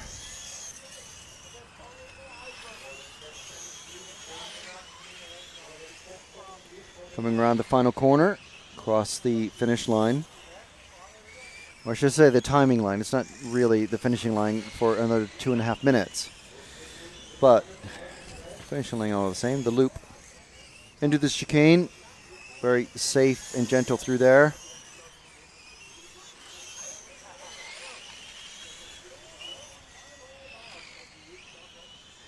And now coming up to lap young Friedrich.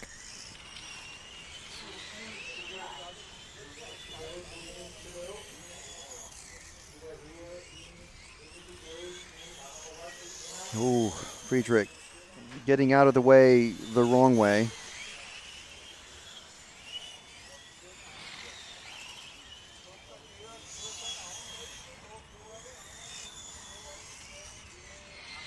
Jerkovic down the main straight. Has lapped, well, one car and working on catching the number 3 of René Feichel. 1.5 minutes remaining. And that, if it finished in this order, Jerkovic will have a win, a second, and a win. And that will give him easily the overall win for the F final here, the GT8 and GTE European Championships for the F final. So we've had pretty good weather today. Decent weather all week, except for the very first day that we were here, but we're assured that even the 2 days that we weren't here for the open practice of Monday and Tuesday, it was even hotter. Today, I think getting up to 26, 27 degrees Celsius. I want to thank everyone around the world who is joining us to watch these EFRA European Championships from Leipzig in Germany. We're at the great MCV Leipzig Club.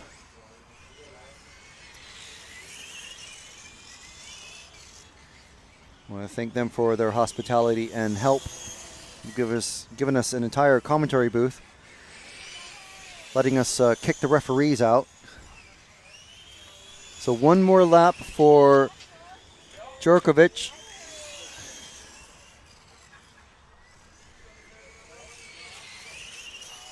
And time has expired. So car 2 of Alexander Earl has finished.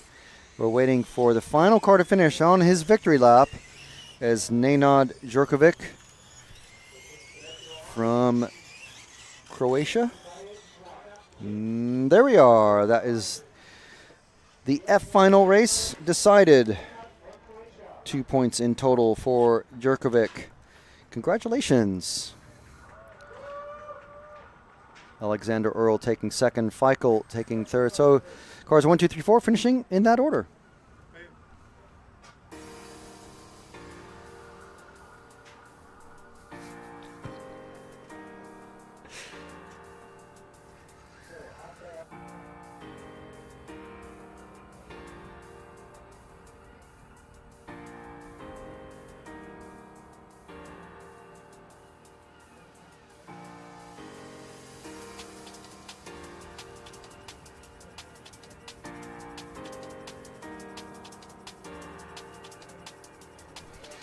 So for the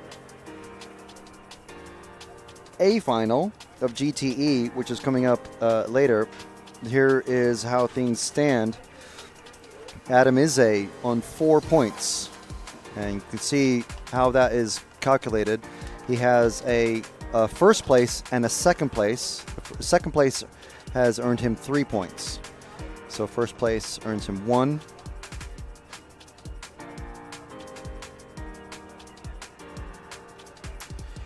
So he's top of the chart there. But yeah, so I was trying to figure out the maths, but it's all based on fastest run time and all that. And that's the button I meant to press. There's the button he meant to press. So this is the next group coming up. So you can see, I'm not sure if it's Katura or Chetura, or I'm just going with Katura because that's what I've probably been mispronouncing him all week long. He's got 2 points. Manfred Tower on 7 with a second and a fifth. Oh, I see. Okay, so the first number in that number is the run number. The second number is the position that they finished. So you can see that Katura, this is the only, apart from the race that we just finished, the F, this is the only finals for GTE that was decided in 2 runs. All the others wide open, absolutely. And trust me, it gets crazier and crazier. So, but that is how it looks going into this one. But I did write them down. I did manually add them with my brain and a pen. You get an ice cream as a treat. But I've already had an ice cream. But that was yesterday. Today's a new day. Yeah, so Katura with the overall win already. So I believe he'll be allowed to race because it's not an A final. I'm not sure how exactly it works off the top of my head. But going to Reitbauer, let's see. Let's try to go in order here. So it's very, very spread out. So the number 8 car is the next best driver of Manfred Tower. And then we have the number 3 car of Gerhard Brenner on 8 points. On 9 points, we have Günther Reitbauer. No, sorry, there's a tie break. So on 9 points, Uwe Benke. And then we have Günther Reitbauer also on 9 points. And then we have 2 drivers on 13 points. Jan Moring and Martin Schrenk. And then on 14 points, we have Tobias Bayer. And on 17 points, we have Sebastian Lelande. So if you can remember all that, that is the current orders. And it does look like Zdenek Katura is out there on the number 1 position.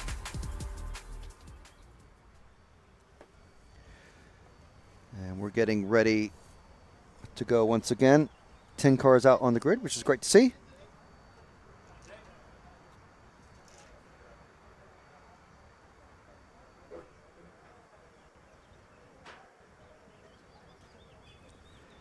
And sometimes, especially as we get closer to the sharp end of the proceedings, it's all about the start.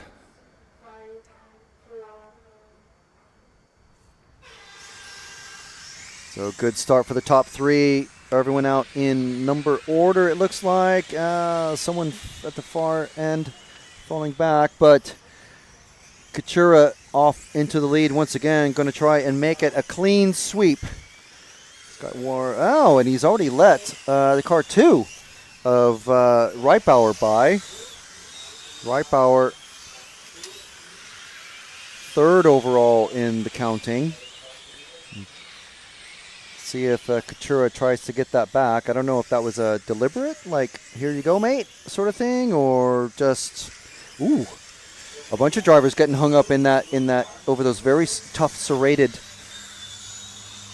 curb. Oh, and the tires come off the number 2. The tires come off. Oh man, that is a disaster. There he is. Oh, that is not good. That Audi-shaped car. Gonna have to blame the mechanic on that one, I think. So Katura, where is Katura? I think is just at the end of the straight now, taking the lead back, thanks to a loose wheel nut. And he has got the number 3 car of Gerhard Renner trying to crawl all over the back of him, trying to get right up under that rear wing. Renner trying to cut the track close, but Katura just very quick.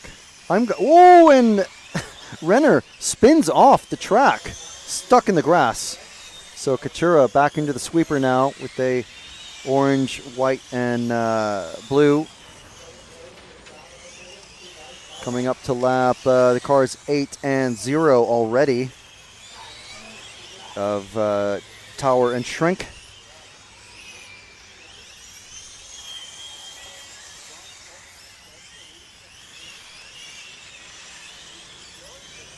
So there's very little for Katura to do in this one. I think he's, whoa, and he spins it. Gonna rally it off of the grass, make it a little bit more difficult for himself. I was gonna say, he just wants some extra lap time. See if he maintains the grip there. Good racing line actually there, even with all the grass and junk all over the tires. You have to take it very tentative coming onto the straight. Coming up on the car 7, 0, and I want to say 8. There's a pack of 3 back markers here who are battling each other.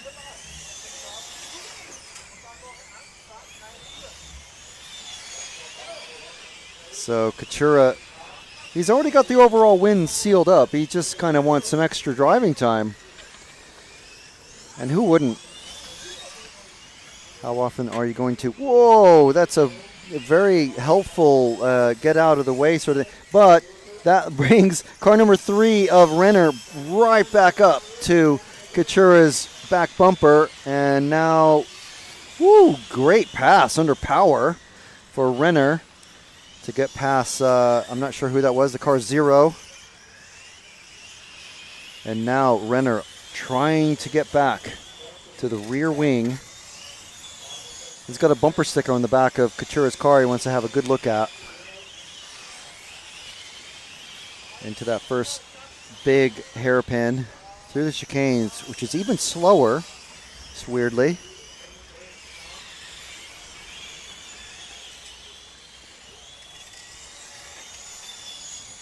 These drivers going pretty quick, and now they've got pretty much clear track ahead of them. There's about as much clear track as they're going to get before they come up on more lap traffic once again. So they're running just under a second apart. Lalonde about 5 seconds further back. Nice tight line on that sweeper.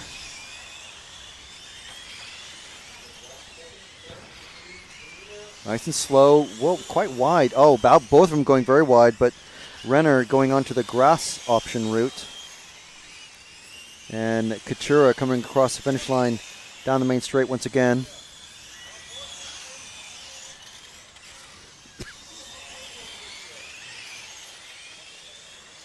Let's see. It's basically for Katura, it's up to him to make the mistake now for Renner to be able to make up any sort of time whatsoever. 2 minutes remaining in the E-finals for the GTE European Championships for 2025. While we have this slight lull in the action, we do want to thank Senesi Motorsport, Hobbywing, Energy Fuels, Elsarum, Skepis Models, X-Ray, and also Gmar and Corsatec for helping us bring you this live broadcast free and all weekend long. Thank you very much for joining us, no matter where you are in the world. I know we do have quite a lot of American viewers joining us. I think there was a question in the comments, do we only show European races? We do show quite a lot of European races, but we do get out of the continent as much as we can as well. So Renner still 3.7 back. That mistake going onto the grass costing him, and still costing. Not able to put any pressure at all on Katura. As Katura now is coming up to the cars 6 and 9 and 8. That is Mooring, Tower, and Schrenk, making his way past Tower. And now up on the dual-colored orange and blue Mooring.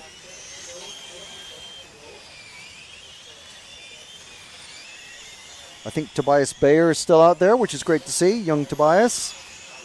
And Katura very accidentally knocked into the grass, so that's going to cost him lots of a bit of lap time every time around. But then, oh man, off camera there, but Renner wasn't able to capitalize that time around. I think he was held up with his own pair of back markers he had to work around. I think Renner's actually dumping. Well, time is finished anyway. But that was the very last chance that Renner had to take the win. So Katura taking that one again with Renner, Lalonde, and Bank. I'll see if I can mark that. So Renner, was it Lalonde? Renner, Tower, and Bank.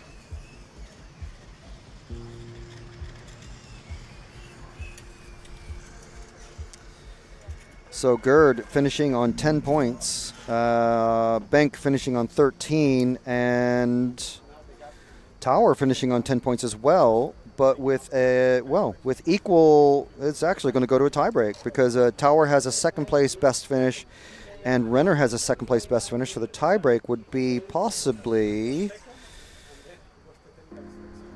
the second place of Gerd Renner, who has 2 second places. So I think that's going to go to Renner for second place overall.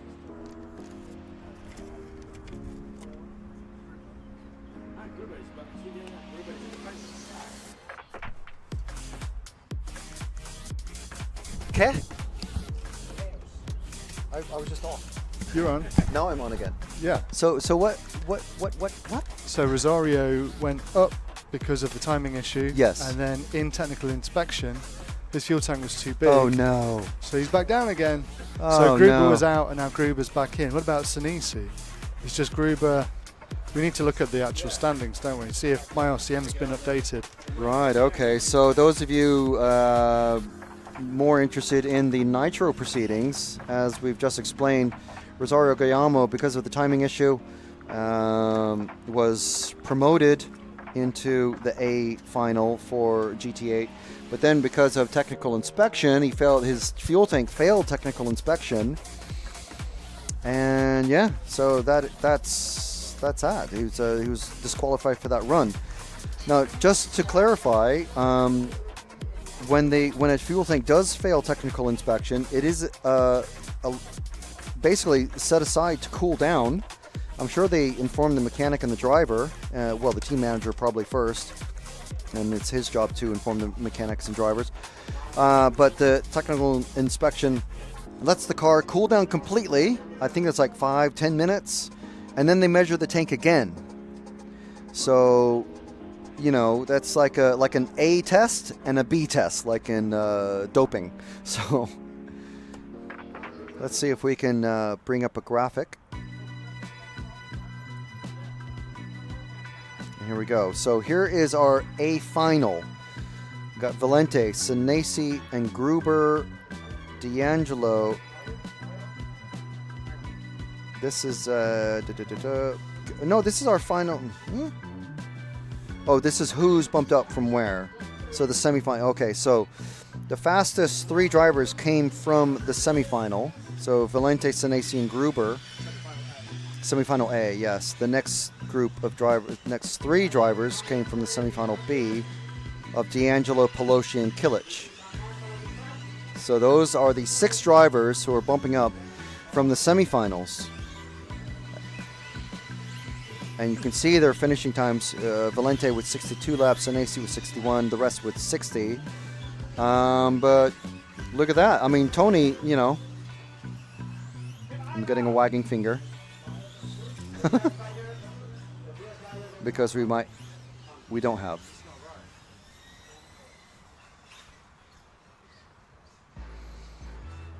Yeah, I'm not sure that's right. Because when we look, if you want to look at my RCM. No, it is right. However, some of those are irrelevant. Because that's who bumped up, but obviously it doesn't include the top 4 who are already there. Yeah, that's why I only read the top 3. Got you. Okay. So the rest of them, Arnaldi, Catanzani, Filippo Barretto is still going to be on pole. Yeah. Yes. So those were the drivers that we just named who are the ones who are bumping up. So meanwhile, we have a main final. We're missing car 5, but a good start for the lead car. A terrible start for the number 2 car. And mass chaos in the sweeper.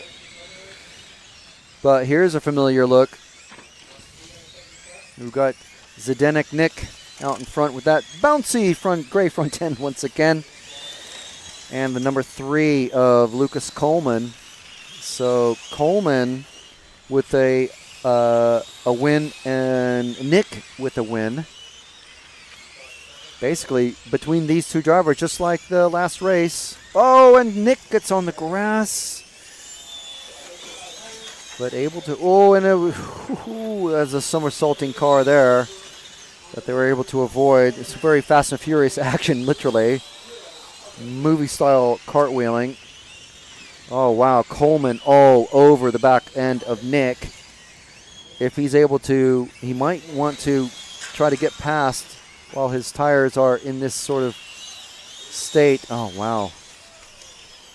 Strasser Sr., I think that was, that nearly got collected by these 2. Crossing the track to help out that pink car. Right, so the cars 1 and 3 crossing the line, down across the grid into the sweeper once again. These 2 were at it big style in the second race. So the D final here for GTE. Ooh, very wide there. I don't know if that was a deliberate. I would imagine not. Wow. Very close. Down the main straight. Equal on speed. Braking about the same point. It all comes down to the cornering. And maybe who's braver. Wow. Nick, really brave going that wide. Because if Coleman was just a half a car length further forward, he would have been able to throw his car there and go for a pass for the lead, because it is all about the win here.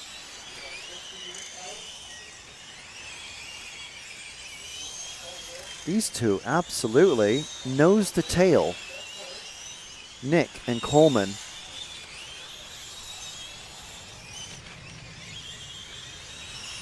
Militzer showing 3rd on the timing, but literally miles back, about a half a lap back.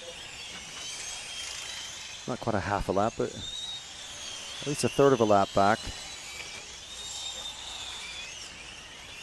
Wide again from Nick. Enjoys the wide lines, but Coleman not able to take advantage. Maybe there, no. But he holds the tight line going around that corner. So somehow he just, at the end of the straight and the hairpin on the infield, loves the wide line like that, where you can see Coleman. Now another thing to throw into the mix. 2 back markers battling each other. Referees will be informing them. Oh. Okay, so the first car is cleared.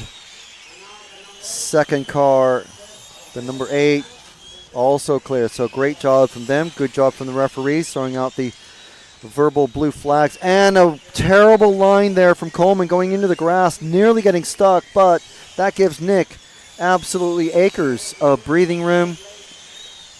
So that gray fronted car with the white, I think it's black and red bits through the infield hairpin. Going down the grid again. Starting grid for the GTE there, and just going past all of the square starting boxes for the GT8 cars. The next one of those we'll see will be the last chance qualifier,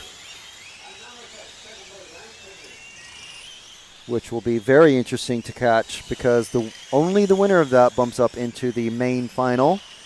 There's going to be plenty of drivers going to be going big or going home. Zdeněk Nick here on camera with, he's already got 1 win. He's got a win and a second. Lucas Coleman, who we were watching, won the second race and finished 9th in the first. But a win here. So the next car behind on track here is Coleman.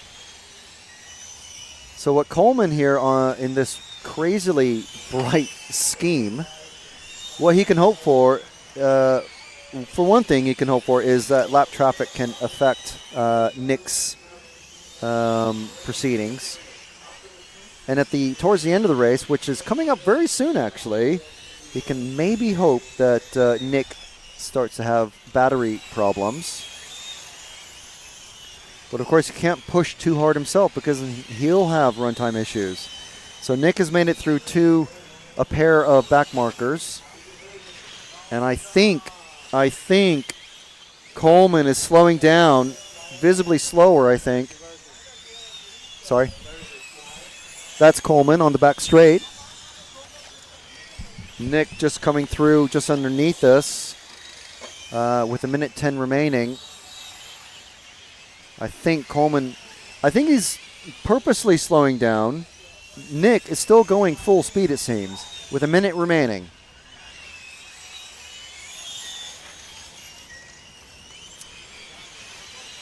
So this is where it starts to get critical. I mean, this takes us back to the old days, really.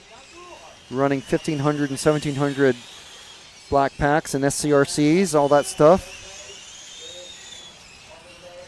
You never knew when you were going to start dumping half a minute to the end, and that was in a 4-minute race. Coleman, I think, still visibly way slower than Nick. Nick is actually about a straightaway from lapping Coleman, but there's 20 seconds remaining. So if we go to the leader who's just about to cross the finish line, the gray, white, and red just coming underneath us, the last car, the number 1 there. That is Zdeněk Nick, 5 seconds away from time expiring, but he still has to cross the line.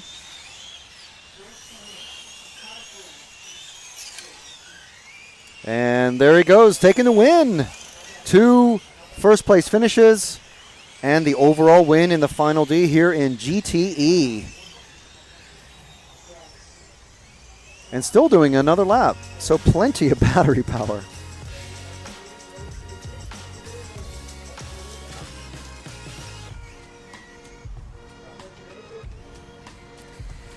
And there's the finishing results for that race. Overall results is going to be Nick taking that one.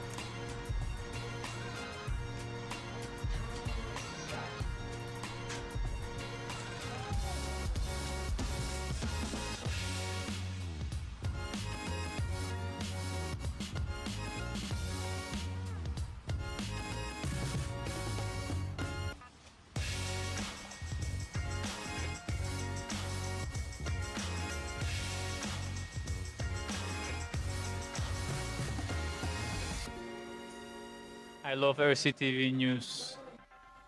I'm Matt McCallum. And I'm Frank McKinney. And here are your headlines. There's RC in the background. We're here. Hi, everybody. Totally secret, no one knows. You got any thoughts on it? No, don't have a clue what you're talking about. That leads us nicely to the 12th Euros. And this week's hot topic. This is a hot topic. Okay, these are rookie numbers. Right Right where now. we're sitting now is where that crash happened. We did what you expect of us. We tried to stir up some drama. Another good one. Yeah.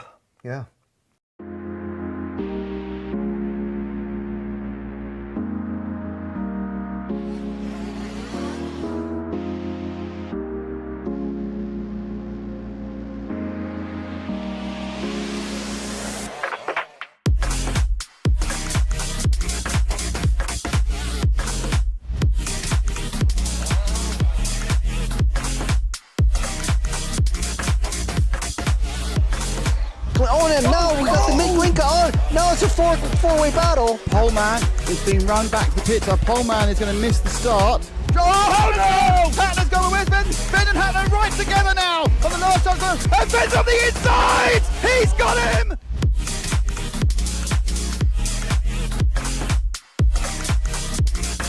Fantastic display of driving from these two drivers who have pretty much carved up the touring car world between them this year. Kobovic makes an error.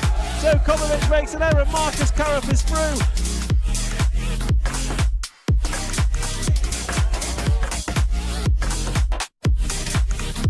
To take the most amazing European Championship. That is absolutely unbelievable. Mark Reinhard takes the European Championship. Yeah, had to be a while, man. Waiting for it a long time again.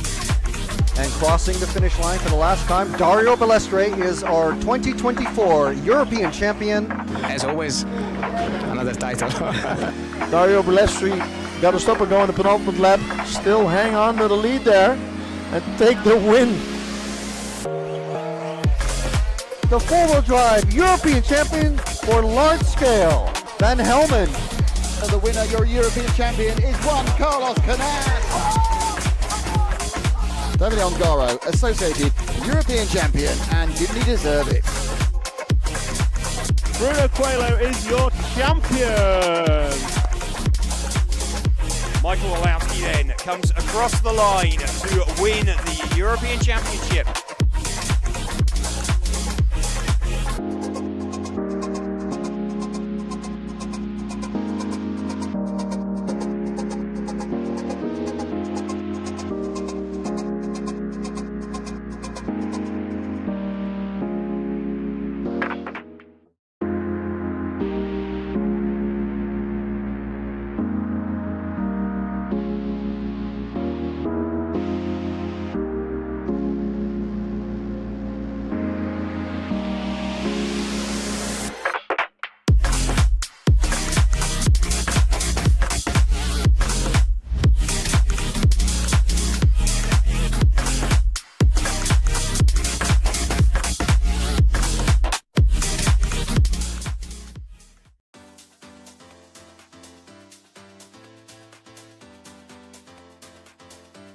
Makes an error. Marcus Karup is through. Now it's a four-way battle. And Finn's on the inside! He's got him! I love RCTV News. There's RC in the background. We're here. Hi, everybody. This is mine. Okay, fantastic. Yeah. So we are here at ETS round number 3 of season 17. Davide Ongaro, associated European champion, and didn't he deserve it? Bruno Coelho is your champion. Today, mamma mia, super happy. It's like a real now. It's like a real.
All right, so we are here with Tom Hacke, local racer of MCV Leipzig. So tell us, Tom, how did you get started in RC? Oh, I started with 2 years. So my dad gave me an 1 to 10 Tamiya. And then I started my first races. And 2005, I started with the 1 to 5 large scale touring cars. So and this is normally my favorite group or the class. And this year, we start for 1.5 months with the 1 to 8 GT. So first practice and looking for this all, and then now we are stand here. So last year I can manage my German champion on the large scale. So and this, actually my career. That's fantastic. Now, obviously you've been with MCD for such a long time. Can you maybe just describe what it's like just seeing the development of the cars from way back when, not to give away how old you are, but to now, especially with the GTE electric GT racer? So we start last year to produce the car and test and the prototypes, but we don't have the experience for the car, so we will see and make tests, but we have more concentration on the large scale. So and then for 1.5 months we become the car what we can drive on the Euros here. So and I think in the team we make a very good job. We work all good together and we find a good solution for the settings. Our biggest problem is the ESC and the energy over the time, and but I think this is coming with the time. All right, so now with electric being now the focus with GTE, do you think there's any scope for electric 1/5 maybe coming in the future, or is that maybe a little bit too far ahead? For this I don't have the right answer, I think so, but we will see. And we can speak with the chiefs from the MCD company, but we will see what brings the time for us, and we hope that we can bring good results with the MCD Octox.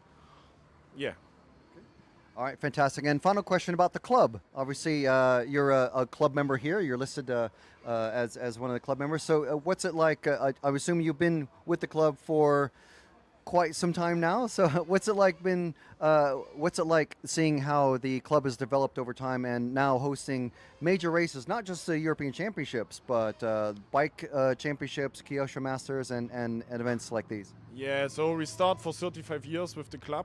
So not me, but other people. I think the final place is for me, it's a tribute to this guy. What was the first guy and have the idea to make this? The first 2 tracks for this club, and then 2000 he make this club or this place or this, for me, fantastic place, my second home, and I love it here. So for me it's a tribute, my amen for this guy. All right, fabulous. And well, good luck in the rest of the racing that we're going to see you in today. Okay, thank you. Fabulous. Bye. Thank you. Thank you. Great, Tom. Thanks.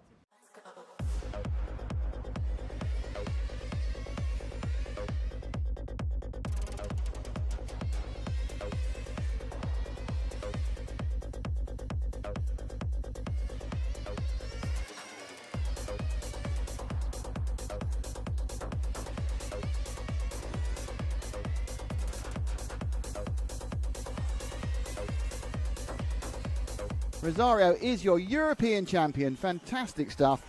Nathalie Senesi wins the most amazing race to take the most amazing European championship. That is absolutely unbelievable. It's like a real now.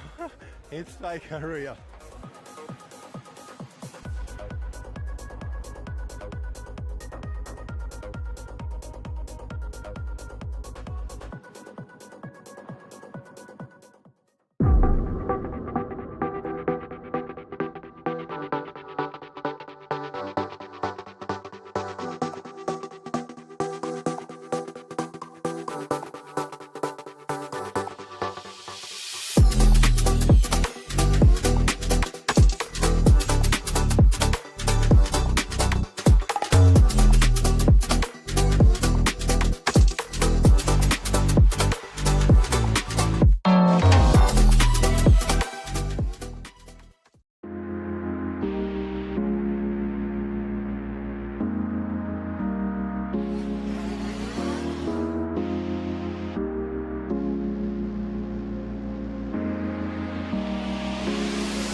No, it's a four-way battle. Poleman is being run back to the pit. So Poleman is going to miss the start. Oh no! Hatler's going with Finn. Finn and Hatler right together now on the last jump. And Finn's on the inside! He's got him!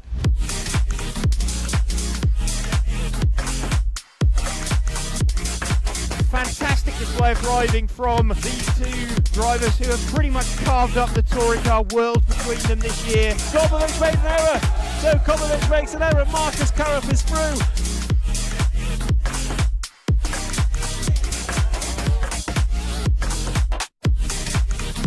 To take the most amazing European Championship, that is absolutely unbelievable. Mark Reinhard takes the European Championship. Yeah, had to be a while, man. Waiting for it for a long time again. And crossing the finish line for the last time, Dario Balestre is our 2024 European champion. As always, another title. Dario Balestre got to stop and go on the penultimate lap. Still hang on to the lead there and take the win. The four-wheel drive European champion for large scale, Van Helmen. And the winner, your European champion, is Juan Carlos Canas. Davide Ongaro, associated European champion, and didn't he deserve it? Bruno Coelho is your champion. Michael Walowski then comes across the line to win the European Championship.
Okay, so last chance qualifier for GT8.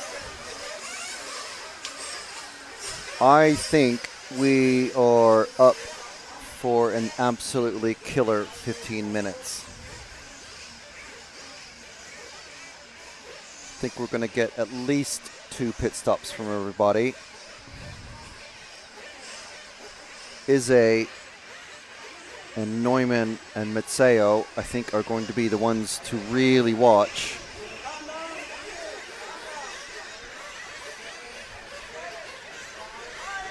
Newman's out. Newman is flamed out, so that puts Rocky in the green car in first position, and Ize already taking it, and they're going to fight, yes, through the chicane. Ize taking it. And Ize, oh no, Rocky and the car 4 of Tarragoni coming together, giving Ize even more space. So we're going to stick with Ize because it is the leader, the lead car. And that's going to be the most important one to follow here because the lead car winner of this one goes into the main final.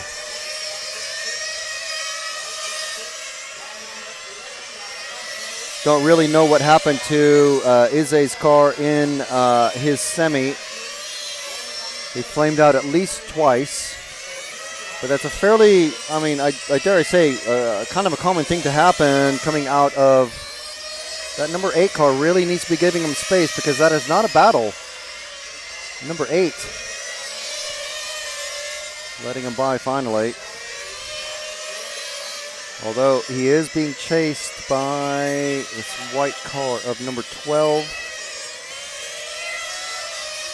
of Martin Bayer. So Martin Bayer trying to get past the pink and white car, white and pink car, to give Adam potentially a rear gunner or take the final spot should something befall Adam. So get some X-ray representation in the main final. But Adam off to a flyer. So let's see, he's got 1.8 to Bayer, Tarragoni a further 1.1 back, and then Mazzeo from 10th position already up to 4th.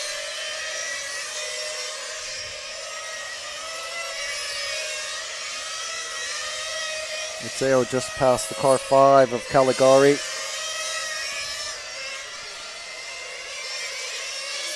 So Ize working his way around a crashed car.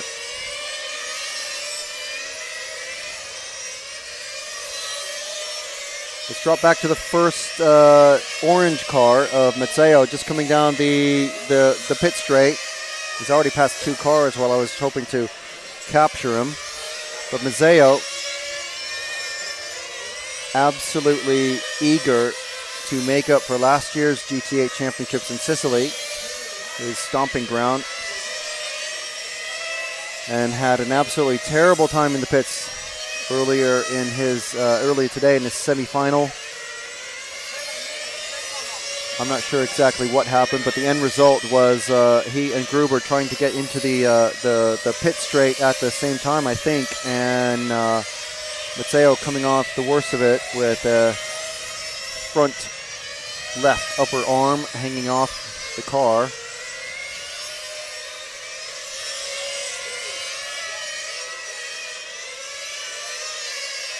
Mazzeo not making up a huge amount of time yet.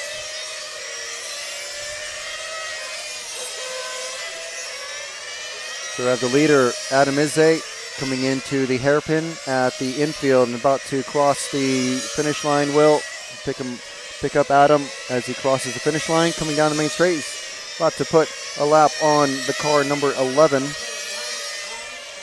And that's Magno.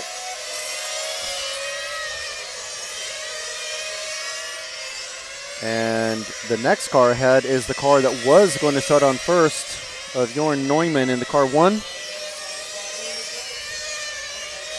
But Neumann is, I'm sure, very eager to make up for that flame out on the starting line. Where Neumann is running 11th. Big shame for Neumann. We know he's a quick GT8 and GTE racer.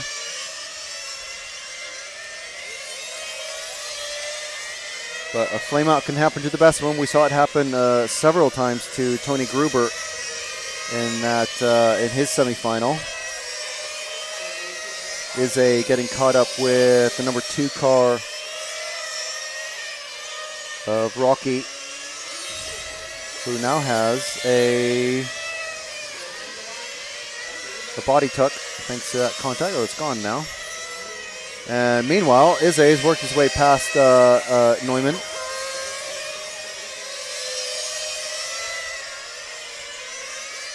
So as I was saying before, we've got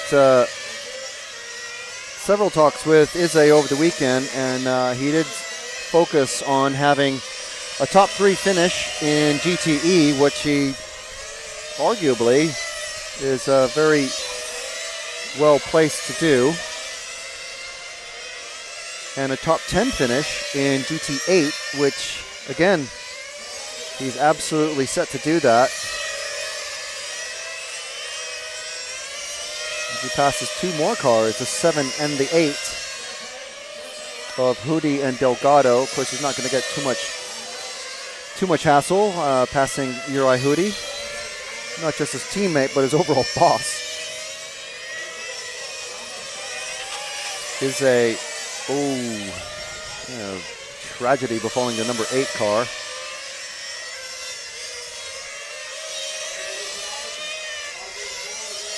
Pelletier letting Adam go with a lot of space. So the 2 and the 4 have just come into the pit, been carried into the pits.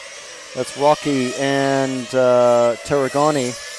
You can see them attempting to get started there. So we have just a minute away, roughly, from halfway through this one. They have about 30 seconds before they can come out in the pits, having been refueled.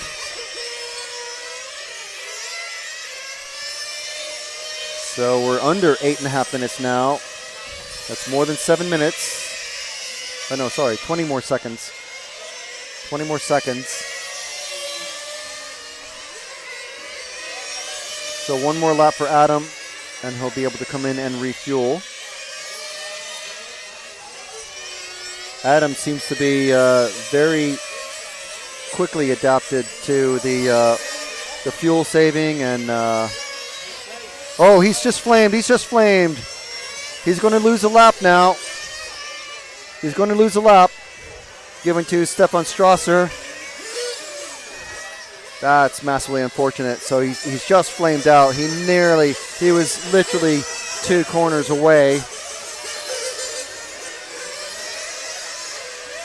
So we'll let this shake out. Maceo taking over the lead. Coming down the main straight, the second of the orange cars. Now the leading orange car coming through the chicane. That is Alessio Maceo. And his pit crew literally directly underneath us. That's not Gruber, that's a different car. Maceo coming through the chicane. We can safely assume that everyone is pitted now. Everyone on track is pitted. Is now a full lap down? Yeah. From Maceo. So now is behind on track. I think a full lap down from Maceo, because when he flamed, he did not cross the line. And I must say, Natanelli Senesi, not only is he title sponsor of the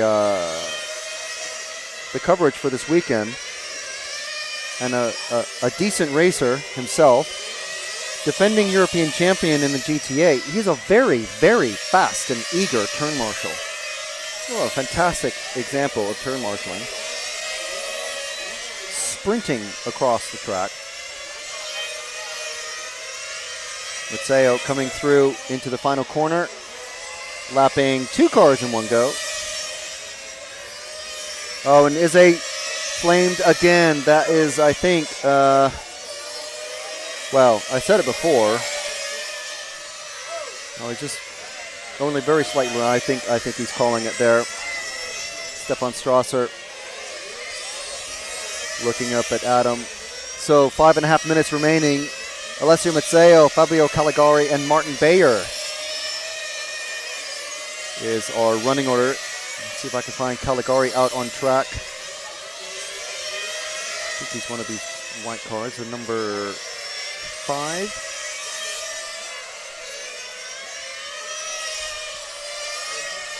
I know what I'll do. I use the handy progress bar on our timing system.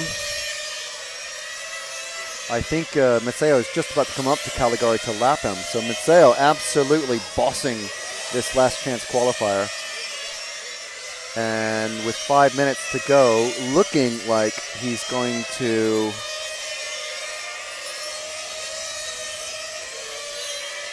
start on the final position of the grid, which, as we know and as we saw before with Kilic, even with 2 flameouts starting last after a technical timeout, still bumped up out of his semifinal. It's just amazing racing. It's the one thing to love about endurance racing. Oh, and the car 7, for some reason, wanting to do a pass, a block on Mazzeo, but he comes into pit, a very quick repair of the body tuck. Mazzeo gets back out. I believe he's still in the lead. Huge lead. The next car back is Caligari in the other orange car with the white wing, looking very much like Tony Gruber's car, to be honest, but we'll let it slide because he's the only orange car with a white wing out there.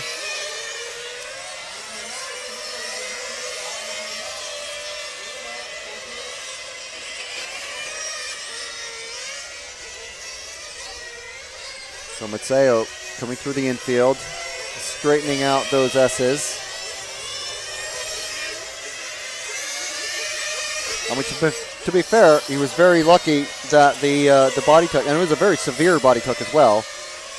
These body shells are not thin at all. These are not electric touring car bodies. These are very thick, like full thickness body shells. And yeah, was able to do basically one corner, come in pit, get refueled, and the other mechanic, Mirko, reaching out and fixing the body. Easy done. Caligari coming into pit, which is going to put him almost a full lap behind Mazzeo. So the 2 orange cars roughly together on track. As soon as Mazzeo catches Caligari, that will be Caligari a full lap down in second place. So, as I said, Mazzeo currently totally bossing this last chance qualifier. With 2.5 minutes remaining, I think we have already witnessed Alessio's final pit stop.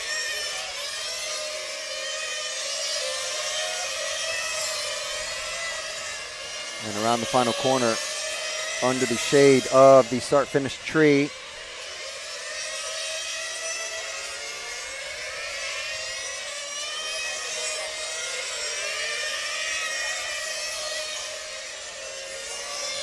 wow, good air from the green and yellow car there of Westenfelder, I think it is. Mazzeo around the sweeper one more time. Less than 2 minutes now into the chicane.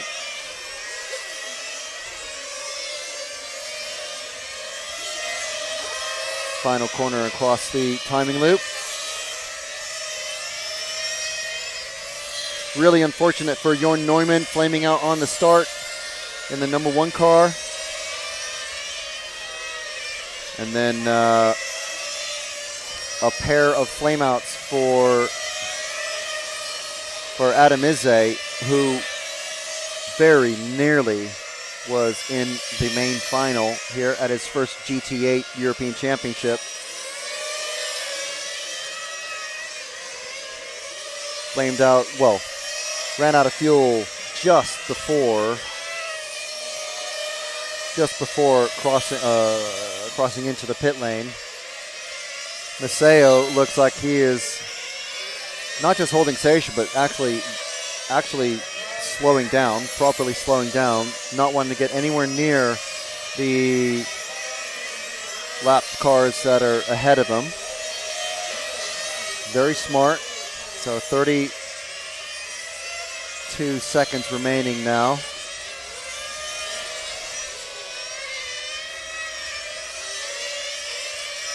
So it's very easy for Matteo to slow down because Caligari in second place is behind him on track. Actually, it's Bayer in second place. But Bayer is way behind. And Caligari is the next car on track. So that's a couple of the back markers out of the way, just through no fault of Alessio's. And that is it. That is it for everyone has finished except for Adam Ize. Matteo taking the win and getting into the grand final, the 45-minute main final at the end of the day. We're going to see that come up very soon. But first, we're going to have the third final for the C, the B, the A of GTE. And then because probably half of those drivers in the A final are in the main final, gonna have a bit of a break again, I'm sure. We'll see how things shake out after 45 minutes.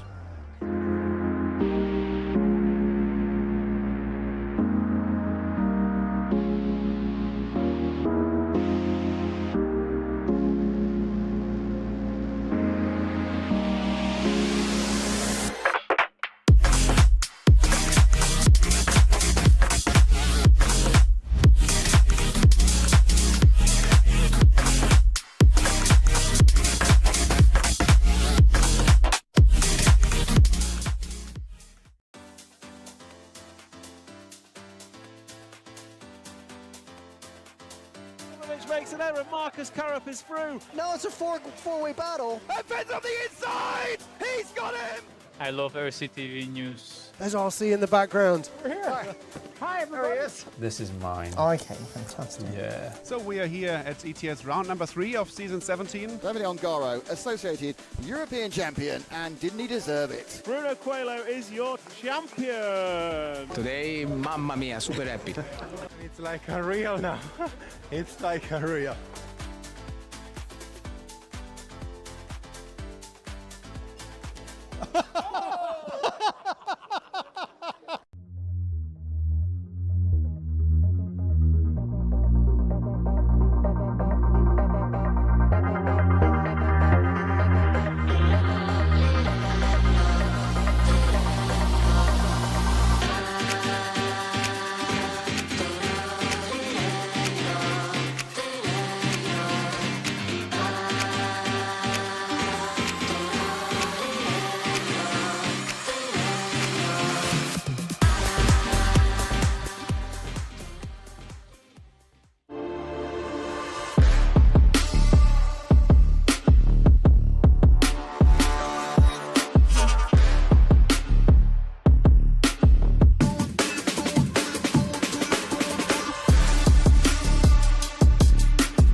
All right, so we are getting ready for the C Final 3 of GTE.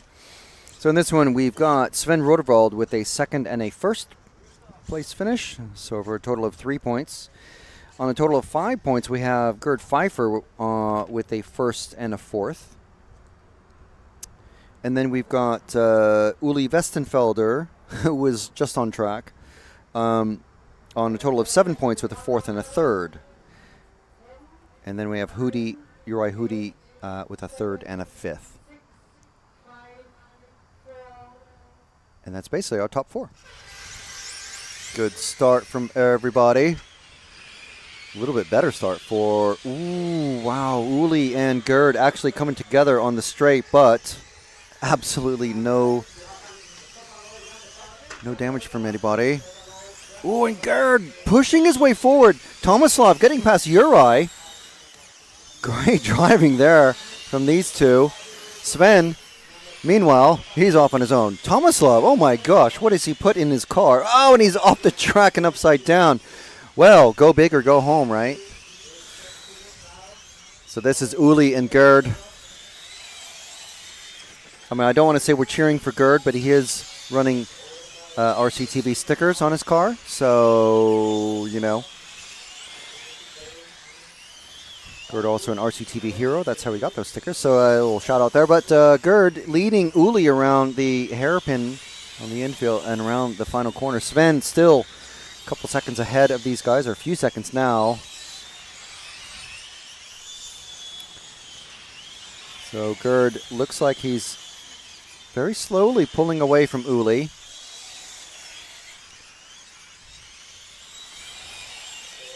And I believe this is going to be the last time that we see both of these drivers on track. Oh, and Gerd making a little bit of a mistake there, forcing him to lift off a bit. Uli making up loads of time and getting missighted with the marshal rescuing a car there. So he had to hit the brakes coming out of the chicane. I'm sure Alex D'Angelo appreciates that. Wouldn't want a sore ankle. He's standing on one leg for 45 minutes for his Nitro main final.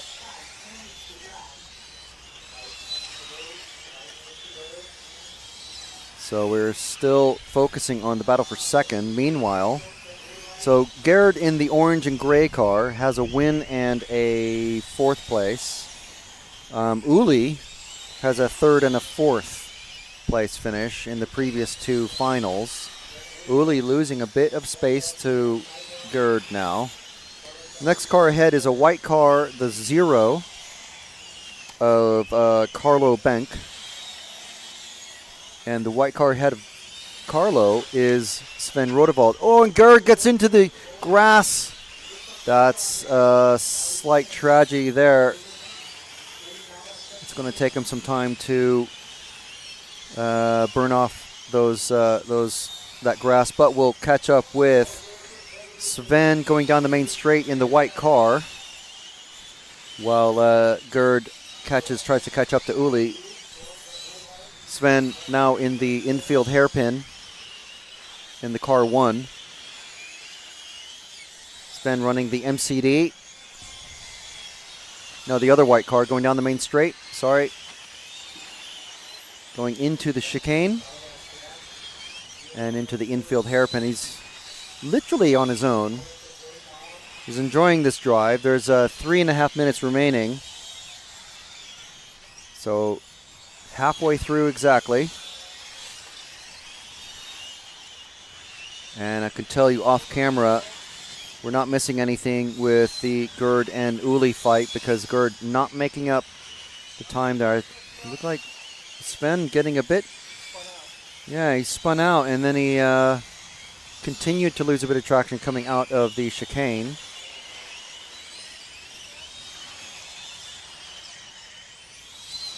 So don't get too eager on the throttle. These may be four-wheel drive cars with absolutely suitcases full of power, but you still have to be careful where you apply that power.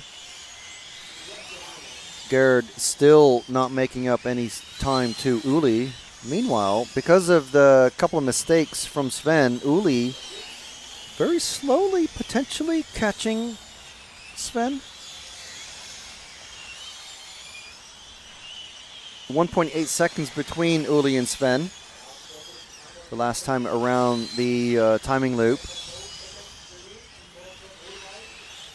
And we're with the German Sven Rodewald. Oh, and Uli gets onto the grass. That's going to cost him loads of time. So now he's 2.7 seconds behind instead of 1.8. So 2 minutes remaining.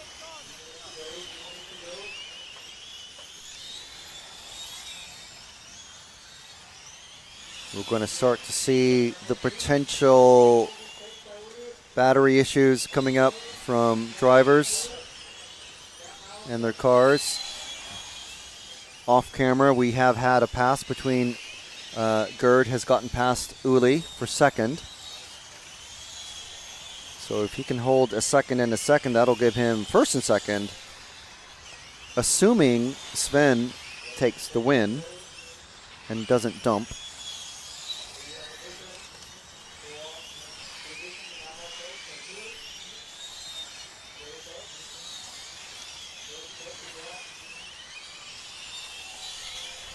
Uli and Sven very close now, so it's a question whether we... No, they're not so close now. But I think Sven is slowing. Is he slowing? I think he's slowing. Then we're just maintaining things, knowing he's got a very big gap to the second and third place behind him. And if he can just lift and coast and lift and coast. Gerd and Uli also going almost as slow, but still there's that slight chance. 30 seconds remaining.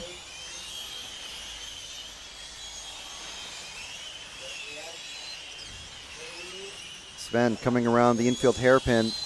Uli slowing down a lot more than Gerd now. 15 seconds remaining.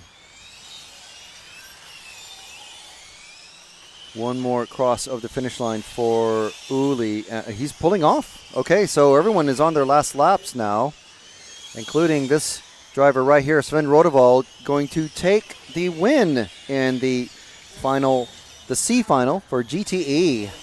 And Gerd coming over in second. So first and second, and a first and a first for Sven.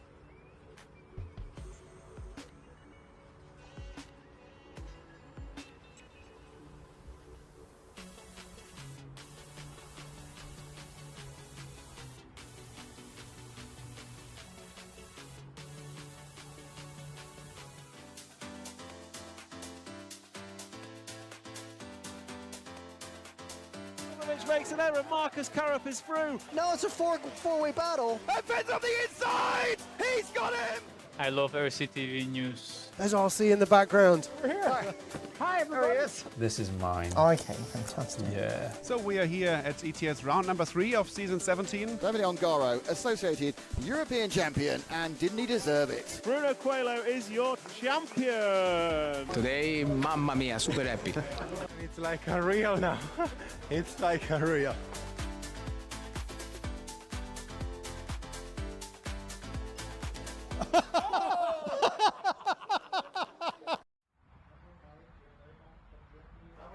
I'll tell you, that stick drop challenge, harder than it seems, but it's a lot easier than he made it look.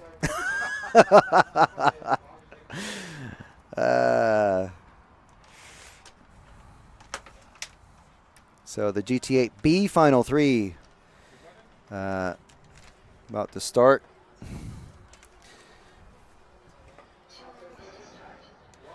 So just as a recap, our pole man in this one, Filippo Beretta, and has a 2nd place and a 5th place finish for 7 points total. That's GTE B. Oh, yes, okay, yes. So as I said, Filippo has 7 points, but he's down in overall at the moment 3rd. Obviously, this race can change everything. Guillermo and Neumann, 3 and 4 points respectively. 7 for Beretta. Lucifora on 10. 3 drivers on 12 points, but you can see what the tie-break situation is there. Daras has a 3rd place finish, which is better than Dostal or Schutz on 4th and 5th place as their best finishes. So that is the tie-break. That's the first tie-break. So yeah, you can see that Daras, Dostal, and Schutz, same points, but on the first tiebreaker, it goes to their best result. Then we have Senkar, Sven Mueller, and Pasquale Kogel. So that's how that looks going into it. Guillermo with a 1st and a 2nd. Won the 2nd race. Jorn Neumann won the 1st in an absolutely thrilling race. It was so entertaining. Scroll back and watch that when we're done with this one. Actually, don't, because we have the A Final 3 coming up at the end of the day. Scroll back and watch that one. It's one of those races, though, even though you know the result, you will forget as you're watching everything that's going on. You'll forget that result.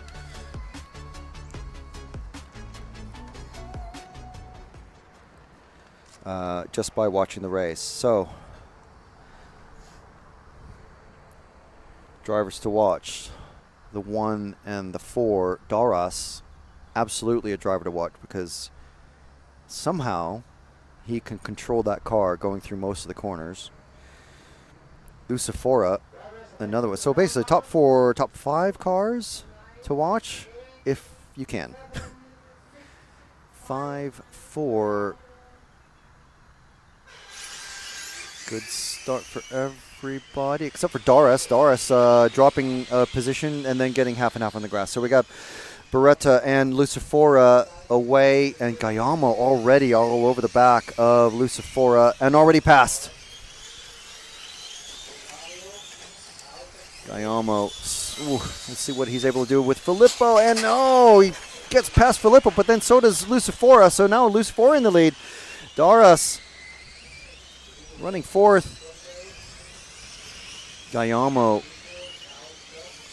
itching to get past Lucifora. You could just tell. You can see the hand movements in the car. Get out of the way. I want to get past. Filippo, for whatever reason, losing loads of ground. And Lucifora going wide. Was that making it easy for Guillermo? Guillermo rocketing to the lead already. I'm not sure if that was on purpose making it easy. Lucifora just seems to have a very wide exit on the hairpins. So Guillermo in the lead, but we have this battle for 2nd, which is, that is Neumann all over the back of Beretta. Beretta getting sideways, coming out. Battle for 3rd. They're letting Lucifora get away. And slow exit out of the hairpin there for Neumann somehow, giving up lots of gap to Beretta. So this is Lucifora, Beretta, and Neumann down the straight. Lucifora, in the lead in the white, orange, and yellow, and then the blue, yellow, and red is Filippo Beretta, the all white. The S-Works car of Jorn Neumann, German racer, 8-time European champion, trying to close the gap to Filippo Beretta, running the Genius out of Italy. Not just the brand, but the driver as well. Not sure what car Lucifora is running, but you can pretty much guarantee it's going to be an Italian brand. Guillermo, I can tell you, is way ahead of these guys. I think he's got the mindset of build a gigantic gap. He's just made a little bit of a mistake, actually, just getting around a back marker, but build a huge gap and coast. Just maintain the gap at that after that, because he did dump in very spectacular fashion towards the end of the first run. So these three getting pretty equally spaced out and stretching out things. But when is that rubber band going to snap? It looks like it just has potentially for Lucifora, as Filippo has, wow, made up huge mounds of space to him. But now stretched out again. Lucifora making a big mistake somewhere along the way. I think about here, about a lap ago. Allowing Beretta to charge up right to the back bumper. So there's a back marker now. And he pulls way out of the way very nicely. Lucifora in the car 2, Beretta in the car 1, and then Neumann in the 5. Let's, where's our leader? Here's our leader. Coming down the straight, white and yellow car of Rosario Guillermo running the Skepis. Salvatore Skepis himself and his son Daniel here providing support and help for all the Skepis racers, and which include Barat Kilic. Daniel, I think qualifying 3rd in the Nitro final. So Guillermo, defending GTE champion last year. Way out in front with a 9.2 second lead. Not much you can say about that, but geez. 2 minutes, 10 seconds remaining.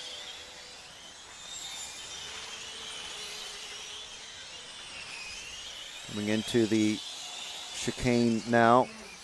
Coming up on the number 7 back marker of Armin Schutz, who, well, didn't quite have to make it that wide, but it's okay.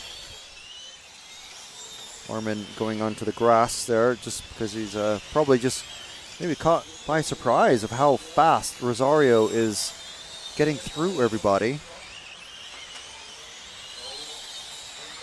And they'll keep an eye on where the rest of the drivers are. Lucifora and Beretta and Neumann just basically just even more spread out now. So there's no battle on track. Minute 20 left.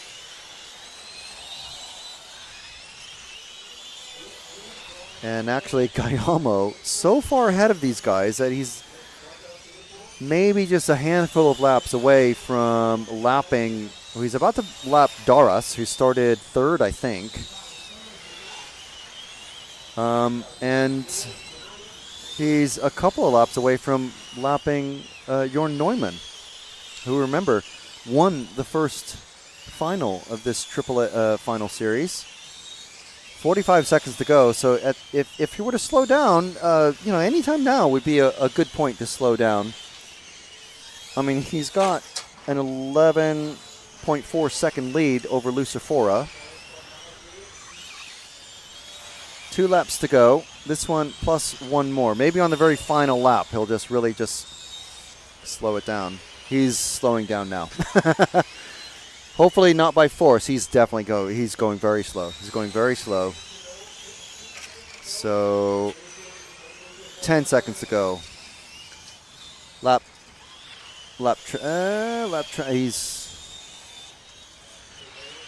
think he's going to make it. Oh, is he going to? What is going to happen here? Lucifora and Filippo right here about to cut. Oh, no. Guillermo made it, but it was a battle to the line between them. Wow, Salvatore Skepis quite happy there. Galliamo taking that one, winning the Final B with a win and a win. And his throwout was second place.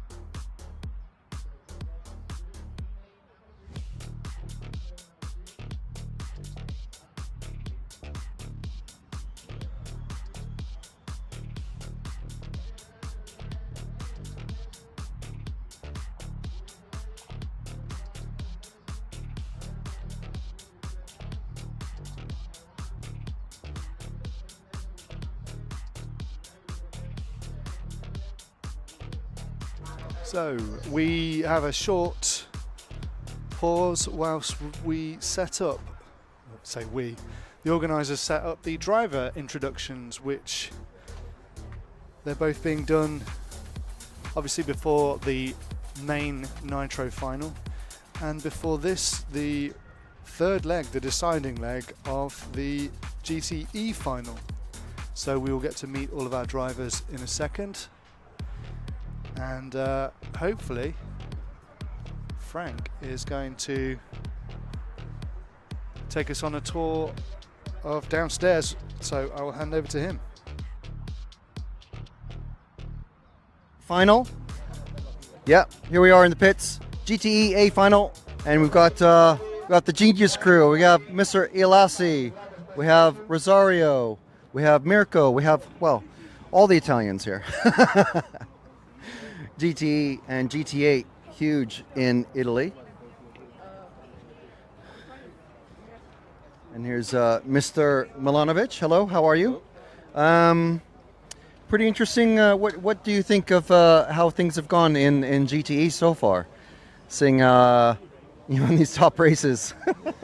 To be honest, now the final race will be the most exciting one, because there are 3 people able to take over a win. Yeah. And yeah, it's gonna be really stressful for me again. I'm gonna have a heart attack. Any predictions? Can say all 3 guys in the front are really fast. They are doing almost the same lap times. So it's gonna be a fight on the track, tactic of saving the life for the last few laps. We're gonna see. It's gonna be exciting for sure. If it were you, what kind of tactic would you do? Because we saw Galliamo in that last race build a gigantic lead and then slow right down on the very last lap. Or do you just hold your speed and don't go so fast at the start? What would you do? It depends from which position I would be starting. Very good answer. That depends. If, for example, let's say 3rd or 4th, I would keep my distance close to the top guys, but not go crazy. If I would be in the front, then I would need to go fast to make the distance and then try to play safe, checking the distance, asking mechanic about the times, to keep it possible to finish the race. Any of you A-Final racers listening to the broadcast right now, of course, they're all behind us. Yeah. They're not watching this coverage, but maybe their mechanics can maybe share some of this knowledge. Thank you very much. That's a quick word with Mr. Corsatek. Adrian, wow. What do you think? Any tips? Are you taking tips from him, or are you giving him tips? No, we were talking about, our race and... technical stuff that we have to improve for him. All right. Well, fantastic race for you, Rosario. What was your plan? Was that your plan all along, to start from the beginning and leap forward? Ti chiede se era il tuo piano di partire subito forte e gestire dopo. Sì, siamo partiti forti per gestire poi la batteria, ma alla fine non ci siamo riusciti. No, we tried different way of driving and check to make the mileage, but he pushed a little bit too much and we are short on the alpha lap. couple of meters, but it's yes, interesting and challenging track, and we will learn from that. Yeah. Okay. Fantastic. Okay. Well, let's see if we can start picking up some of the drivers as they're coming out.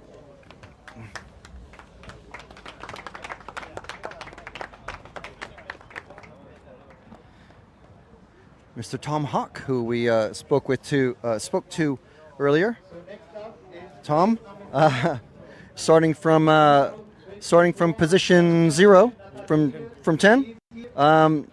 Anything you can share maybe on your strategy of what you think you might be able to do? Actually, I will only have fun because my first Euros final, so we will see. Okay. Always a good tactic.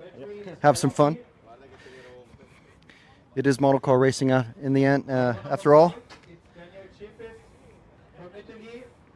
Don't want to get in the way of too many driver photos. But who else we can grab? Let's move across this way. Try and get some of the top guys.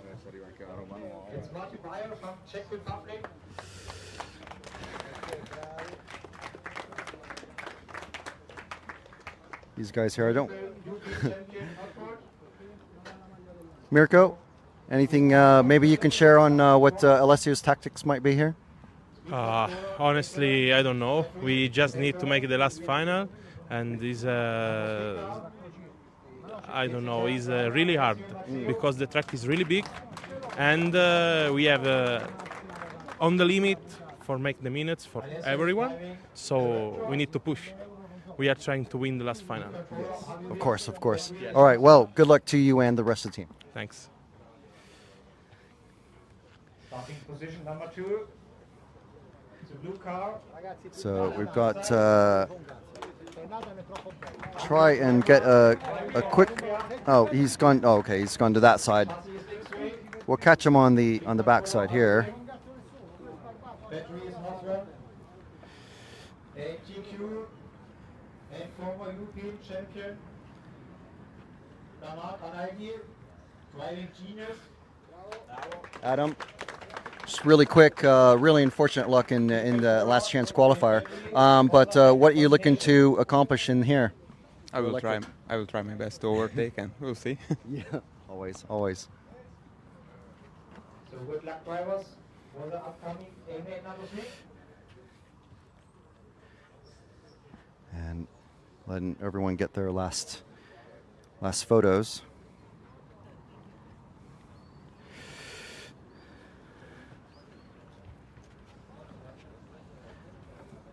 Let's see if we can get a quick word with anyone who's wanting to. Hello.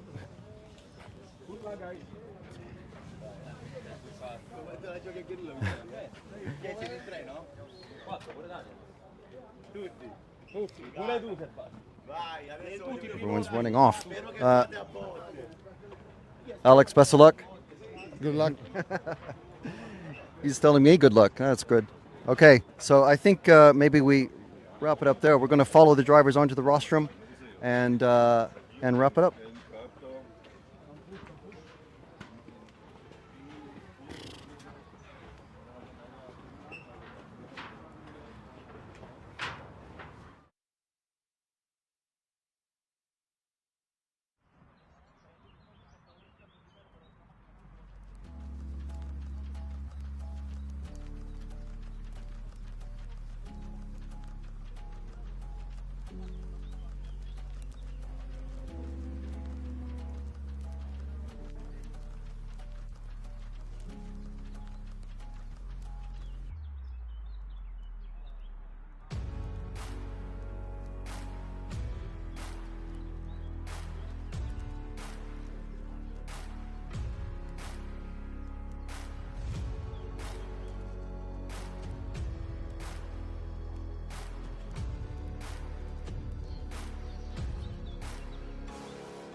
So the pit lane is open, but as expected, 0 drivers going out. Absolutely no one going out. One driver, I think it's... We can hear a burnout. Yeah, that was Senesi. Taking a risk, to be honest. And most of the drivers, you can see, just being taken directly to their starting position. 2 cars, 3 cars, 4 cars doing a... yeah. I love the burnouts, but just put your foot down and just rev it against my foot. So we have absolutely the slowest warm-up lap ever. Tom Hocke doing, I think, the right thing. I mean, he's like literally a local racer. This is his home track. He's made it into the main final of the European Championships. I'm just going to have some fun. So there's our starting grid. Arnaldi, Izze, Macedo, Bayer, Shepis, Senesi, D'Angelo, Vaselli, Pucher, and Tom Hocke. We had a nice interview with Tom earlier during the lunch break. But here we go. 9 seconds. 6, 5, 4. Good start for the top 3. And who's that in the white car has been just passed by number 5. The top 3 already away. And Arnaldi getting sideways, giving Izze space to get past. So now is Izze, Arnaldi, and Mazzeo, but a gap to Mazzeo, who's being challenged by the car 5. So now it's up to Arnaldi to put the pressure on Izze. We're on these 2 bluey-green cars. Mazzeo with the massive amounts of power, trying to get past Arnaldi. Oh, and Arnaldi gets past in the sweeper. Amazing. What a pass. What a pass. These top 4 drivers, top 5 cars. Mazzeo past Izze now. Is he going to be able to catch up to Arnaldi? And Izze getting tagged in the back and then upside down. Oh, nightmare for Izze. He had the win in the first round, in the first run, but these two cars, number 1 and 3, Arnaldi and Mazzeo, came together, costing Mazzeo a penalty, and Arnaldi finishing 9th, but Arnaldi taking the win in the second race.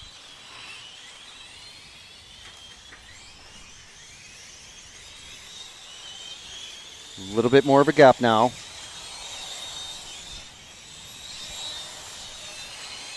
These 2 going down the main straight. Ooh, Arnaldi getting sideways, giving Mazzeo a look, a chance. Mazzeo with a 2nd and a 3rd. Arnaldi with a 1st and a 9th.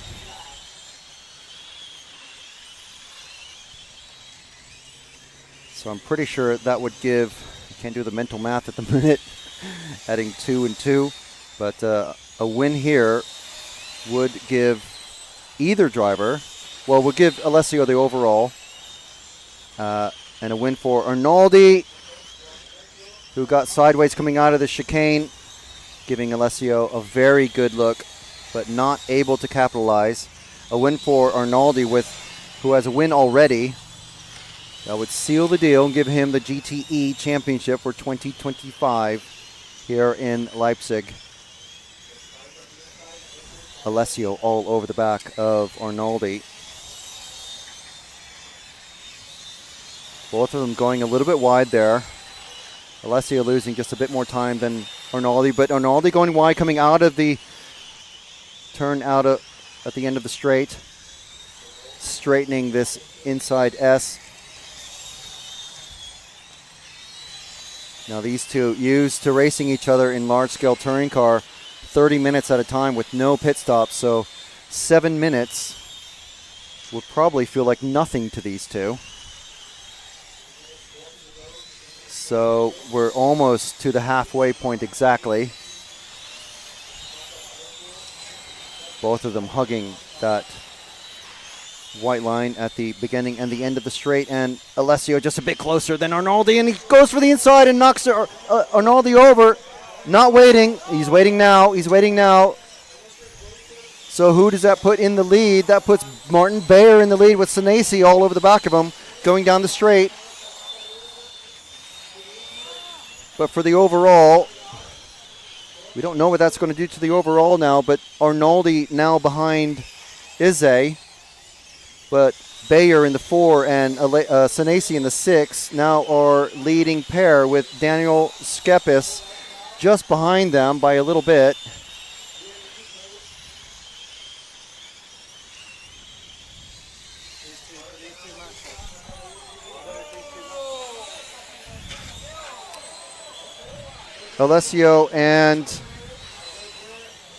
Alessio's broken out. Alessio flipped over and broke out.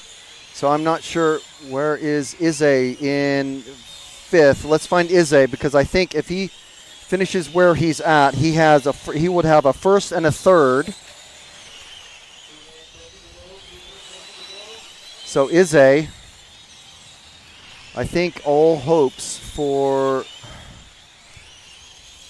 I don't see. No, Arnaldi is still running. Arnaldi running 7th. Matteo is out.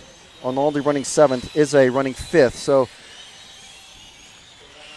I think Arnaldi is going to want to catch Izze, which means getting past De Angelis. All 3 of them running different chassis sponsors. 1:40 remaining. Izze getting some terrible rotten luck. I think it was the 2nd or 3rd lap. What happened there? He's let De Angelis go. Maybe he didn't want to turn in on him there, but he ran wide. But he's got Arnaldi behind him.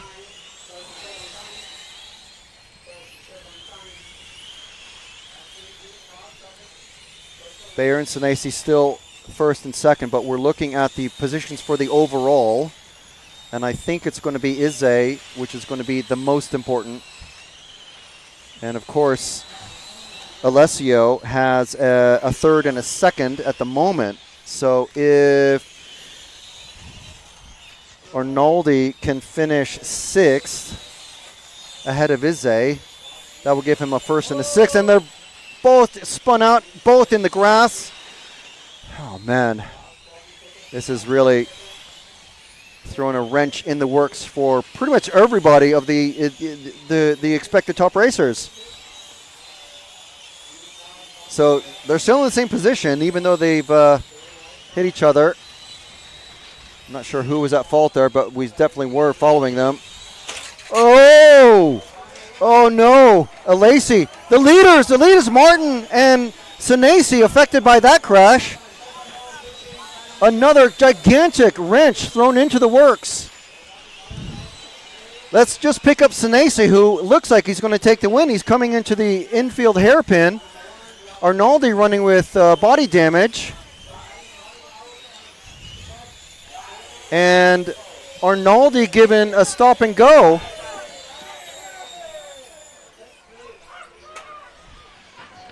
What even happened there? Senesi taking the win.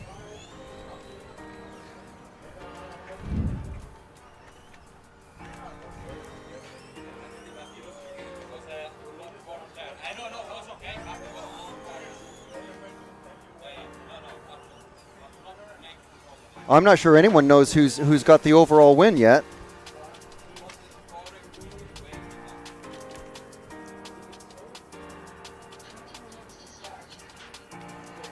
So we have 20 minutes before the A main for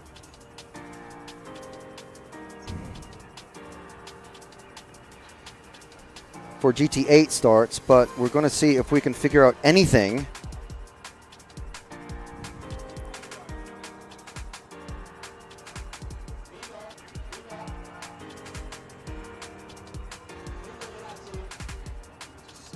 My RCM is actually showing, yeah, Adam Izze taking the win. Alessio Mazzeo taking 2nd. Daniel Skepis taking 3rd. Yeah, he's being congratulated downstairs. He's downstairs in front of in the pit lane. Yeah.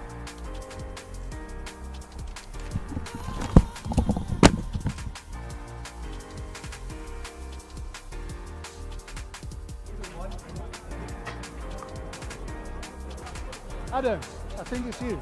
Yeah, it's you. How are you going to do it? Oh, someone has to turn it on. I did. All right, Adam Izze, I think we've all just found out that you're the European champion for GT8 for 2025. Yes, actually when Daniel touched me from the back at the beginning, I thought it's all over. But when I see Alessio and B8 start to fight and they crash together, I said I still have a chance. So then when they fall behind me, I was only trying to keep them behind me, and it all worked out. Not how I planned, but still the same title. That is amazing. That is just amazing. So, I mean, your team must be happy. You must be happy. You're going to be going home with a new trophy in the cabinet. The first time ever. Many times second, many times third. First time to win. Fabulous. Congratulations. Thank you. Thank you so much.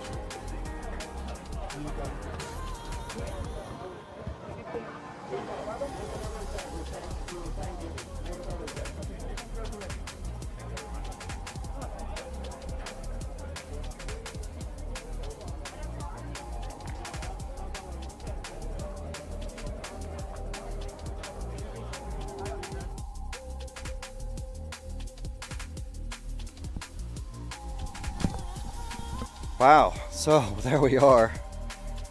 What a wild set of finals. I mean, what more can you say about that? That's just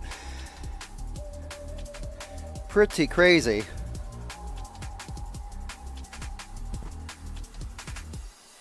And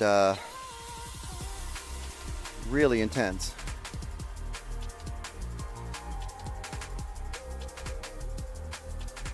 Whew.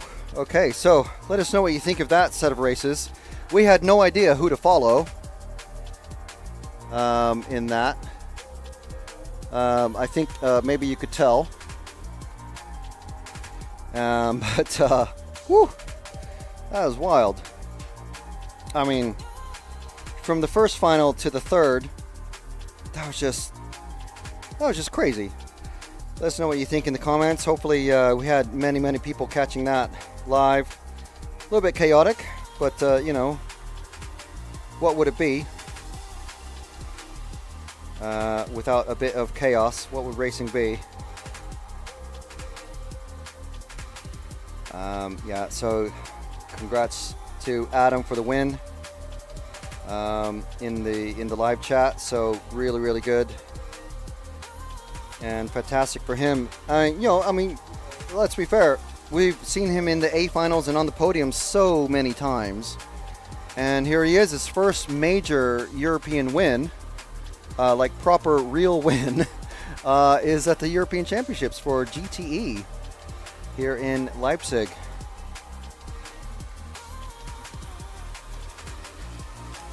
So the next thing to come up is the GT8 main final. 45 minutes of, well, fairly, you know, honestly, a similar sort of action. And so thank you very much to Senesi Motorsports, Hobbywing, Energy Fuels, Elsaram, Shepis Model, X-Ray, Gmar, and Corsatek for helping. I love RCTV News. I'm Matt McCallum. And I'm Frank McKinney. And here are your headlines. There's RC in the background. We're here. Hi, everybody. Totally secret, no one knows. You got any thoughts on it? No, don't have a clue what you're talking about. That leads us nicely to the 12th Euros. And this week's hot topic. This is a hot topic. Okay, these are rookie numbers. These are rookie numbers.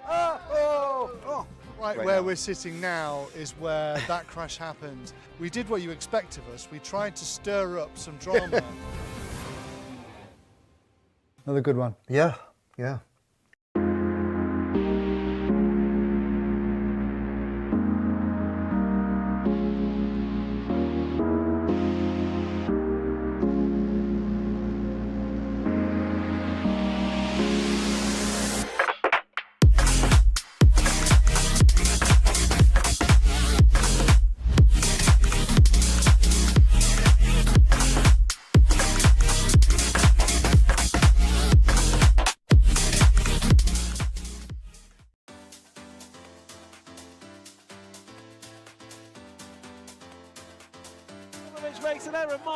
Karup is through. No, it's a four-way battle. And Finn's on the inside. He's got him. I love RCTV News. There's RC in the background. We're here.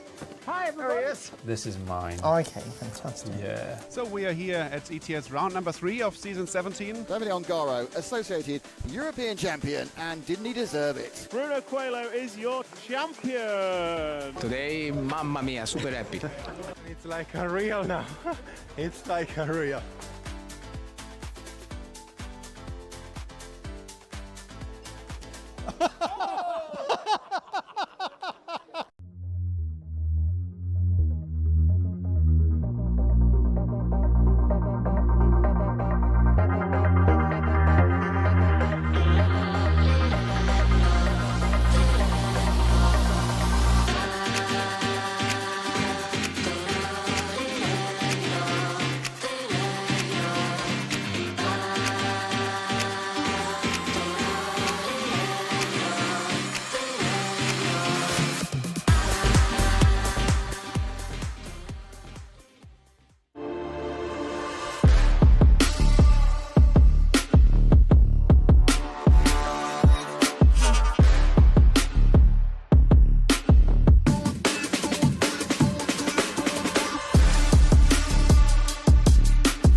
All right, so we are here with Tom Hacke, local racer of MCV Leipzig.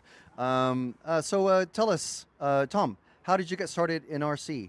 Oh, I started with 2 years. So my dad gave me an 1 to 10 Tamiya. And then I started my first races. And 2005, I started with the 1 to 5 large scale touring cars.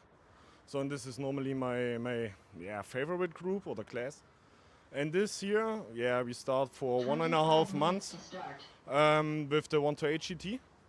So first practice and looking for this all, and then now we are stand here. So last year I can manage my German champion on the large scale. So and this, actually my career. That's fantastic. Now, obviously you've been with MCD for such a long time.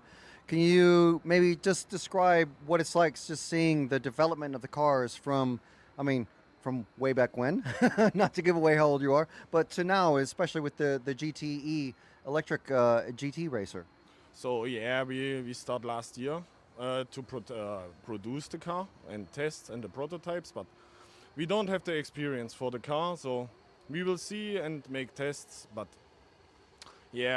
we have more concentration on the large scale. So and then for 1.5 months we become the car what we can drive on the Euros here. So and I think in the team we make a very good job. We work all good together and we find a good solution for the settings. Our biggest problem is the ESC, and the energy over the time. And yeah, but I think this is coming with the time.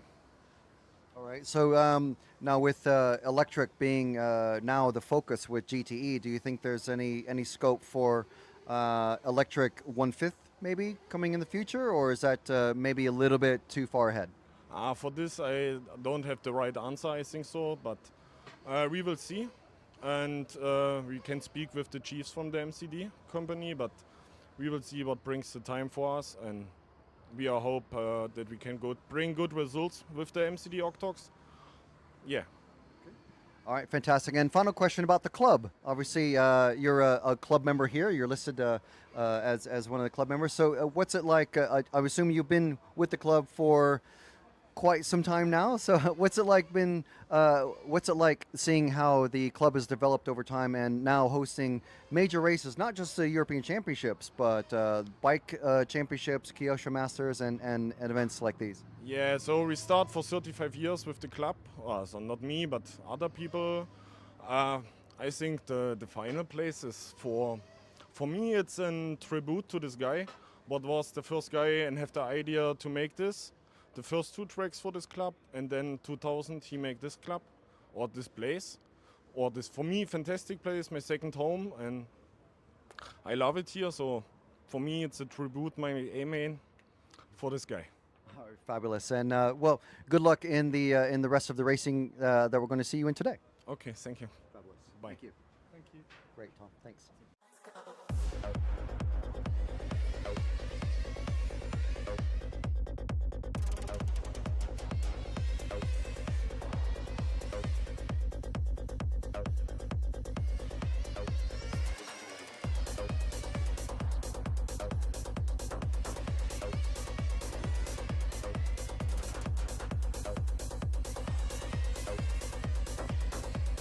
Rosario is your European champion. Fantastic stuff.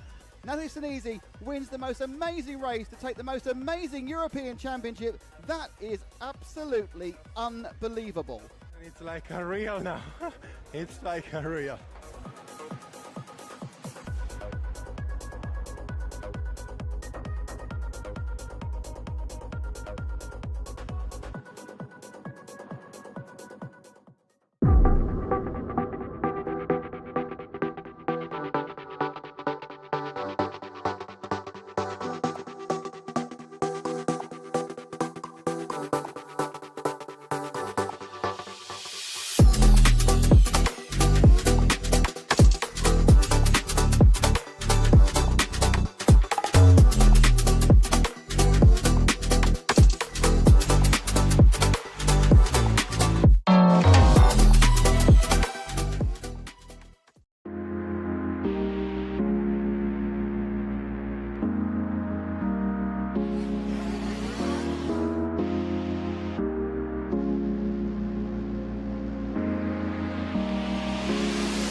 And now we got the Mink on. Now it's a four-way battle. Poleman is being run back to the pit. So Poleman is going to miss the start. Oh no! Hatner's going with Ben. Ben and Hatner right together now. On the last time, and Ben's on the inside. He's got him.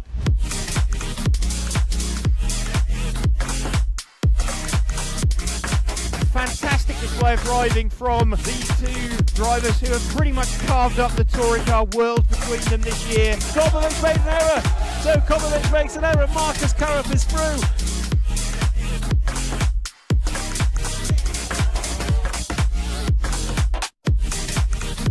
To take the most amazing European Championship, that is absolutely unbelievable. Mark Reinhard takes the European Championship. Yeah, had been a while, man. Waiting for it for a long time, I guess. And crossing the finish line for the last time, Dario Balestre is our 2024 European champion. As always, another title. Dario Balestre got to stop and go on the penultimate lap. Still hang on to the lead there and take the win. The four-wheel drive European champion for large scale, Van Helmen, The winner, your European champion, is Juan Carlos Canas. Davide Ongaro, associated European champion, and didn't he deserve it? Bruno Coelho is your champion. Michael Walowski then comes across the line to win the European Championship.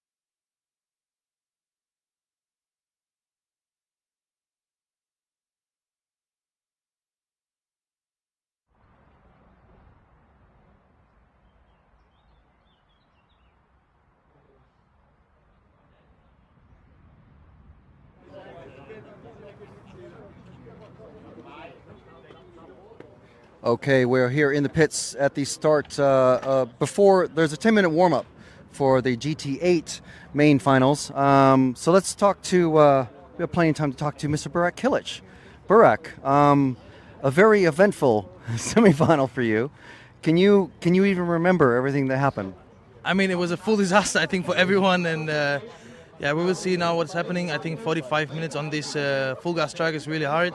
So the winner is for sure the guy that not have no flame out. So we will see. Okay.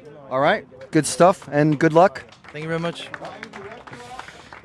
So let's see who else we can grab here that I know speaks some decent English and isn't going to get too flustered.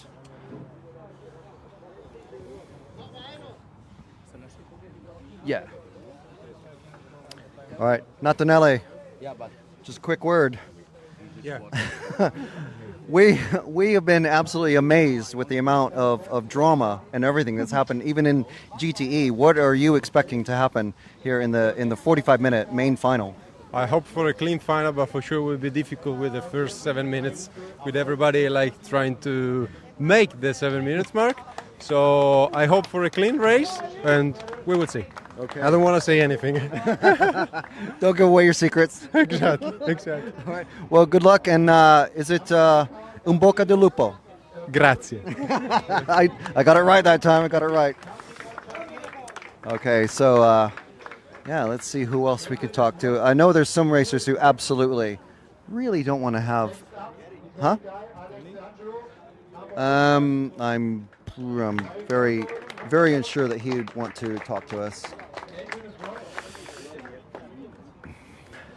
Andrea, quick word. So, other than a slow and steady 7 minutes, first 7 minutes, and then full gas, can you tell us anything about what you think might be happening in the main final? It's difficult to say, because 45 minutes, this track is really big, so I don't know what can happen.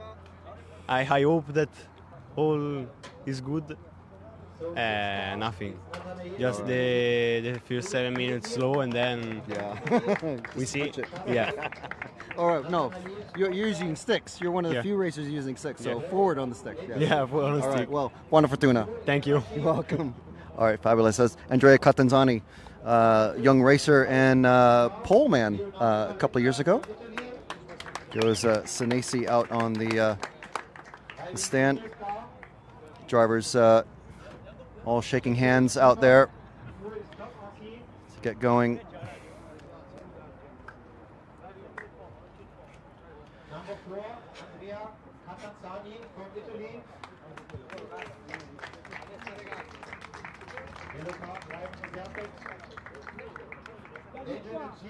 Alessio. Yeah? Oh, we can talk here. Talk here. All right, so Alessio Mazzeo. Wow. Here, get your handshake from Andrea. You had a very eventful series of races, and you managed to succeed and break into the main. You managed to win the last chance final. What's the feeling going into the main final here for 45 minutes? I'm sad because I'm nervous because we are professionals. What we made it in semi-final is not like professionalist team, and but we had one more chance, and we hope to make the best in the final. Okay, well, the man that you're starting next to, Burak there, started from 11th, made it into the semi. So best of luck. Anything can happen. Yes, for sure. It's super long. The first 7 minutes will be a big question for everybody. So we will see which will be the best strategy. And at the end, we hope to arrive the first at the start at the finish line. Yeah. All right. Well, best of luck. Buona fortuna. Thank you. Ciao. Okay, so there's your finalists for the 45-minute GT8 main final here in Leipzig at the MRC Leipzig Club. And we know it's going to be a good one.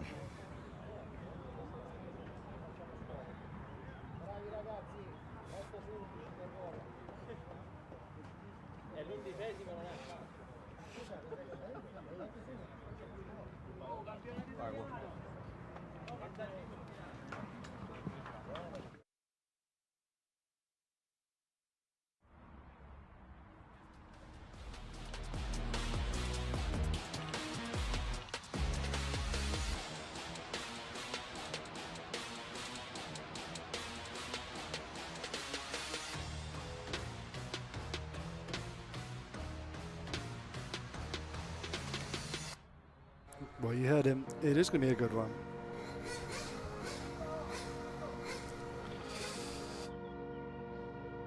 Thank you to our sponsors for this event, title sponsor, Senesi Motorsport, along with Hobby Wing, Energy Fuels, El Saram, Shepis Models, and Team X-Ray. It's been an absolute privilege to bring you this thrilling EFRA European Championships, and we just can't wait to see what the next 45-minute brings. We've got a slightly dull 10-minute warm-up. 10 minutes, yes, you heard me right. But needs must. Cars got to get warmed up, so they got to warm up. And yeah, so we will have a bit of a warm-up. Get the racing underway around about 4:50 local time, hopefully. Who knows? I mean, wouldn't even dare make a prediction on who's going to take this one.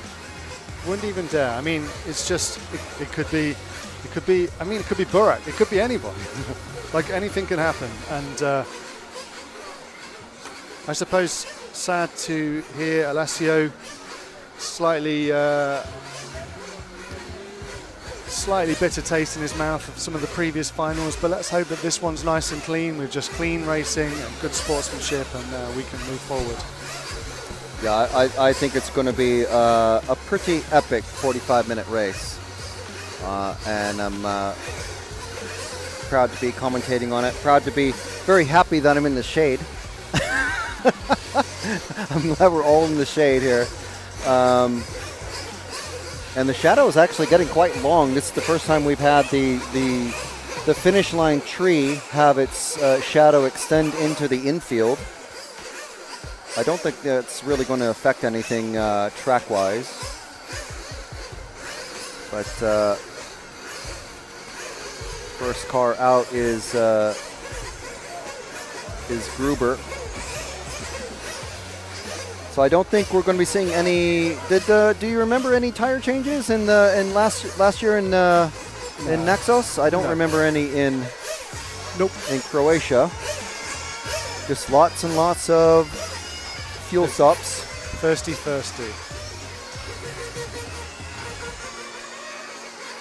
You see how dirty it is offline there, all those marbles in the gravel that have been kicked to the edges of the track.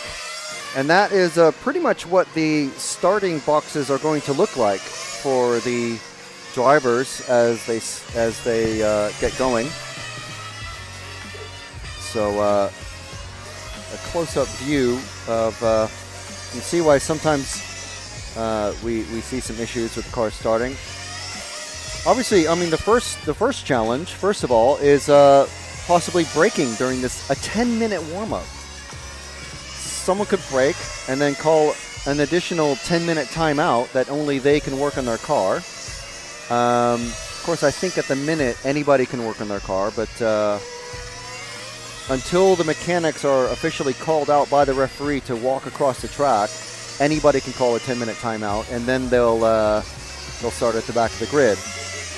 That does mean that only the mechanics allotted to that car number are allowed to work in the car. All the other cars must be put on the ground to make sure that no one is touching the cars or anything like that.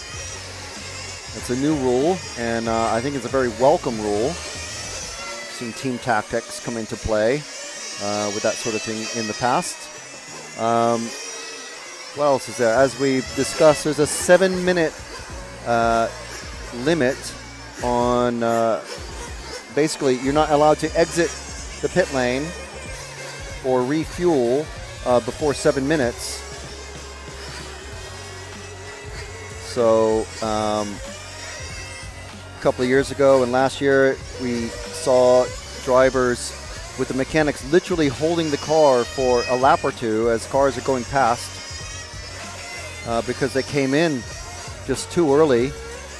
But I think they've narrowed things down. They've tightened things up so that they can run for 7 minutes. They just have to be quite careful. We saw Adam Izze doing that in his semifinal. He ran out literally one corner before he could come in for his first fuel stop, and because of the way the track is laid out, that meant he lost a lap basically.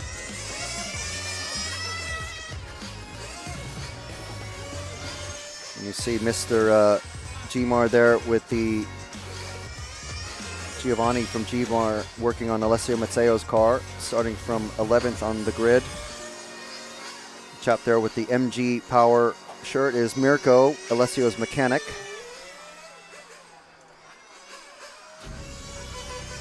Catanzani and Beretta have not checked in for some reason.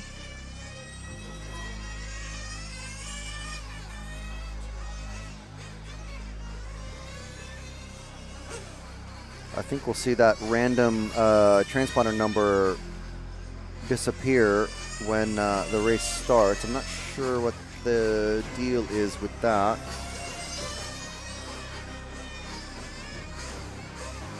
Valente, was it Valente? Oh no, Catanzani hadn't checked in. Beretta, is he not running? In the warm-up? He must be. Why wouldn't he? I mean, I see the car there. With the tricolore going from the nose all the way to the tail. He's about to come out of the pits now. I like how some of the team mechanics have the pit mats are laid out so that they're also kneeling pads. That's very handy. So you know what the next RC product is going to be. RC kneeling pads, of course. So those of you watching from Italy worried about Filippo, he's about to cross the finish line just now. There he goes, and he's checked in. Everyone is checked in. And there we go. So the timing has reset. So that mystery transponder number, I think that was Filippo Beretta, who's I think he's the closest driver to us. And then we have Alex D'Angelo.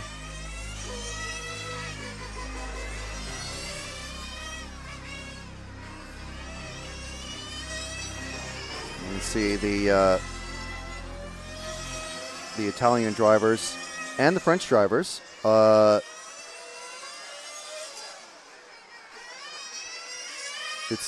They have to wear the national team racing shirts. That's why they're all in blue.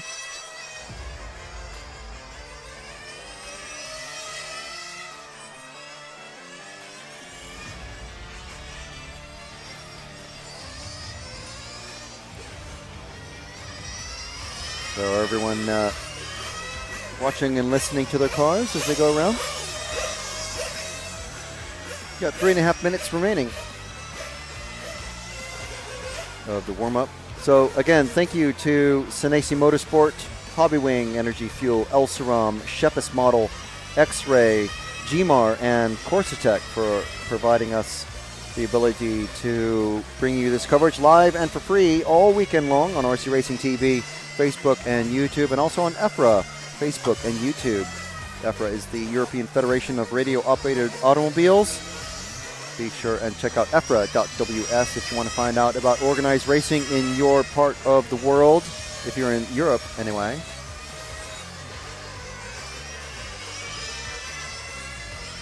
So this is going to be a 45-minute main final for the championship decider for GT8 nitro-powered touring cars. These are highly modified buggy chassis, 1/8 buggy chassis, using slightly different 1/8 buggy sized engines. 2.1 size or 3.5 cc, I think is the size, or 0.21 cubic inches. There's a car who's just died on the infield, just flamed out. So that is, with 2 minutes to go, who is that? That's Kilich. Kilich's car just flamed out. I'm hoping that doesn't mean another technical timeout, which he would be allowed to use, even though he did use it in the semifinal, because this is a classed as a completely different race. Whoops, sorry about that. I'm just leaning over and trying to see if there's what is the issue with Kilich's car, if they're going to have to call a timeout. So, Mr. Nova Engines, we have a timeout. We do have a timeout, 10-minute timeout. Well, I mean, it's pretty much a 90% chance, isn't it? Anyway, so we have a 10-minute timeout. So, all cars to the pit lane, engines stopped, no one allowed to work on the cars except for Kilich's team. So, we'll let things carry on with the team there and hope things play out well for Burak in the main final. He's going to be starting at the back once again, only dropping back 2 positions. But in the meantime,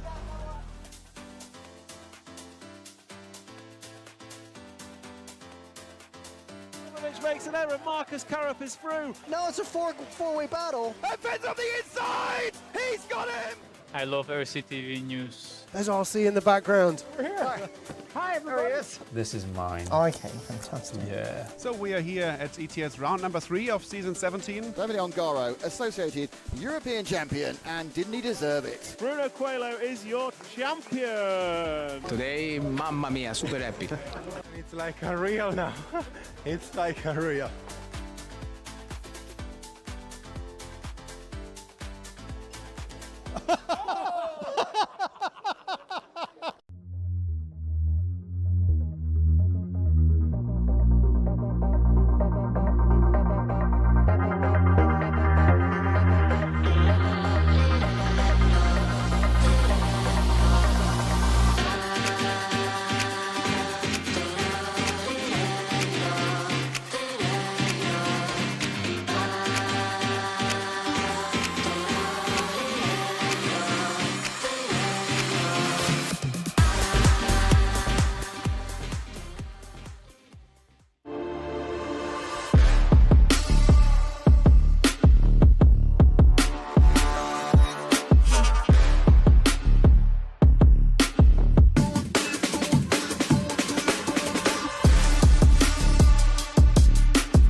All right, so we are here with Tom Hacke, local racer of MCV Leipzig. So tell us, Tom, how did you get started in RC? Oh, I started with 2 years. So my dad gave me an 1 to 10 Tamiya. And then I started, so my first races. And 2005, I started with the 1 to 5 large scale touring cars. So and this is normally my favorite group or the class. And this year, we start for 1.5 months with the 1 to 8 GT. So first practice and looking for this all, and then now we are stand here. So last year I can manage my German champion on the large scale. So and this, actually my career. That's fantastic. Now, obviously you've been with MCD for such a long time. For this guy. Oh, fabulous, and well, good luck in the rest of the racing that we're going to see you in today. Okay, thank you. Fabulous. Bye. Thank you. Thank you. Great, Tom. Thanks.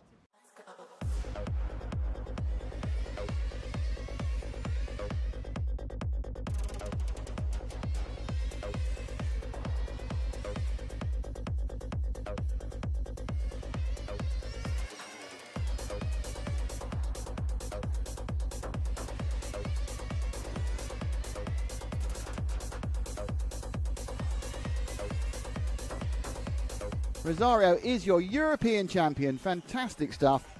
Nathan Senesi wins the most amazing race to take the most amazing European championship. That is absolutely unbelievable. It's like a real now. It's like a real.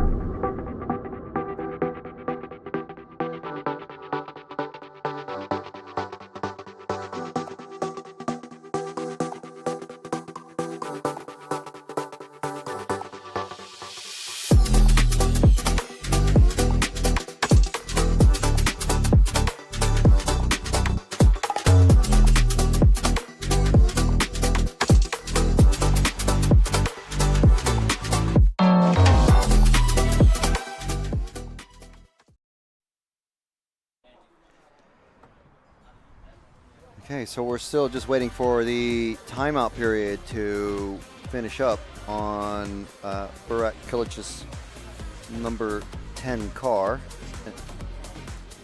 Literally just running it up right now.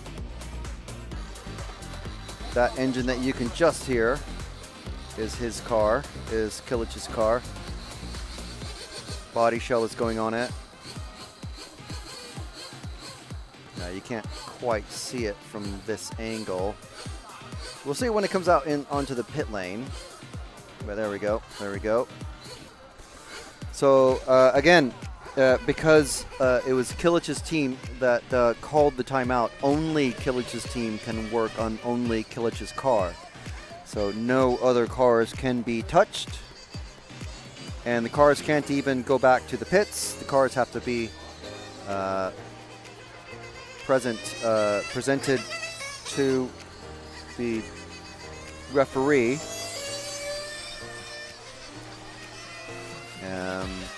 And yeah, no other work is allowed to be done except for the car that called the timeout. And then that car has to start back at the very back. So because Kilich is starting he's got car 0 on his car at the moment anyway, number 0 on his car.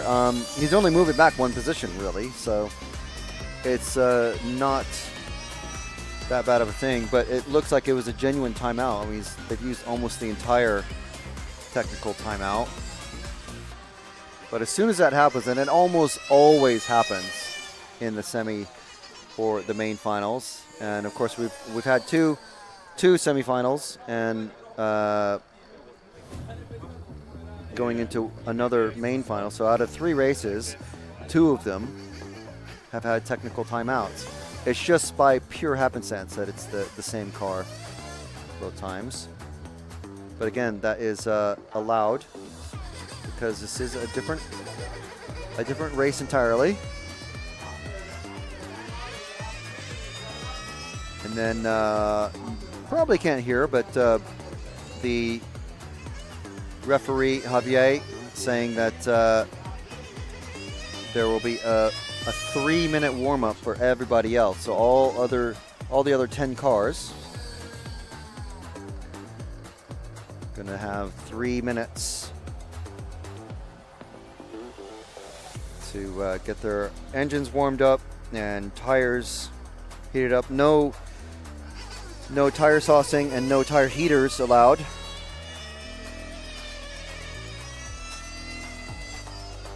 So there's 1 minute remaining in the timeout, and then we're going to have another 3 minutes where everybody's allowed out on track, and hopefully no one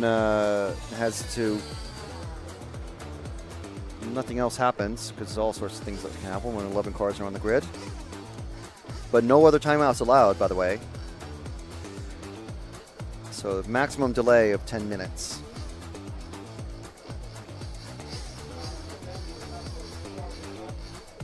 So by the end of the race day, we're only going to be 20 minutes behind schedule, which is pretty decent. Better than usual, to be honest.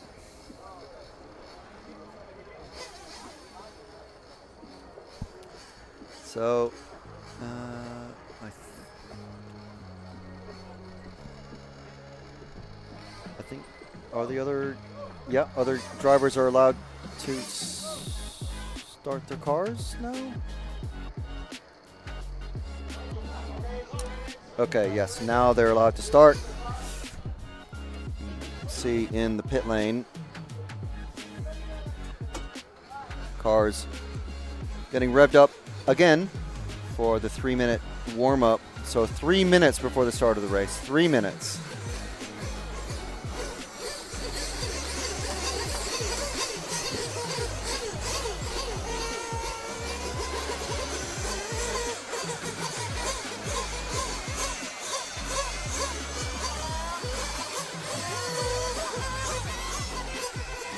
So nearly everybody out. There's 3 cars still in the pits.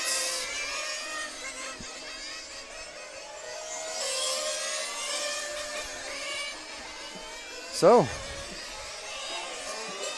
we're nearly there. We're nearly there. So just to remind everybody, we have Beretta, Arnoldi, Skepis, Catanzani, Valente.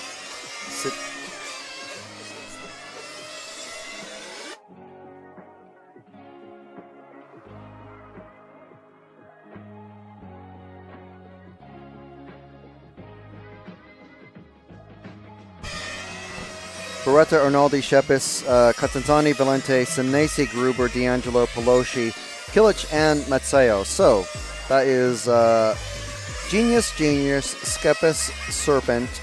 Not sure. I think it's Genius. I'm not sure for Valente. Senesi running the Senesi. Gruber running the Hong Nor.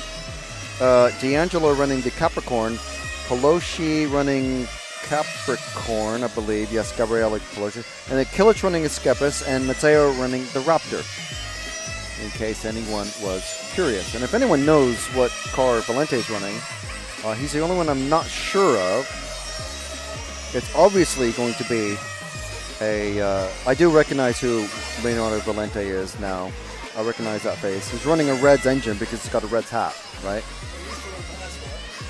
He used to run for S-Works. Okay. He might be in an S-Works. He might not. We don't know.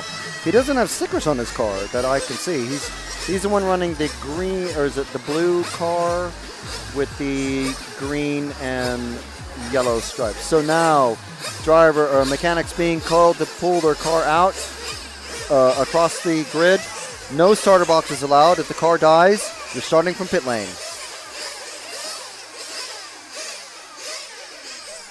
So now is, kind of a really bad time to get a flame out. So we are just seconds away from starting the EFRA 2025 GT8 main final for 45 minutes here from MRC Leipzig. Thank you to Senesi Motorsport, Hobbywing, Energy Fuels, Elsaram, Skepis Model, X-Ray, Gmar, and Corsatech.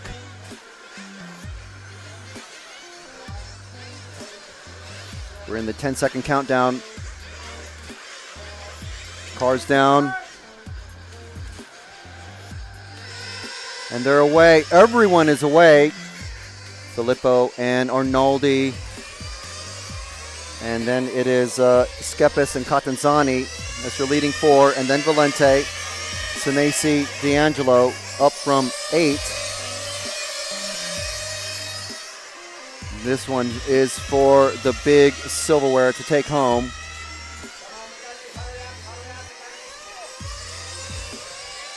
Some of the mechanics just really taking the time coming back across from the edges of the track. Filippo Beretta leading Arnoldi. It's a little bit slow out of that sweeper. Oh, we have D'Angelo having a problem being carried into the pits.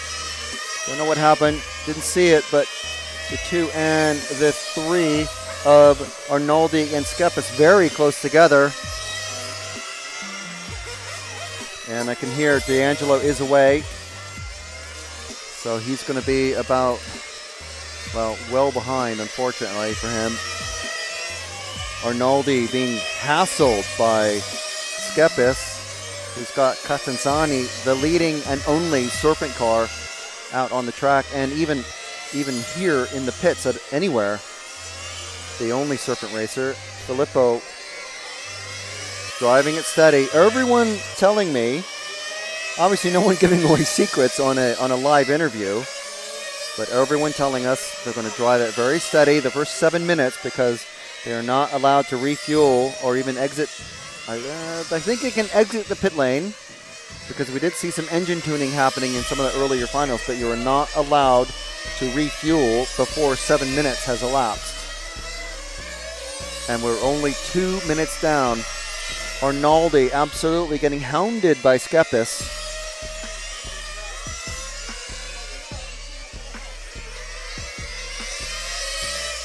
Arnoldi making up a bit of a gap now, but looks like no one pushing too hard. So everyone playing it safe, basically, which is the whole point of the 7-minute rule.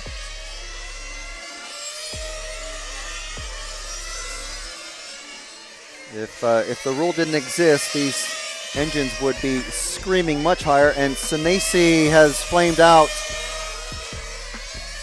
So bad luck for him, but he'll get going again. I think he's going to miss a lap, though, because the car died right at the end of the main straight. Meanwhile, first 4 cars still running in order. 1, 2, 3, 4. With the car 0 of Kilic running 5th. So he's done really well. Starting from 11th, really. Filippo making a bit of a gap on his teammate Arnoldi.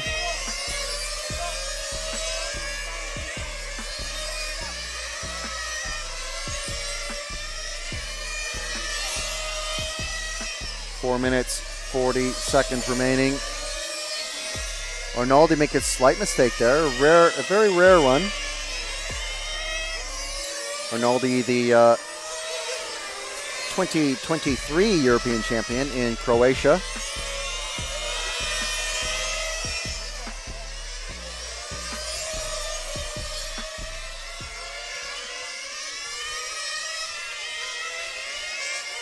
Coming across the finish line, down the electric starting grid.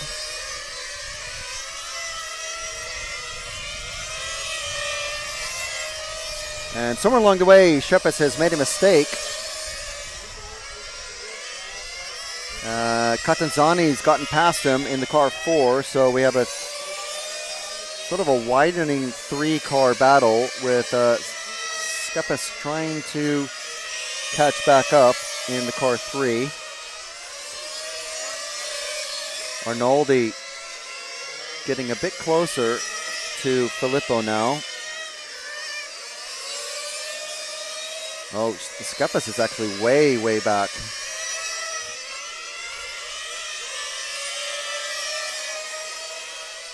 But anything can happen, as we have seen many times today during these finals, not just in Nitro, but in Electric as well. We are nearing 5 minutes down. 5 minutes into the race now, and 40 left to go. So 2 minutes before refueling is allowed. Mechanics ready with their fuel guns and fuel bottles. And the driver is just itching to go full gas and really start to stretch the legs of these cars and the engines.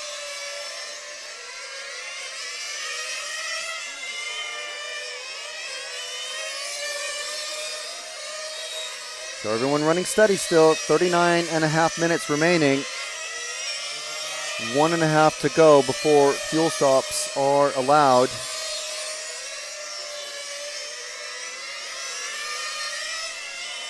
The main thing here, keep it steady, keep it on the black stuff, keep the shiny side up.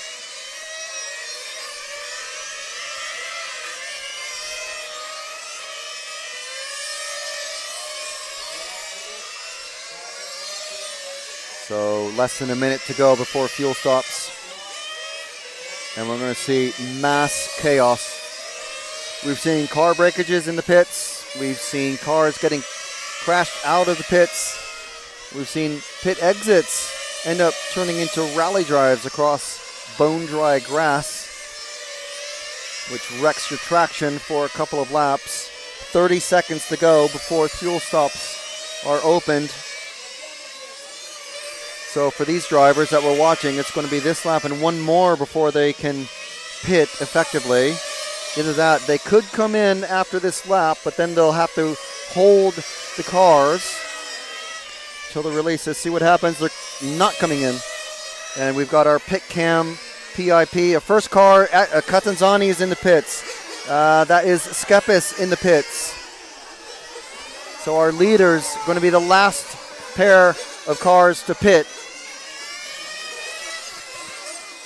Catanzani flamed out, but quickly started. There goes our leaders, 1 and 2, pitting almost right next to each other. And they come back out in the same order. So Filippo actually a slow pit for Arnaldi. D'Angelo, problems with the pits. He has not had good luck this week.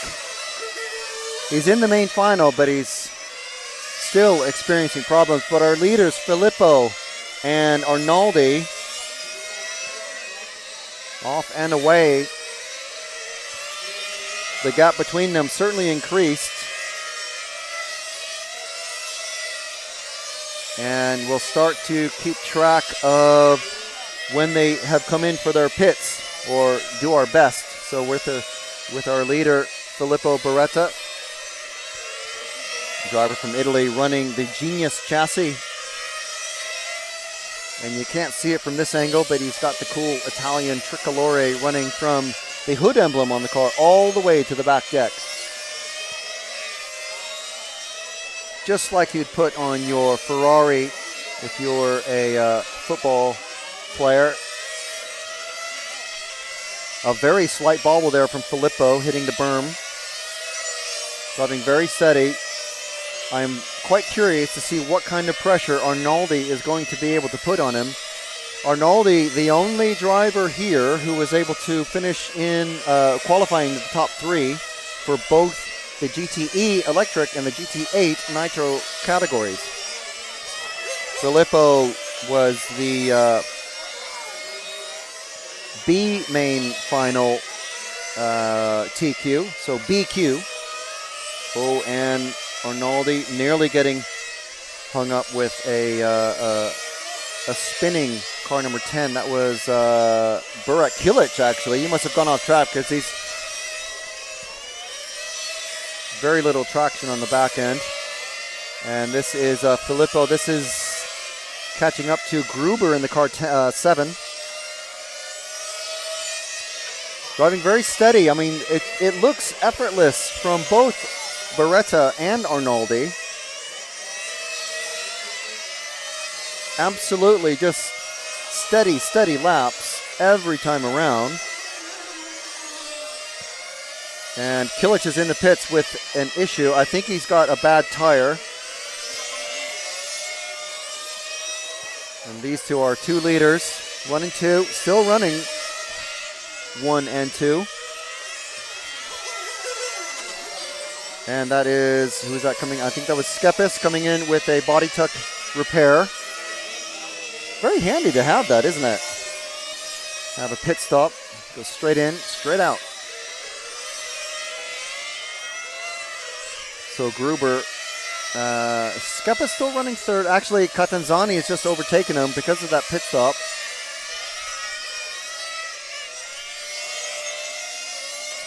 And I think we're seeing Arnaldi start to pick up the pace a bit.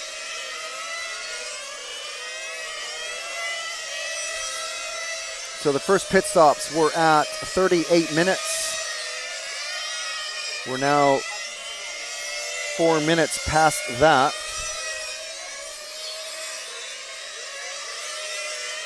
Probably start to see pit stops around the 5.5, 6 minute mark. And a little mistake there from Filippo. But Arnaldi, nowhere near to capitalize. He's actually lost a bit of ground to Beretta. So Catanzani and Valente are the two closest battle on track apart from these two. We'll see, they're about a straightaway apart as Gruber is being called into, well, being carried into the pits. That doesn't necessarily mean his race is done, but is certainly going to make things much more frantic. Daniele carrying his car, Gruber's car, back to the starter box. And definitely a bit more of an eager pace for Beretta. Picked up the gap to Arnaldi. And Gruber has gone back out on track. We have two orange cars. One is the number 11 of Matteo with a clear wing, and the other is the number 7 of Gruber with a white wing. So Gruber down in 9th place at the moment.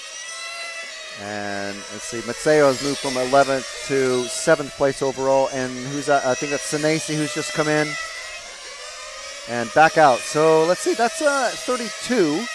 So that is, 5.5 minutes. So I think playing it pretty safe. Oh, and no, that's, I don't want to react too much off camera, but. Okay, yes, we're seeing lots of drivers get ready. Valente's in the pits. And that is the number 9. Matteo's in the pits. Arnaldi's in the pits. Skepis, again, flamed out. Arnaldi's back out. And that, I believe that means also, I didn't see it, but Filippo Beretta has come in and gone out as well. And he's sliding to stay ahead of the car number 9 of, let's say that's Pelosi, Gabriele Pelosi. Running two different chassis. And Skepis now about to get lapped by Beretta.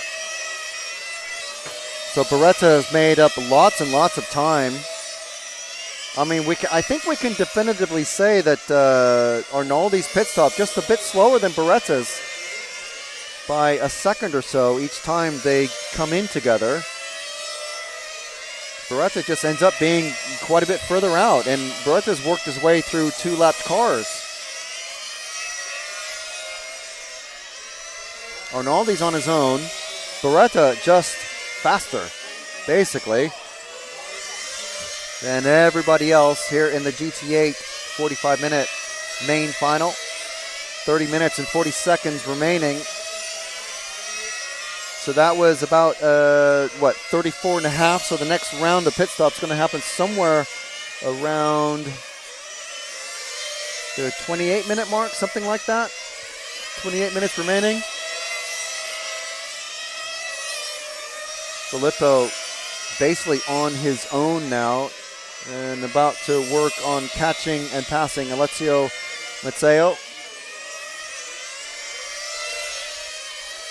We've got Beretta, Arnaldi, Valente, our top three. Catanzani still, whatever happened with his body tuck, that cost him a position, and he has not gained it back off of, or he's not taken it back off of Leonardo Valente.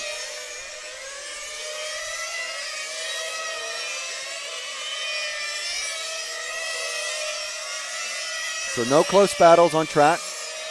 The close, Catanzani's just gone onto the grass, and he's saved it from going on the grass again and getting even more dirt on his tires, but that happened off camera. Actually, a couple of cars ahead of the car we're watching, who is the number one, the TQ, the pole man. 3-round TQs in 3 rounds of qualifying.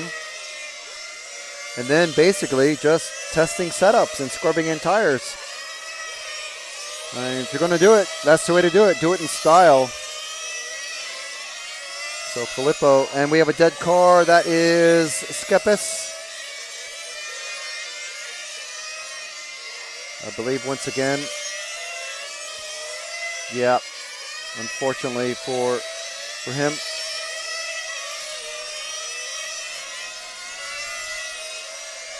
Meanwhile, Filippo Beretta is currently running away with this, unless someone can make it difficult for him,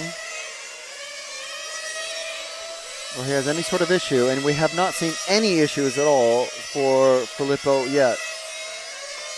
We're not in qualifying, not in practice, nothing.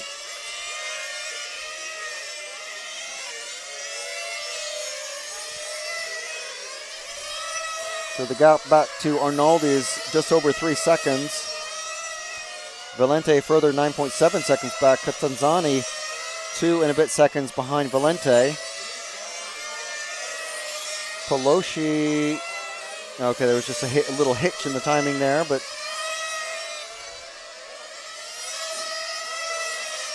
D'Angelo, problems for D'Angelo and Skepis. Barak Kilic, unfortunately, has had to pull out of this one. But I must say, a very creditable result for Barak as Gruber comes into pit at the 27.5 minute mark. So we're going to start seeing another round of pit stops coming. We have another set of mechanics. Senesi comes in for another pit stop. That's pretty quick for a pit stop.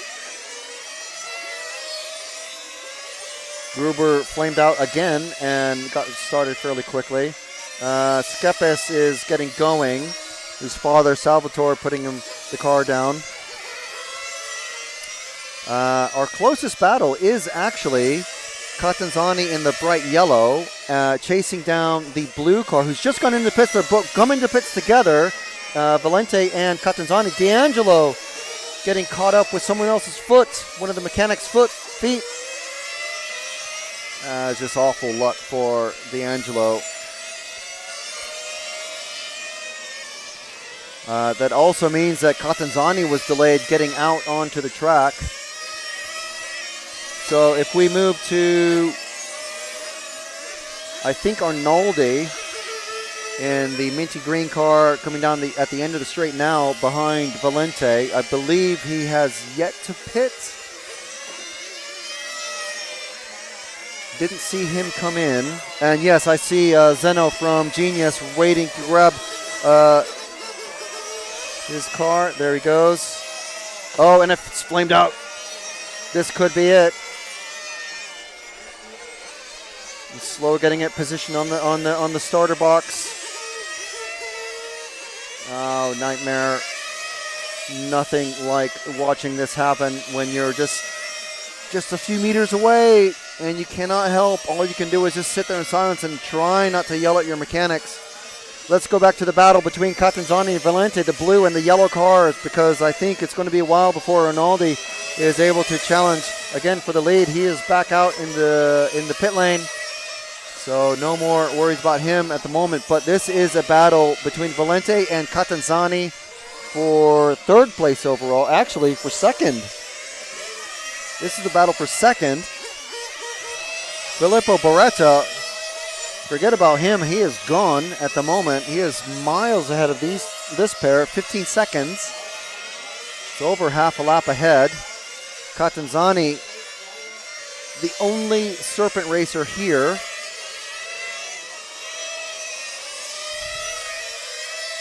And Valente, not sure what car he's running, but a very quick Italian racer. Seems to keep himself to himself. But Catanzani, I'm sure, very eager to snatch away that victory, that position.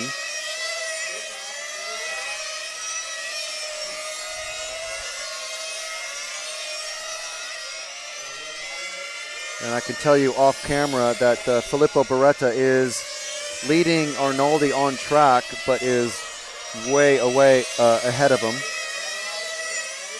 So Catanzani with the pass to take second.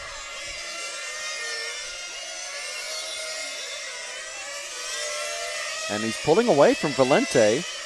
So I'm curious to see, actually, he's still almost a lap behind Filippo Beretta. So it's going to take some work or just something to go wrong, either in the pits or something with Beretta. But this is nitro racing. It's endurance racing. Anything can happen. Not going to wish ill on any of the drivers, but if you are familiar with, I mean, even the sprint racing of Formula One or Le Mans, which just happened a couple of weeks ago, tires, engines, drivers, mechanics, anything can go wrong. So that's what these drivers have to hope for when they're trying to catch Filippo Beretta. And of course, trying to make sure that nothing happens to you. So Catanzani well into second. Beretta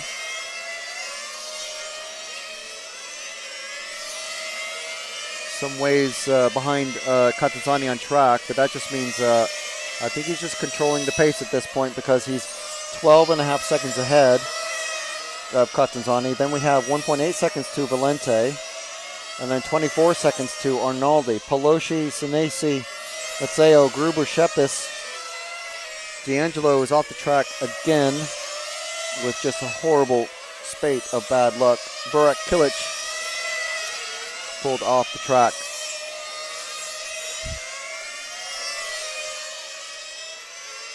So let us see who we can see here. We haven't followed Valente all that much.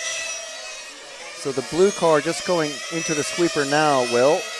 Going down the main straight. Blue car with the yellow stripes. Give everybody a bit of RCTV love. Valente actually coming up on the number 11 car of Alessio Mazzeo, our last chance qualifier winner. Valente in the pits, and Catanzani as well. Catanzani just a few seconds ahead. So quick pit stops.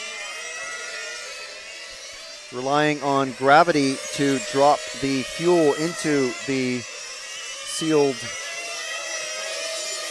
fuel tank in the just off center of the car.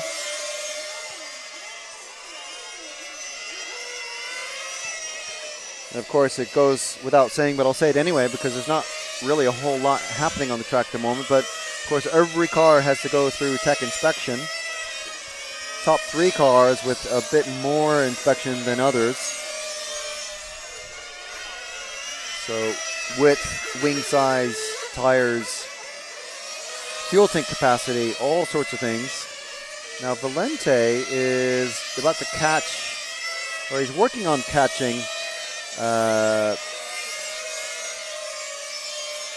that teal green car of B.A. Arnaldi, who's just ahead of him on track, but Arnaldi is actually a couple of laps down, I believe, from Valente. Yeah, almost a full lap. So he's about to attempt to lap. Filippo has just come into pit. Quick pit stop and back out.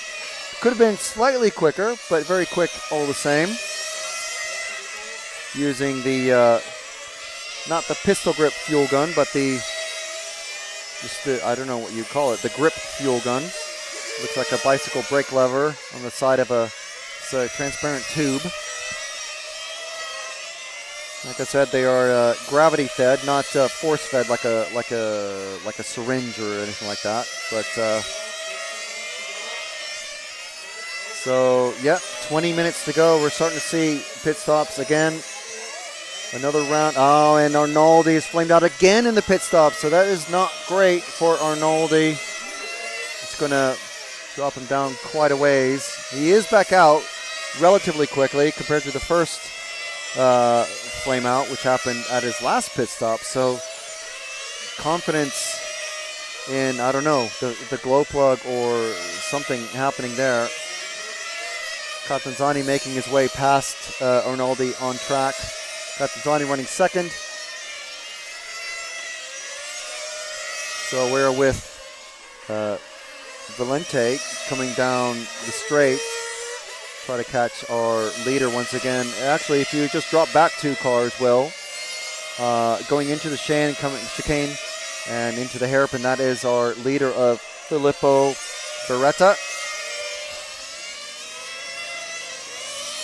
Absolutely a fantastic and near flawless run from him.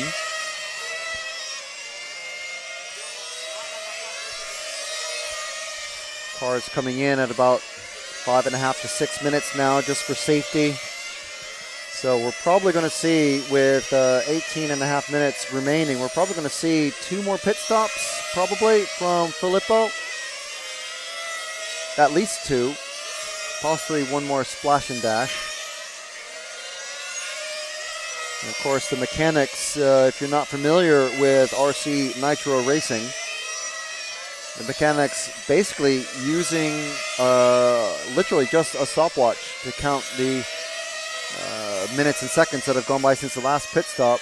They know how long a car will run before it runs out of fuel at this sort of pace. And you can also listen to the engines as they fly past. You can hear it start to run out of fuel. Of course, if it does that at this point, just because of the way the track is laid out, if the car is starting to run out of fuel by the time it comes across the pit lane, it is not going to, very unlikely to finish the lap or come around. So it'll have to be carried across the track, missing the timing loop, which is at the far left of the track, just there at that white line that crosses the track.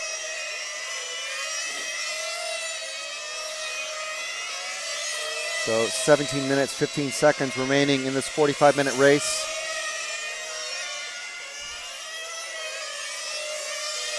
So much drama in today's finals. Make sure and scroll back and watch the various finals, especially the GTE A finals. Senesi and Catanzani have come into the pit together. They're not really near each other on time, overall time, but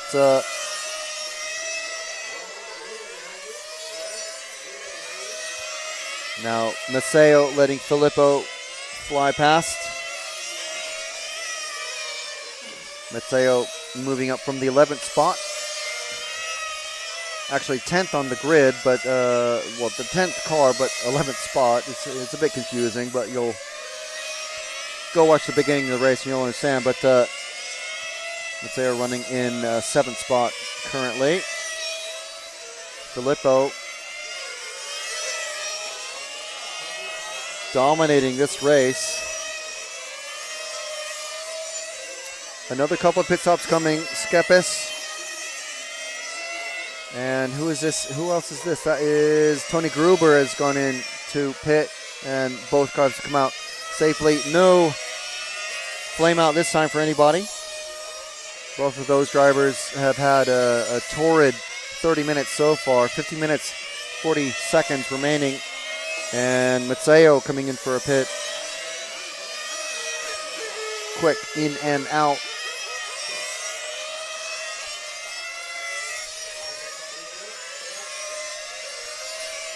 So if we move forward 1 car to Senesi, the white, blue, and gray, who's actually behind Maceo on track.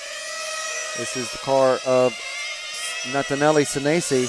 Last year's, well, still, at least for the next 15 minutes, the current European champion for GT8 after, honestly, a pretty wild ride of 45-minute racing. So less than 15 minutes remaining now. Barretto has come in for his, I think there's going to be maybe 2 more. Well, he came in at 14:30. So if he tries to do it on one more pit stop, that's going to mean a 7.5-minute run, which is going to be very tight. It's ambitious, but tight. So I think we're going to see a safe 6.5-minute stint,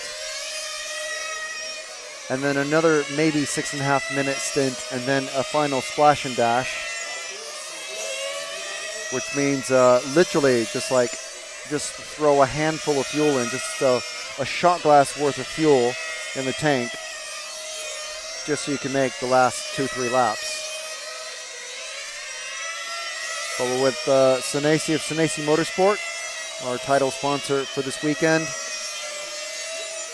He had some pretty bad, well, to be honest, rotten luck in the qualifiers, even breaking an engine before he even got started. Filippo has made a mistake, one mistake here, coming just down the main pit straight.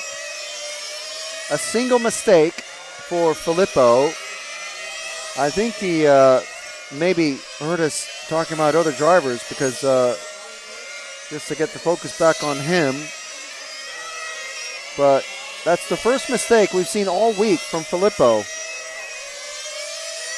Absolutely stunning drive, but coming out of the infield hairpin, he may have gotten on some grass somewhere that we didn't catch while we were focused on Senesi, but right about there, he where that light is, he spun around. Luckily, wasn't around any other cars.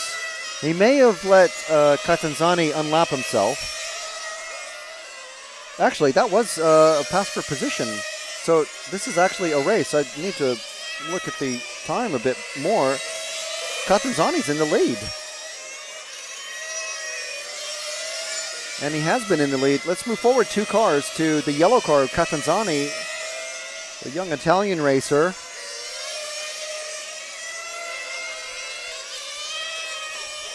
I can imagine what his pit crew is telling him over the headset.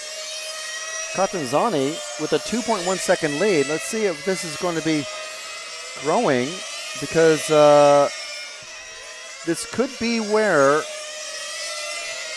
pit stops really come into. Okay, so Catanzani is into the pits now. You see his dad Roberto waving his hands, saying, "Don't take so long." But you can only put the fuel in the car as fast as you can. It's gravity. So Catanzani getting a bit sideways there at the end of the main straight. But okay, so yes, that was a legitimate pass for position with a mistake from Beretta. But yeah, now things are back as they were. So we're on Catanzani now. So things have swapped around back to Beretta's favor with a 5.4 second lead. Valente in third. Arnaldi working his way, but still a couple laps back. But he's still running. It's not something you can just go, okay, well, no, forget it. I'll just pull off, because you never know what can happen. We've seen that so many times. So let us go back to Beretta at the infield hairpin, coming across the start-finish line now. The blue, yellow, and red with the clear wing. Basically just keeping pace with Leonardo Valente. And Skepis has come in for another fuel stop. Mazzeo is, as you can see in the lower left of screen in our pit cam shot, unfortunately, Matteo calling it a race, and that means we're down to 7 cars out of 11, while Filippo is about to work his way past Senesi. Just under 10 minutes remaining in this race. 35 minutes down, 10 minutes to go as Filippo. I don't know how he does it. He just makes it look easy. Sometimes you just find a good setup early and you're able to tune it and tune it and tune it.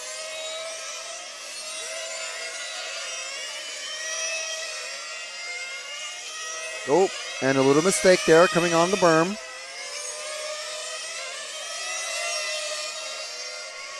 Coming out of the sweeper.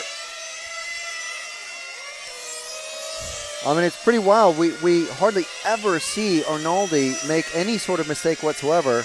And all week long, we haven't seen Filippo do anything untoward.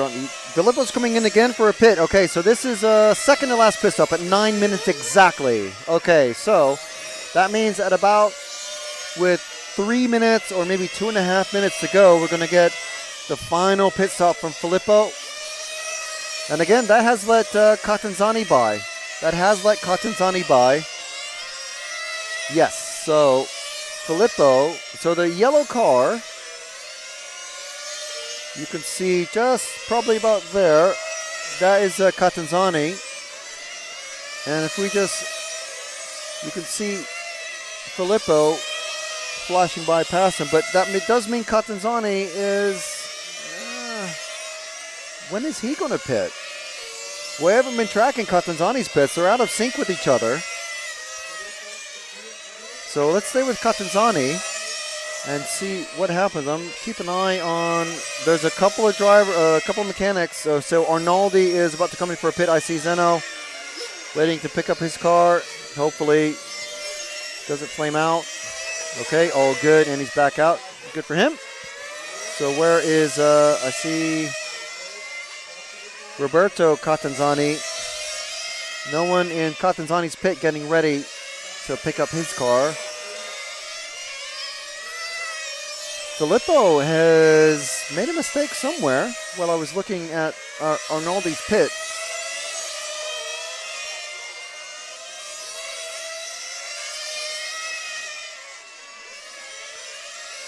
So Catanzani leading this one, with 7 drivers out of the 11, at least 7. There's probably more, being Italian. It was almost certainly going to be an Italian victory anyway. And with so many Italian cars represented in the GT8 category, whether nitro or electric, it was almost going to be, it was better than the 90% chance, I would say, of an Italian brand making it.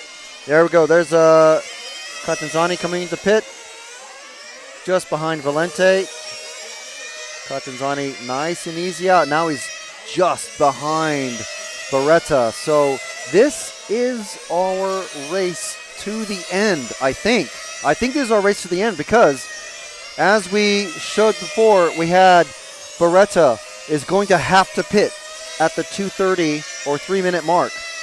Catanzani just pitted at the 6:30 mark.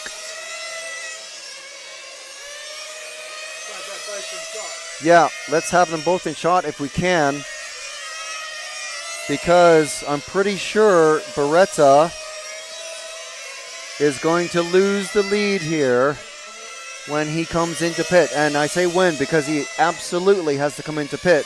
He pitted with 9 minutes exactly remaining, and Catanzani actually faster than him on track now. And he's got a fuel stop in hand. I think Catanzani is starting to taste that medal. And that's the pass for the lead. That's the pass for the lead. Catanzani takes it in the infield. And again, no matter what Filippo does, he has to pit again. Catanzani does not. Catanzani pitted at 6:30. Beretta pitted at 9 minutes flat. There's no way he can make 9 minutes on a tank of fuel. So this is our battle for the lead, and I think, without trying to cast anyone's fortunes, I think this is going to be the finishing order unless something happens.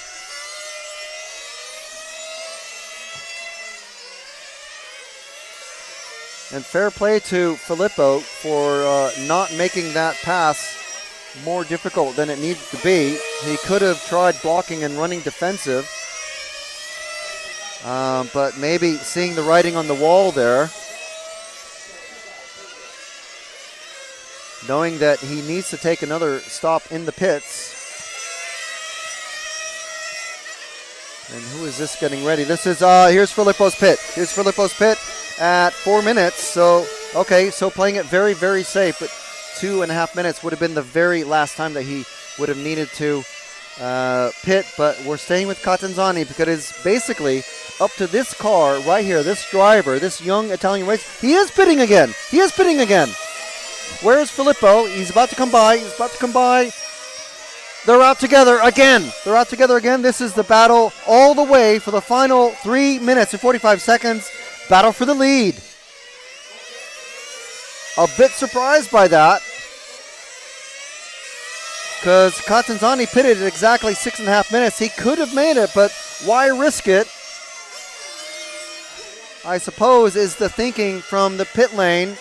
And now it's a battle. Full speed. This is going to be it for the next 3.25 minutes. Does Catanzani have the speed to overhaul Filippo Beretta, who has absolutely dominated the entire week?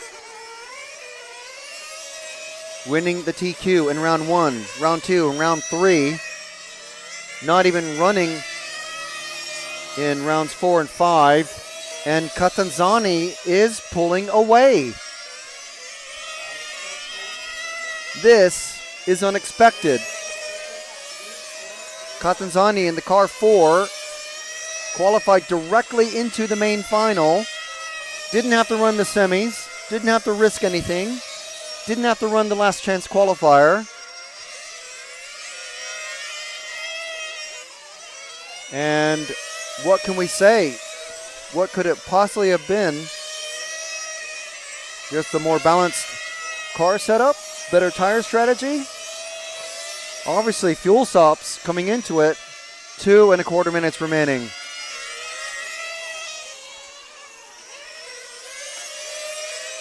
Filippo.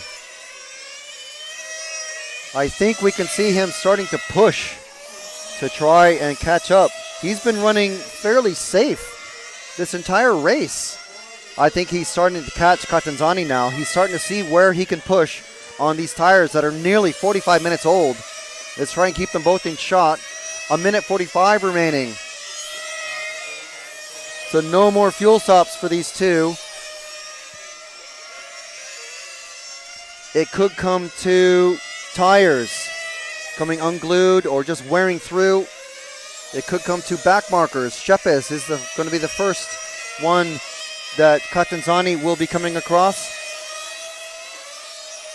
And then it's going to be Senesi, last year's GT8 winner. And the referees calling the traffic, throwing out the verbal blue flags.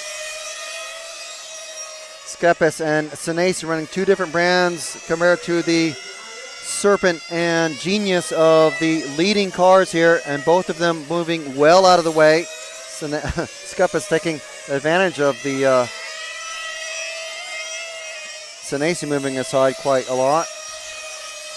So around the sweeper, 40 seconds remaining. Is Filippo going to be able to do anything?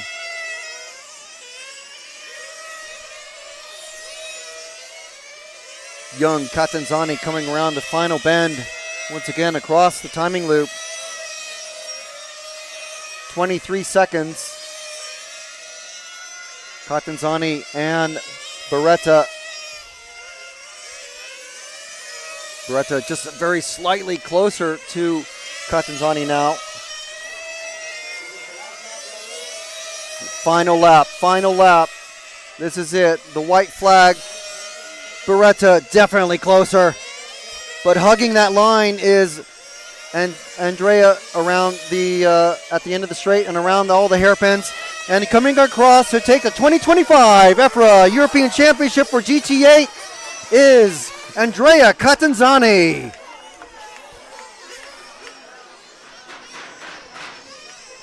What a result. What a win. You can see how emotional he is. Wow. What a race. What a race. So there's our final results. Andrea Catanzani, Filippo Beretta, Leonardo Valente, B.A. Arnaldi finishing fourth.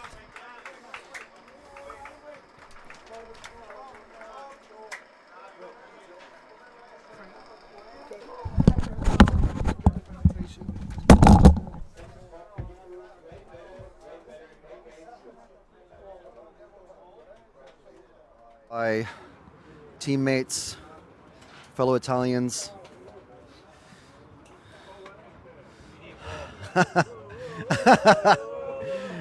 Get a cooling drink. Fabulous.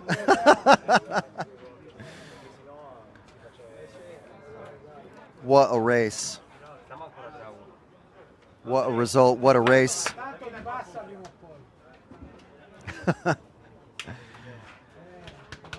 D'Angelo congratulating him.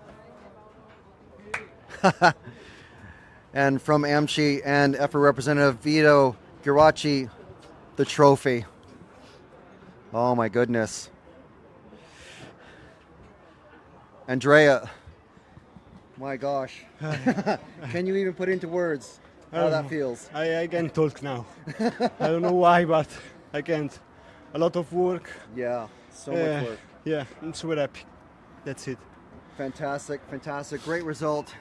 Tutto bene. Tutto bene. What a result. Fabulous. Congratulations from EFRA referee Javier and Andreas. What a fantastic result for this young racer.